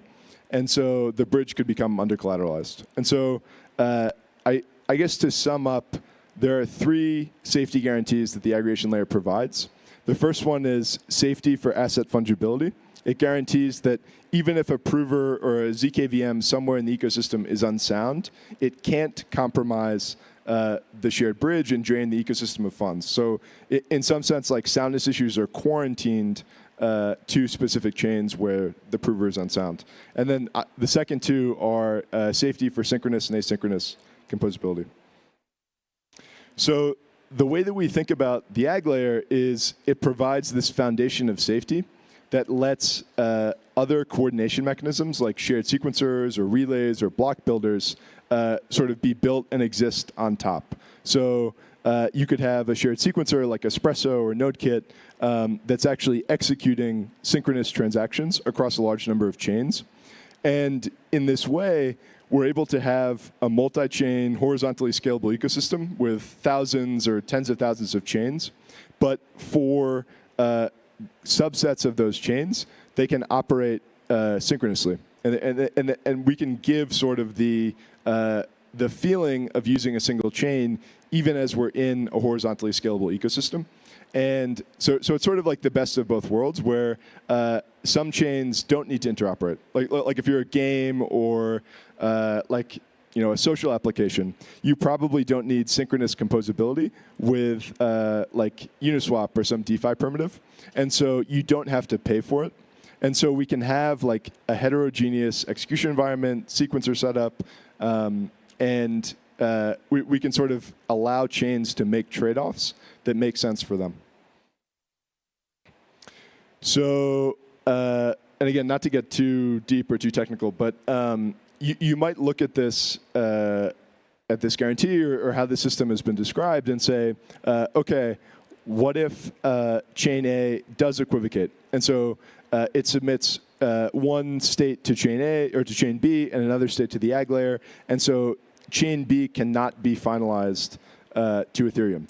There's like a 10 to 15 second liveness delay where an equivocation is detected and chain A might be slashed or something. And so I think it's a really important point to say that if we are allowing cross-chain interop at lower latency than Ethereum finality, we have this intractable problem where we have to choose between either providing safety, so providing this guarantee that chain states can never be inconsistent, that we'll never have a situation where the bridge is under-collateralized or where users lose funds. But we could have delays in liveness if chains misbehave or shared sequencers misbehave.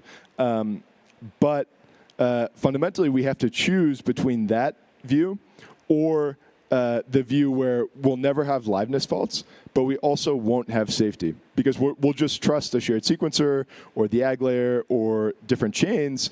But in the event that those entities misbehave, then they can steal funds that are deposited on other chains. And so there's sort of more to say about this, and you can read our blog post, but it's really important to emphasize that this is sort of the best that we can do if we are providing lower than Ethereum latency finality and safety. So in terms of comparisons, I think it's really important to emphasize that this view, this sort of vision of safety and asset fungibility and low latency interop is something that is only possible with a ZK ecosystem. We can't do this with an optimistic rollup. And you can sort of easily see why, because the challenge period that's imposed by optimistic rollups, right now it's 7 days for Arbitrum and Optimism. This makes it so like the latency for a cross-chain interaction is actually even worse than Ethereum finality because we need to wait for the challenge period to expire. And so fundamentally, like being able to have very fast finality with ZK proofs on Ethereum is what allows us to offer safety guarantees and to allow low latency interop. Further, for ZK rollups, like I think that there's a misperception that when we talk about aggregation and the aggregation layer, we're just talking about proof aggregation. And it's really important to emphasize that this is not the case, because you can imagine two ZK rollups that are trying to interoperate. And you have chain A, and it produces two states, like A1 and A2. And both of these states are valid, and so both are secured with a zero-knowledge proof. But chain A equivocates, so it sends A1 to B and A2 to the proof aggregation service. Then B is depending on a state of A that never happened, and so we're not providing a consistency guarantee that allows us to ensure that funds that are on B are safe. So I guess I have 6 minutes for this slide, so maybe I can slow down and spend some time on this one. But so the vision for Polygon under the AG layer is one in which we have an ecosystem of thousands or tens of thousands or hundreds of thousands of chains. But fundamentally, these chains retain freedom and sovereignty to basically operate how they want. So they can use whatever token for staking, for operating the chain, whatever token for gas. They can use custom execution environments and ZK VMs. And so they're not giving up anything. And I think that there's a real contrast here between proposals for other sort of roll-up ecosystems where there might be revenue share requirements that are enforced by closed source licenses. There might be restrictions on the types of chains and the types of execution environments that you can run.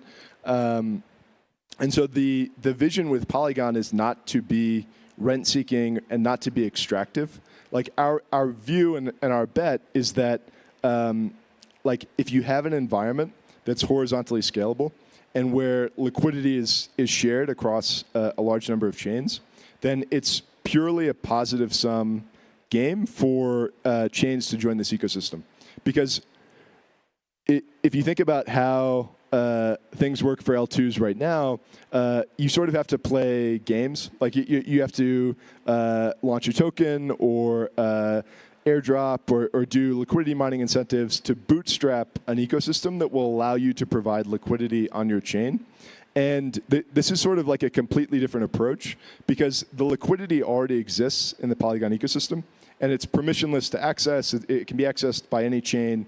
And so as a builder, you can take, you can focus on what's actually important and what your source of leverage is. So if you're building a game or a DeFi primitive or an NFT mint, you can focus on that and you can access the liquidity that already exists in the Polygon ecosystem.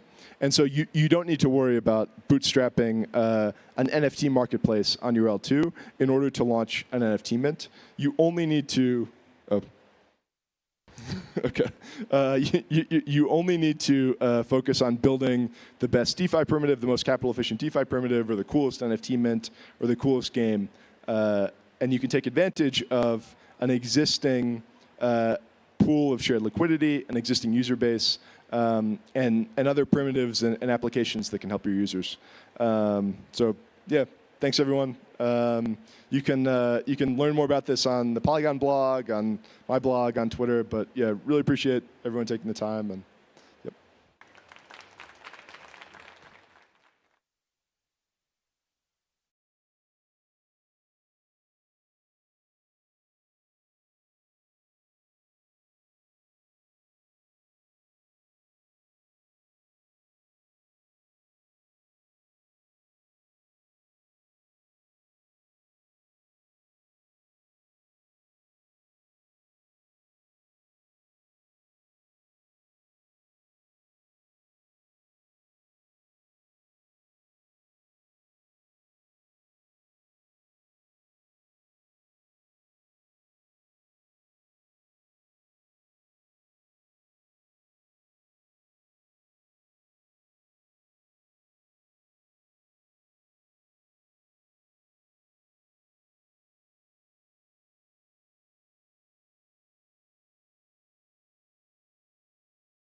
Perfect. Thank you very much.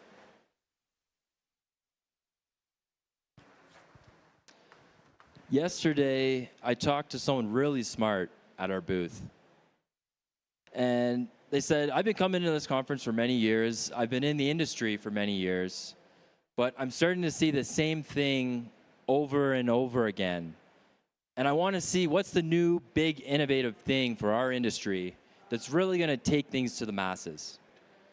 And I said, great. Have you heard about meme coins?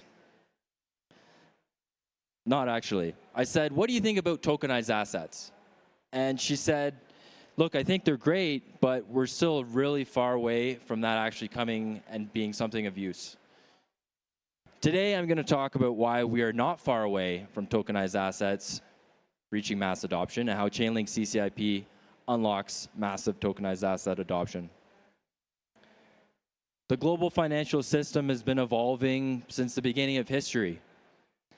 We started with bartering 6,000 years ago, coins, paper, and now we're in digital, moving on blockchains, what we like to call on-chain finance. On-chain finance, though, is still just a small fraction of a percent of the overall value across global finance. We're $2.4 trillion market cap overall. The rest of the value in the world is hundreds of trillions. So the question then becomes, how do we unleash on-chain finance? How do we move all this value from legacy, inefficient, old financial systems onto blockchains?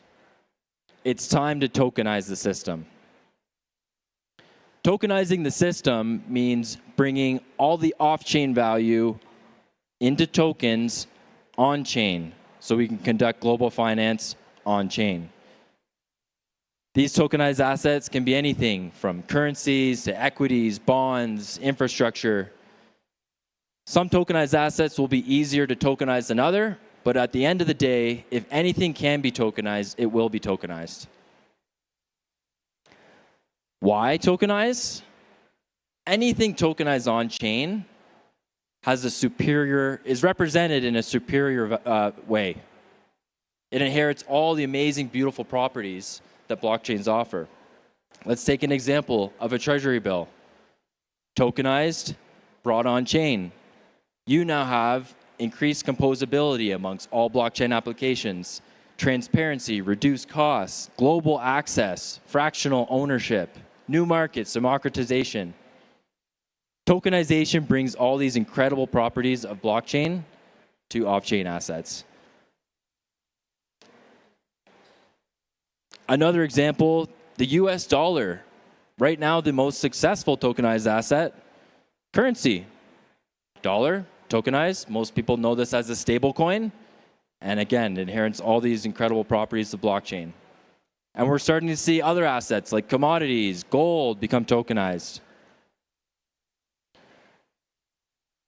This is the biggest market opportunity in human history ever. Over the next 6 years, many financial institutions and experts expect that tokenized assets can reach 16 trillion in value. Right now, stablecoins and other assets that are becoming tokenized are, again, a fraction of a percent of this market opportunity. There's such a massive opportunity here. And it's not just me saying this.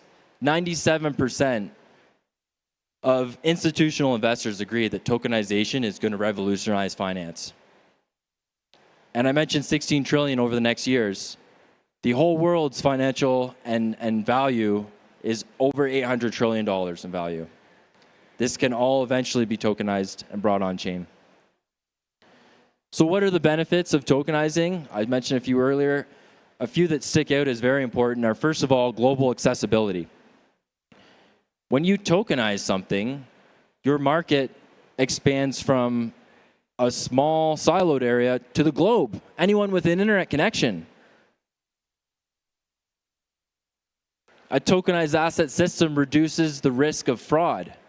We have the CEO of BlackRock, $9 trillion assets under management, quoted saying, this eliminates all corruption by having a tokenized system. This is incredible. And of course, the driving force that is going to push assets to become tokenized and is most obvious is the reduction in cost. We're going from middlemen, paperwork, confusing systems, transactions, to blockchain, smart contract, Oracle networks. Shortens value chains, reduce transaction costs, and of course, you have automated workflows. So then the question next becomes, okay, what's holding tokenized assets back? This sounds too good to be true. There are many problems. I think one of the most important problems, and the one I'm going to talk about today specifically, is interoperability. We all know blockchains are inherently disconnected from other chains. A tokenized asset issued on a single chain is isolated to that single chain. You're disconnected from all other markets. This multi-chain fragmentation really creates almost these digital islands of disconnected liquidity.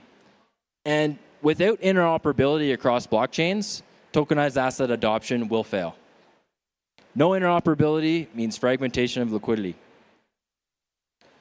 This is a very hard problem to solve.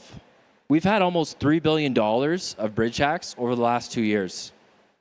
This is a number that we must do everything in our power to reduce and eliminate.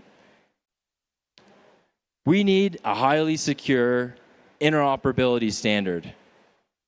And we do have it. It's Chainlink CCIP. Chainlink CCIP solves the blockchain interoperability problem for tokenized assets. CCIP enables tokenized assets to be securely sent across blockchains. CCIP enables users on any chain to buy a tokenized asset. Issue a tokenized asset on one chain, access the markets of every other chain. And last but not least, CCIP has some incredible features, one of which are programmable token transfers, by which you can send a token and data simultaneously across chains. A token with a message riding on top of it with instructions for what to do with that token on the destination chain, which enables a whole world of incredible opportunities beyond what's ever been possible. How is Chainlink CCIP so secure? Chainlink CCIP is secured by Chainlink industry standard decentralized Oracle networks.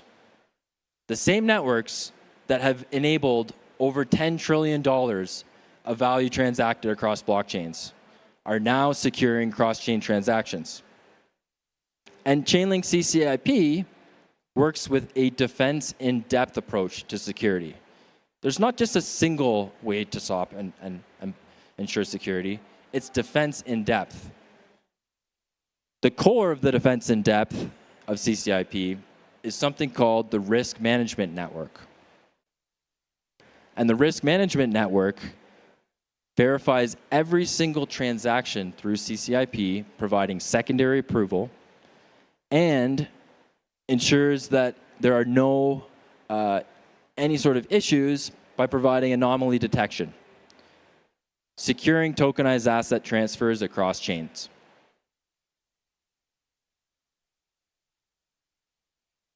So where do we go from here? With the interoperability problem solved by Chainlink CCIP, it's time to tokenize the system. And we're already getting started with this. If you're interested in learning how to move USDC cross-chain with CCIP, you're welcome to scan the QR code, come see us at our booth, and I'm very happy to welcome Seamus from Circle to the stage, and we're going to have a talk about the partnership and collaborations we're working on. Thank you, Michael. Appreciate it. Hey, everyone. Good to see you. Great presentation. Thank you. Does this work? Can everyone still see? You want me to come over there? Yeah, if you want to grab a seat here. Cool.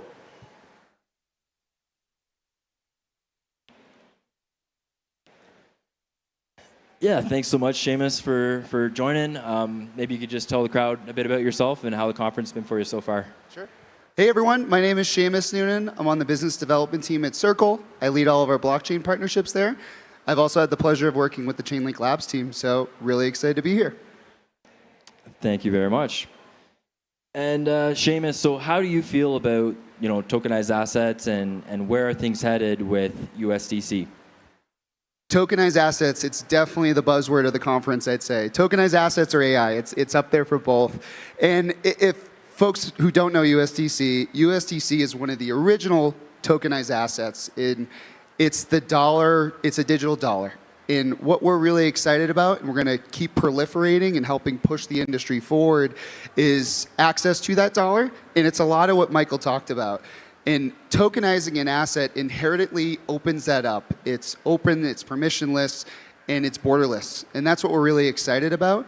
And what I'd say is USDC was introduced in 2018, and we saw some early initial product market fits in DeFi, and that's been great, and that's going to continue to proliferate.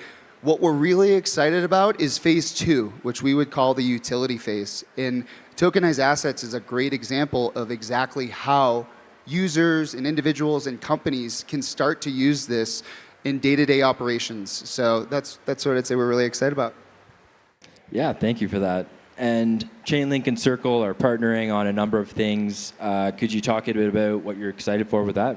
Absolutely, absolutely. I would say once we started talking, it was very inherently clear there was a lot of synergies and shared goals around what do we want to do in the Web3 landscape? What can we do to help accelerate and push this industry forward?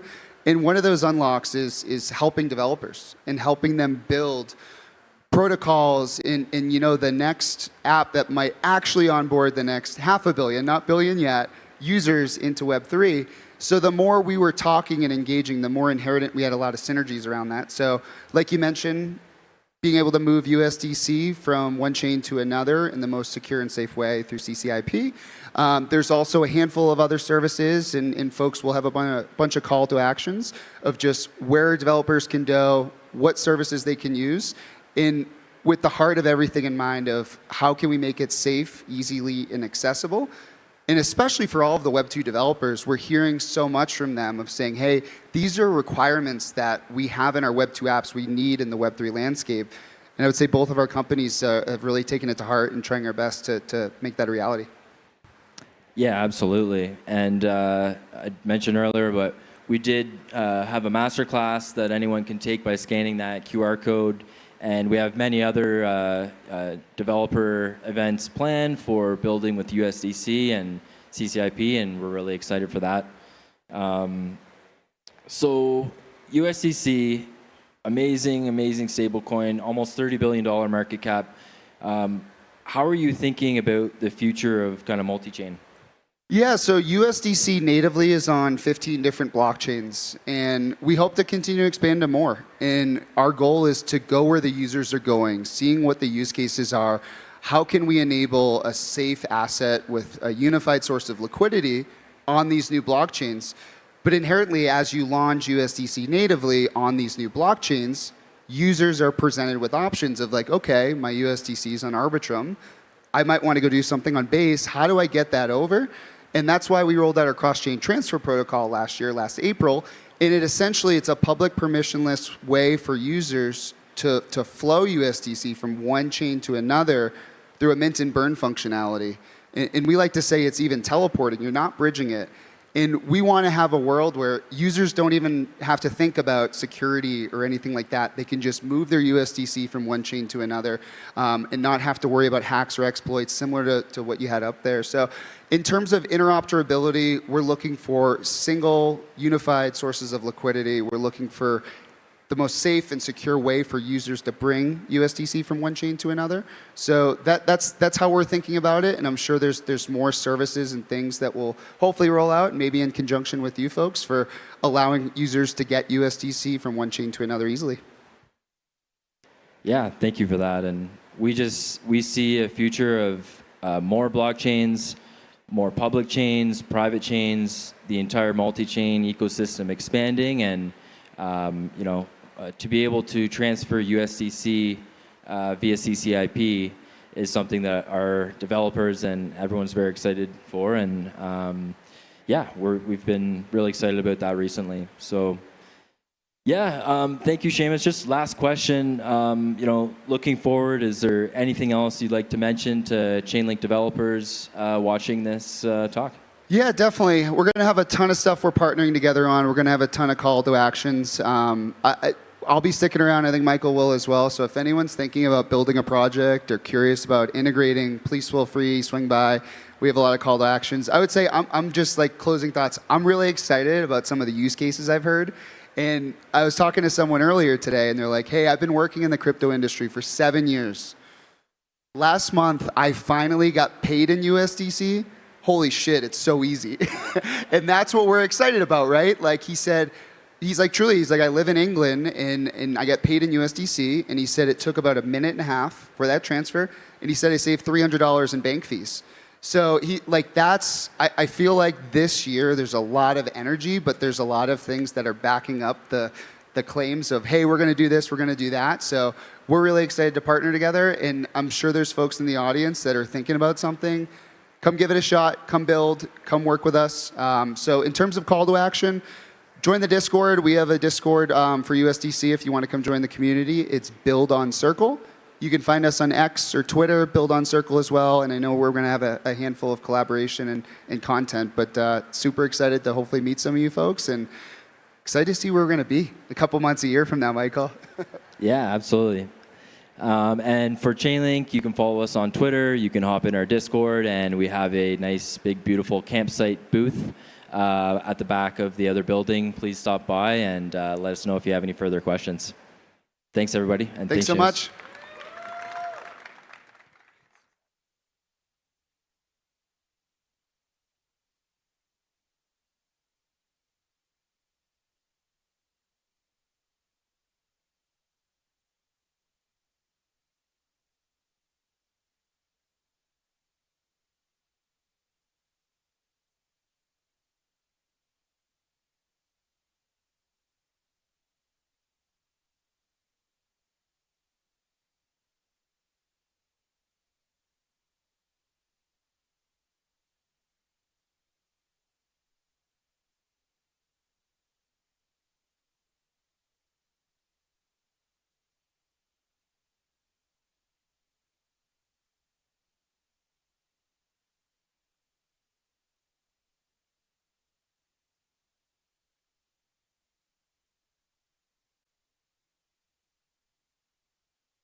right. Hello out there. My name's Joe Van Loon. I'm the CEO and co-founder of Audit Wizard. So today I'm going to be talking a little bit about security. My talk is called A Developer's Guide to Self-Auditing, Easy Methods and Strategies to Not Get Hacked. So if you're a developer, wondering what you need to do to stay secure or get the most out of an audit you're going to get, this is the right place. All right, a little bit about me. I worked as a security engineer in Web 2 for about 8 years. Worked at some large tech companies, did a lot of security reviews in that time, did some research as well on empowering developers to be better at security, to self-audit. And now I'm building a platform for auditors and devs to easily analyze the security of smart contracts. All right, so why self-audit? I like to think of security as a probability function. You basically have an expected value based on the controls you put in place. The standard calculus in security is risk equals probability times impact. When you sum your security risks and apply your layers of defense, you get an expected value of the security of your app, of your smart contracts. So this value can never be zero, but ultimately it's your goal to get that number as small as possible and keep it there.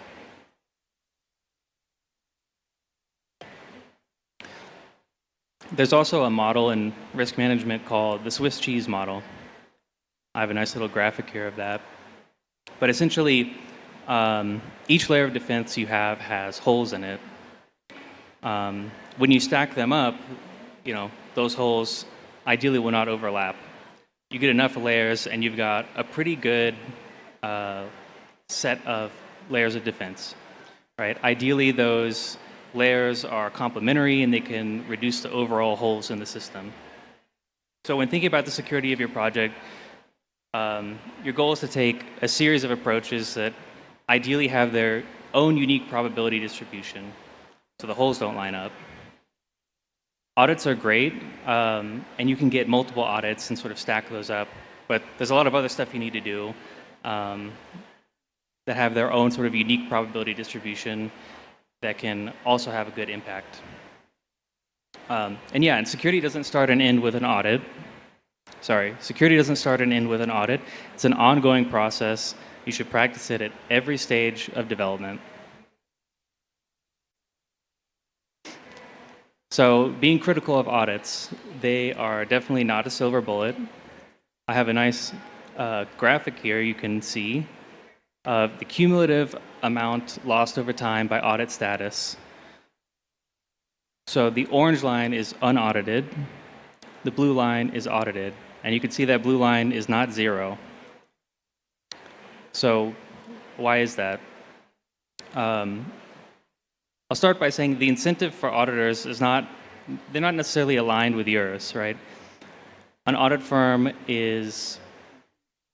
their goal is to produce a report that's satisfactory, that does a good job, it's the best effort, and then move on to the next one. Your goal is to not get hacked. And yeah, auditors have a reputation to uphold, but no auditor is perfect, right? Even big name firms have experienced hacks on contracts they've audited. Some vulnerabilities are quite complex. It's totally understandable that not every auditor would catch every vulnerability. So one experiment you can run is if you get an audit from 2 different firms, you'll find that the reports they produce are not exactly identical. So as I said, stacking up audits is a good standard practice. It's a standard advice to get 2 or 3 audits at least, but you should also augment those layers of security with your own. And also, in addition to audits from firms, you should explore things like audit contests, bounty programs. Those can help fill in the gaps as well. All right, so if you're prepping for an audit, my first piece of advice is to make the job of your auditors as hard as possible. You want them to struggle to find vulnerabilities because they absolutely do not want to turn in a sparse report. So if you can get all the low-hanging fruit out of the way, if you can front-run essentially the auditors on the work that they're going to do, you're going to force them to look a little bit deeper to produce a meaningful report. Auditors hate to turn in, a set of 5 informational vulnerabilities, and that's it. Doesn't look good on them. So they're going to dig deeper and deeper until they find something that they're proud of.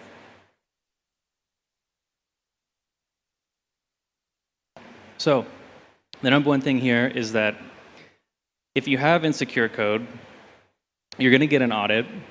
They're going to find all the vulnerabilities. Then they're going to say, okay, fix them, come back for round 2, right? Usually that means getting another audit. Sometimes, it's part of the initial audit deal, but if your code is very insecure, you're going to be wasting a lot of time. And even so, if you have that time, auditors are going to be, spending their effort working on that low-hanging fruit that you could have easily gotten out of the way instead of doing more complex research on what could really go wrong with some of the more involved systems in your smart contracts. So getting that low-hanging fruit out of the way is a really good way to make audits worth your money.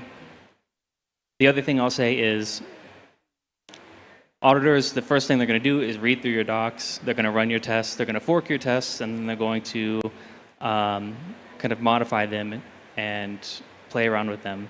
So having good docs, good tests will save auditors tons of time. It will leave more time for them to really think critically about the review, to explore more complex vulnerabilities, those hidden criticals, which are really the things you're after. You don't want one of those popping up, 2-3 years down the line after you've gotten 4 or so audits that no one ever caught it.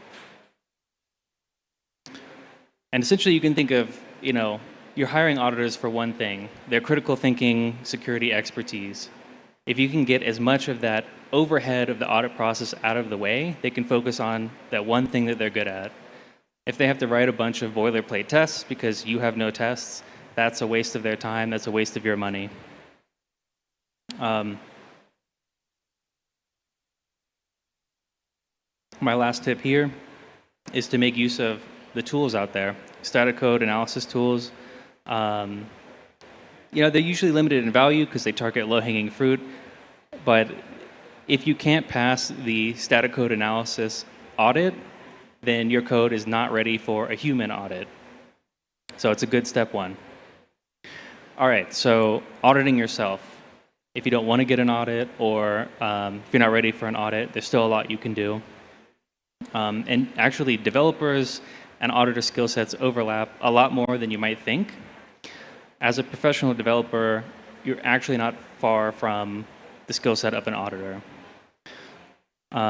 You only need to take the right approach to reasoning about security in order to successfully perform an audit. One of the key things there is threat modeling. If you've never heard that term before, that's okay. I have a slide for it coming up. We'll go through it in detail. But it's one of the most powerful tools or techniques an auditor puts to use. So you want to at least do some basic threat modeling, some basic assessment of your own security from different perspectives. Think like an outsider, think like an attacker, not just someone who's been hammering away at this code for a year or so. Threat modeling involves thinking of anything and everything that can go wrong, and very importantly, also includes things you believe you've already mitigated. So the key thing there is to challenge your assumptions. Trust but verify is what we say. So one example that I have here of thinking of everything that can go wrong and testing that. Viper had a particularly nasty bug in their reentrancy guard due to it not working in some of the cases that they hadn't tested. So essentially, the reentrancy guard variable was scoped to single functions. And if you re-entered in a contract in a separate function, that was actually valid. The reentrancy guard wouldn't block that. So what went wrong? Viper didn't challenge the assumption of their reentrancy guard, working for multifunction reentrancies. So things can go very wrong if you make assumptions and don't verify them.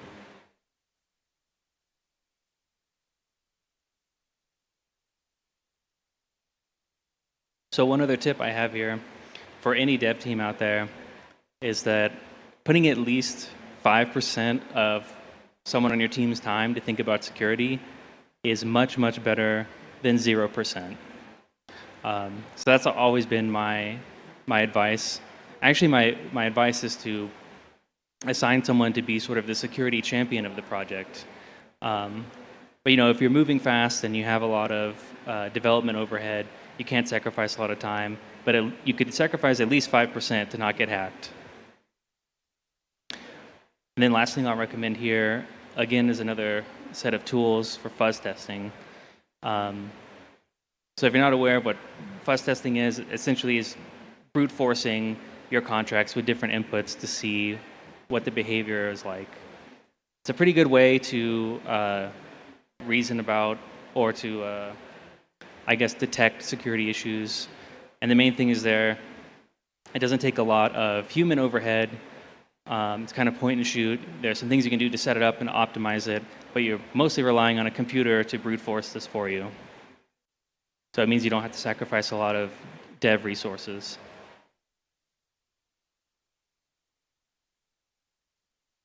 Okay, so threat modeling. When I first started as an auditor in the Web 2 space, I would often ask the question in my reviews, how do I know that I'm done? How do I know that I found everything? What if I missed something? No one really had a good answer, right? But the technique for addressing that problem is having a very exhaustive threat model. As I said before, threat modeling is just imagining anything and everything that can go wrong with security. And it's much easier to reason about the completeness of a security review at a high level than to sort of aimlessly bug hunt. So there's a ton of strategies for threat modeling, but the basics you need to know are the CIA triad. That's confidentiality, integrity, availability. All risks can sort of be categorized into one of these three buckets. To further expand on that, we have the STRIDE model, and I have a nice diagram here of that. You can see what it stands for there, but essentially it gives you a good lens to model a potential attacker through and to think of the various vulnerabilities that might be present, right? You could think of how your assets might be tampered with, how a user might spoof another user, how information disclosure might happen, right? So you can use those models to help you build up a significant threat model to think about everything that could have gone wrong.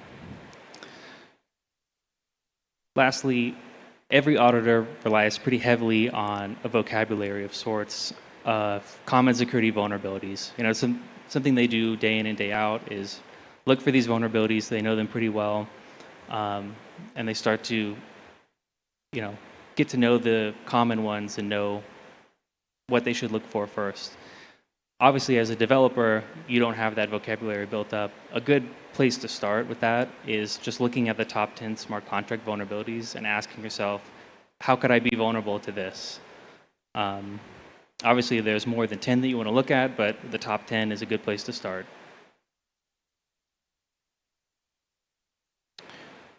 All right. So, OPSEC. I'm sure we've all seen quite a few OPSEC failures in Web3 so far. The main thing here is security is broader than just code. You can have the most secure code in the world, deploy it with, a certain wallet and lose that wallet, right? Or, someone gets access to your keys and it's all over. So you can't think of security in just one domain. You have to think of it more holistically. So there's a lot to cover in OPSEC. I think that's its own talk in itself, but there's a few key things we can take away. A few basic principles. One, the principle of least privilege, right? So for all of your assets, just asking yourself, who really needs to have access to this, the ability to do this thing? Anyone that doesn't absolutely need that, if you could survive having taken it away, then do so. And then multi-party approvals.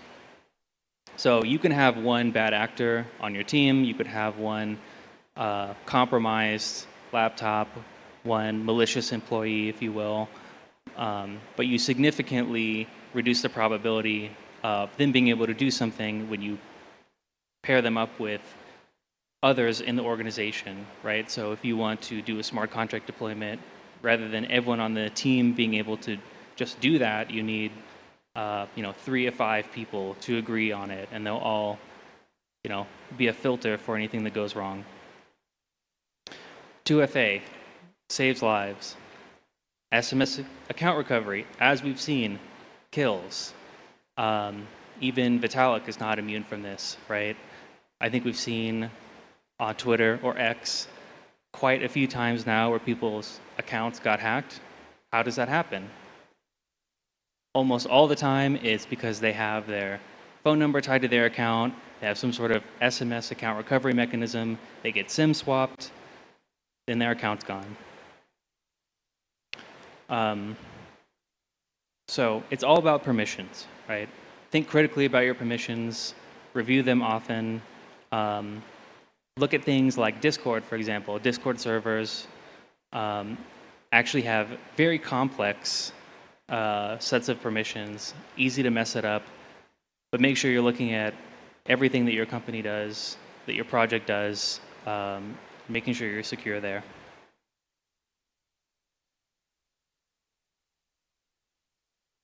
All right. So I only had 20 minutes for this talk.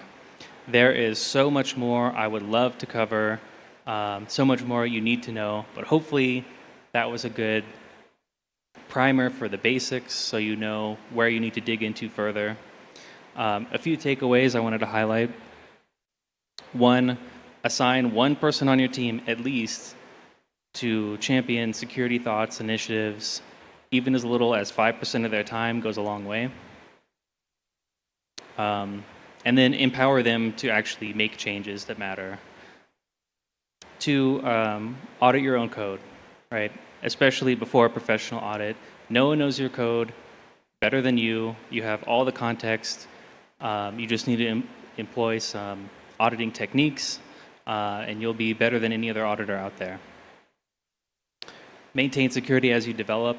So don't wait till the very end to start thinking about security, because you'll have dug yourself many holes that are difficult to dig out of. Always follow good OPSEC principles. Definitely include that in your review. Don't just go get a smart contract audit and think you're totally secure. You need to think holistically about everything that could go wrong. And lastly, check out Audit Wizard. So I have a small clip that I'm going to show you, but Audit Wizard is a platform for auditing your own smart contracts, reasoning about security. It can help you with everything I've talked about today. Thank you for listening. I have a few links up here, a few things I recommend. Looking at OWASP has some really good resources. The Wikipedia entry for Stride, oddly enough, does a really good job of detailing threat modeling, and a couple other ones there. And I wanted to end in showing you just a little bit in the last minute or so of Audit Wizard. Essentially, it's the platform that we've been building at Audit Wizard, and you can load your contracts in there. You can run all sorts of different tools. We're in an open beta right now, so feel free to come test it out. Give us your feedback. We're adding to it continuously. We have many, many more features ahead of us, and definitely looking for your feedback to know what's important to you. All right, that's my talk. Thank you, everyone.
right, GM. Hello, everybody. Good morning, wherever and whenever you are. If you're watching in live, watching the recording, or if you're here in the audience.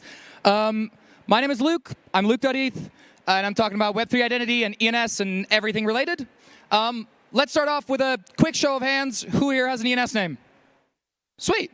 That's most of you. Awesome. All right, so quick run of the agenda. Am I missing a point? Nope, I'm doing great. All right. In no apparent order, because every talk is supposed to have an agenda, we've got what ENS is, some top-level domains like your .xyz, your .io, your .cache, and all that fun stuff, Web3 identity, developers, documentation, and obviously ENS cards, which I almost lost. Cool, so what are we here for? What is ENS? What are we doing? ENS is a decentralized permissionless naming protocol that lives on Ethereum and scales to the entire internet. And what that essentially means is very simple. I'm Luke, otherwise known as 0x225F137127060C3B5, otherwise known as Luke.eth, which is a whole lot easier to remember, in my opinion.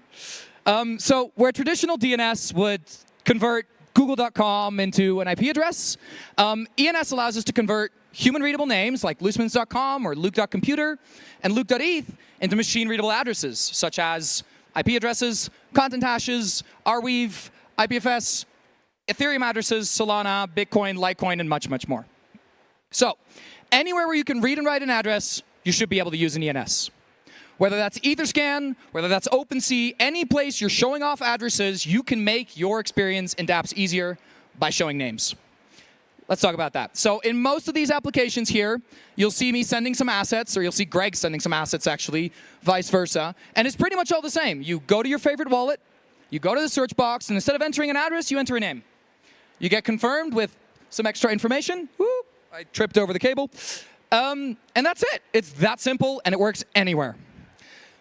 As well as in the top right of your favorite dApps. Here's Greg in sushi.com, Rainbow, and Snapshot. And I think I took a couple more as well. So ENS is integrated in most of the Ethereum ecosystem. We're in almost every library out there, and I've had too much caffeine, so I'm accelerating. Apologies. Why, you might ask? It's very simple. It's fun, it's cool, it's portable, it's multi-chain, it's extensible, it's a public good, it's decentralized, and it improves the crypto UX. There are so many steps involved. Setting up a wallet, backing up your private keys, keeping track of addresses, and much, much more. Having a name just removes that little barrier to entry for so many people. And it's also just a super cool public good. I mean, this is ENS. Like, what do you want? We're here to extend DNS. We're not here to replace the existing domain name system. I'm here today because there's cables on the floor, and they run IP over copper, or over fiber, I think, if I checked correctly. And we're not planning to replace that. We're here to extend .com, and we're here to extend all of the other DNS domains that already exist. So whether you have an IO, an XYZ, a finance, or any of the 2,000 that unfortunately I mostly remember that support DNSSEC, your name will work, and you can use it within ENS completely gasless and completely for free right now today. So how does that work? How does ENS work? There's this resolution process, and I could go down the developer rabbit hole, but TLDR, everything is controlled by smart contract, and smart contract go per. And that's all you need to know. ENS is just, I want to look up a name, and I want to retrieve an address, I want to retrieve an avatar, I want to retrieve some records. Easy. So here's an example. Don't worry. It's only going to be like super in-depth, and that's all. I'm kidding. I will skip most of the details, and I'll save you. So let's talk about it. Luke.eth, 0x225F13712C3B5, profile picture, and a close button. Cool. Every contract, every name has a resolver. A resolver is essentially just a smart contract that's responsible for resolution of the name. So the resolver keeps track of your profile picture, the resolver keeps track of your Bitcoin address, your Litecoin address, your whatever else. Everything is in the resolver. So the way that works is ENS reaches out to a registry, and then there's a thing, and it looks at who owns .eth, and then there's a contract, because all of them have contracts, and then it goes to the ETH contract, and then it goes, who's Luke.eth? And then Luke.eth has a contract that's responsible, the resolver. And you get to set this resolver. So you can run set resolver, and you can change it to whatever you'd like, provided you're the owner of the name. So I can change the way my name works, as well as how subdomains work by changing the resolver, and just saying this smart contract is now in charge of everything my name from now on. And that's super cool. So this resolver just implements some specification to look up some info. It's got A to DR, it's got name, it's got ABI, and it's got pub key. And it's super cool. You just make a function in your contract that returns some info, and that's it.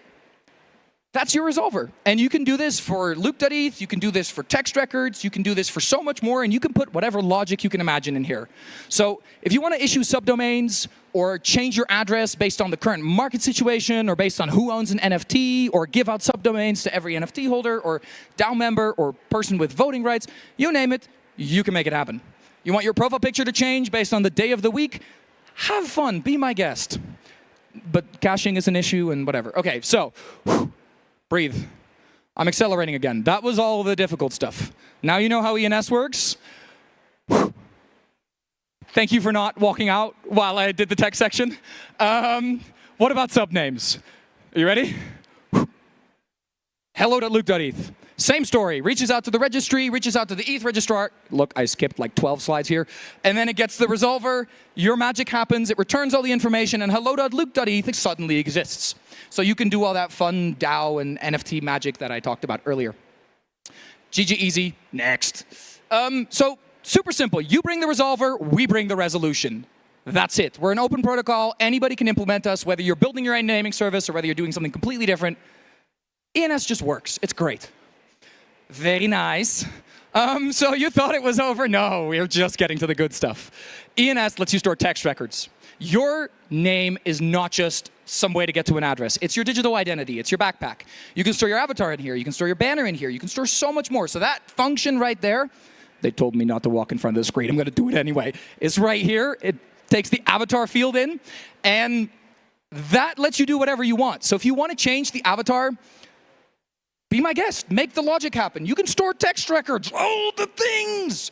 It's that simple. So whether you want to store your preferred DM3 messaging profile, encryption keys, header for your banner image, your time zone, because UTC is the only time zone, your example age ZK proof to verify you're over 21 so you can get a drink. Jeez. Your preferred color scheme, light mode, obviously. Why are you looking at me like that? Your Twitter, your X, your GitHub, your Telegram, your whatever you want to store. It's key value storage. If your app wants to store your preferred sound that plays when you visit your MySpace profile, be my guest. It's ENS. We're an open protocol, and you can do whatever you'd like. Well, within smart contract limits, but essentially. Got it? Cool. So we talked about some of the apps that implement it. But where? But why would I do this? Why am I going to implement ENS? So super simple, it's identity. This is the ENS app. It shows all your information and all of your records, and you can do whatever you want with this. You can edit it, you can store it. We can use it to give wallets a personality. This is a screenshot from a snapshot proposal. You can use it as immutable records. Uniswap uses it to keep track of where their deployments are on which chain, and copyright. It's crazy. Decentralized protocols use it to have identity and have naming systems such as Farcaster. We love Farcaster. Web3 messaging, whether it's XMTP or DM3 or any of the other protocols out there. And just letting users enter names. I'm so done alt-tabbing to my wallet and copy-pasting. It's not safe. It's really that simple, though. It's just a name. So you want one. I get it. Totally. So if you want a .eth, ENS.app is the place to be. They're $5 a year. Yes, there's a renewal fee. Yes, there's a reason for it. I'll get back to that later. But they're $5 a year, and they have some Ethereum fees, but it gets better. Stop walking out on me. Okay, fine.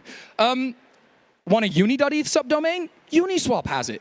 Oh, install the Uniswap wallet, or if you are a Uniswap wallet user, they're giving away free uni.eth subdomains. If you're a Coinbase user, you can get a free cb.id. If you're an Argent user, there's the Argent wallet. If you have a .com, .xyz, or .org, GoDaddy recently added a Web3 tab. So with a single press of the button, your .com is now your Web3 identity. It's that easy. And if you don't use GoDaddy, any other DNS provider, it's a couple extra clicks. Okay, fine. But it will still work. So you can get your Luke.cash or your .finance or your .domains or your whatever your preferred Web2 domain is in the Web3 space and use it as your identity. So you want to build your own naming system? Bet. Do it. Implement ENS and work everywhere.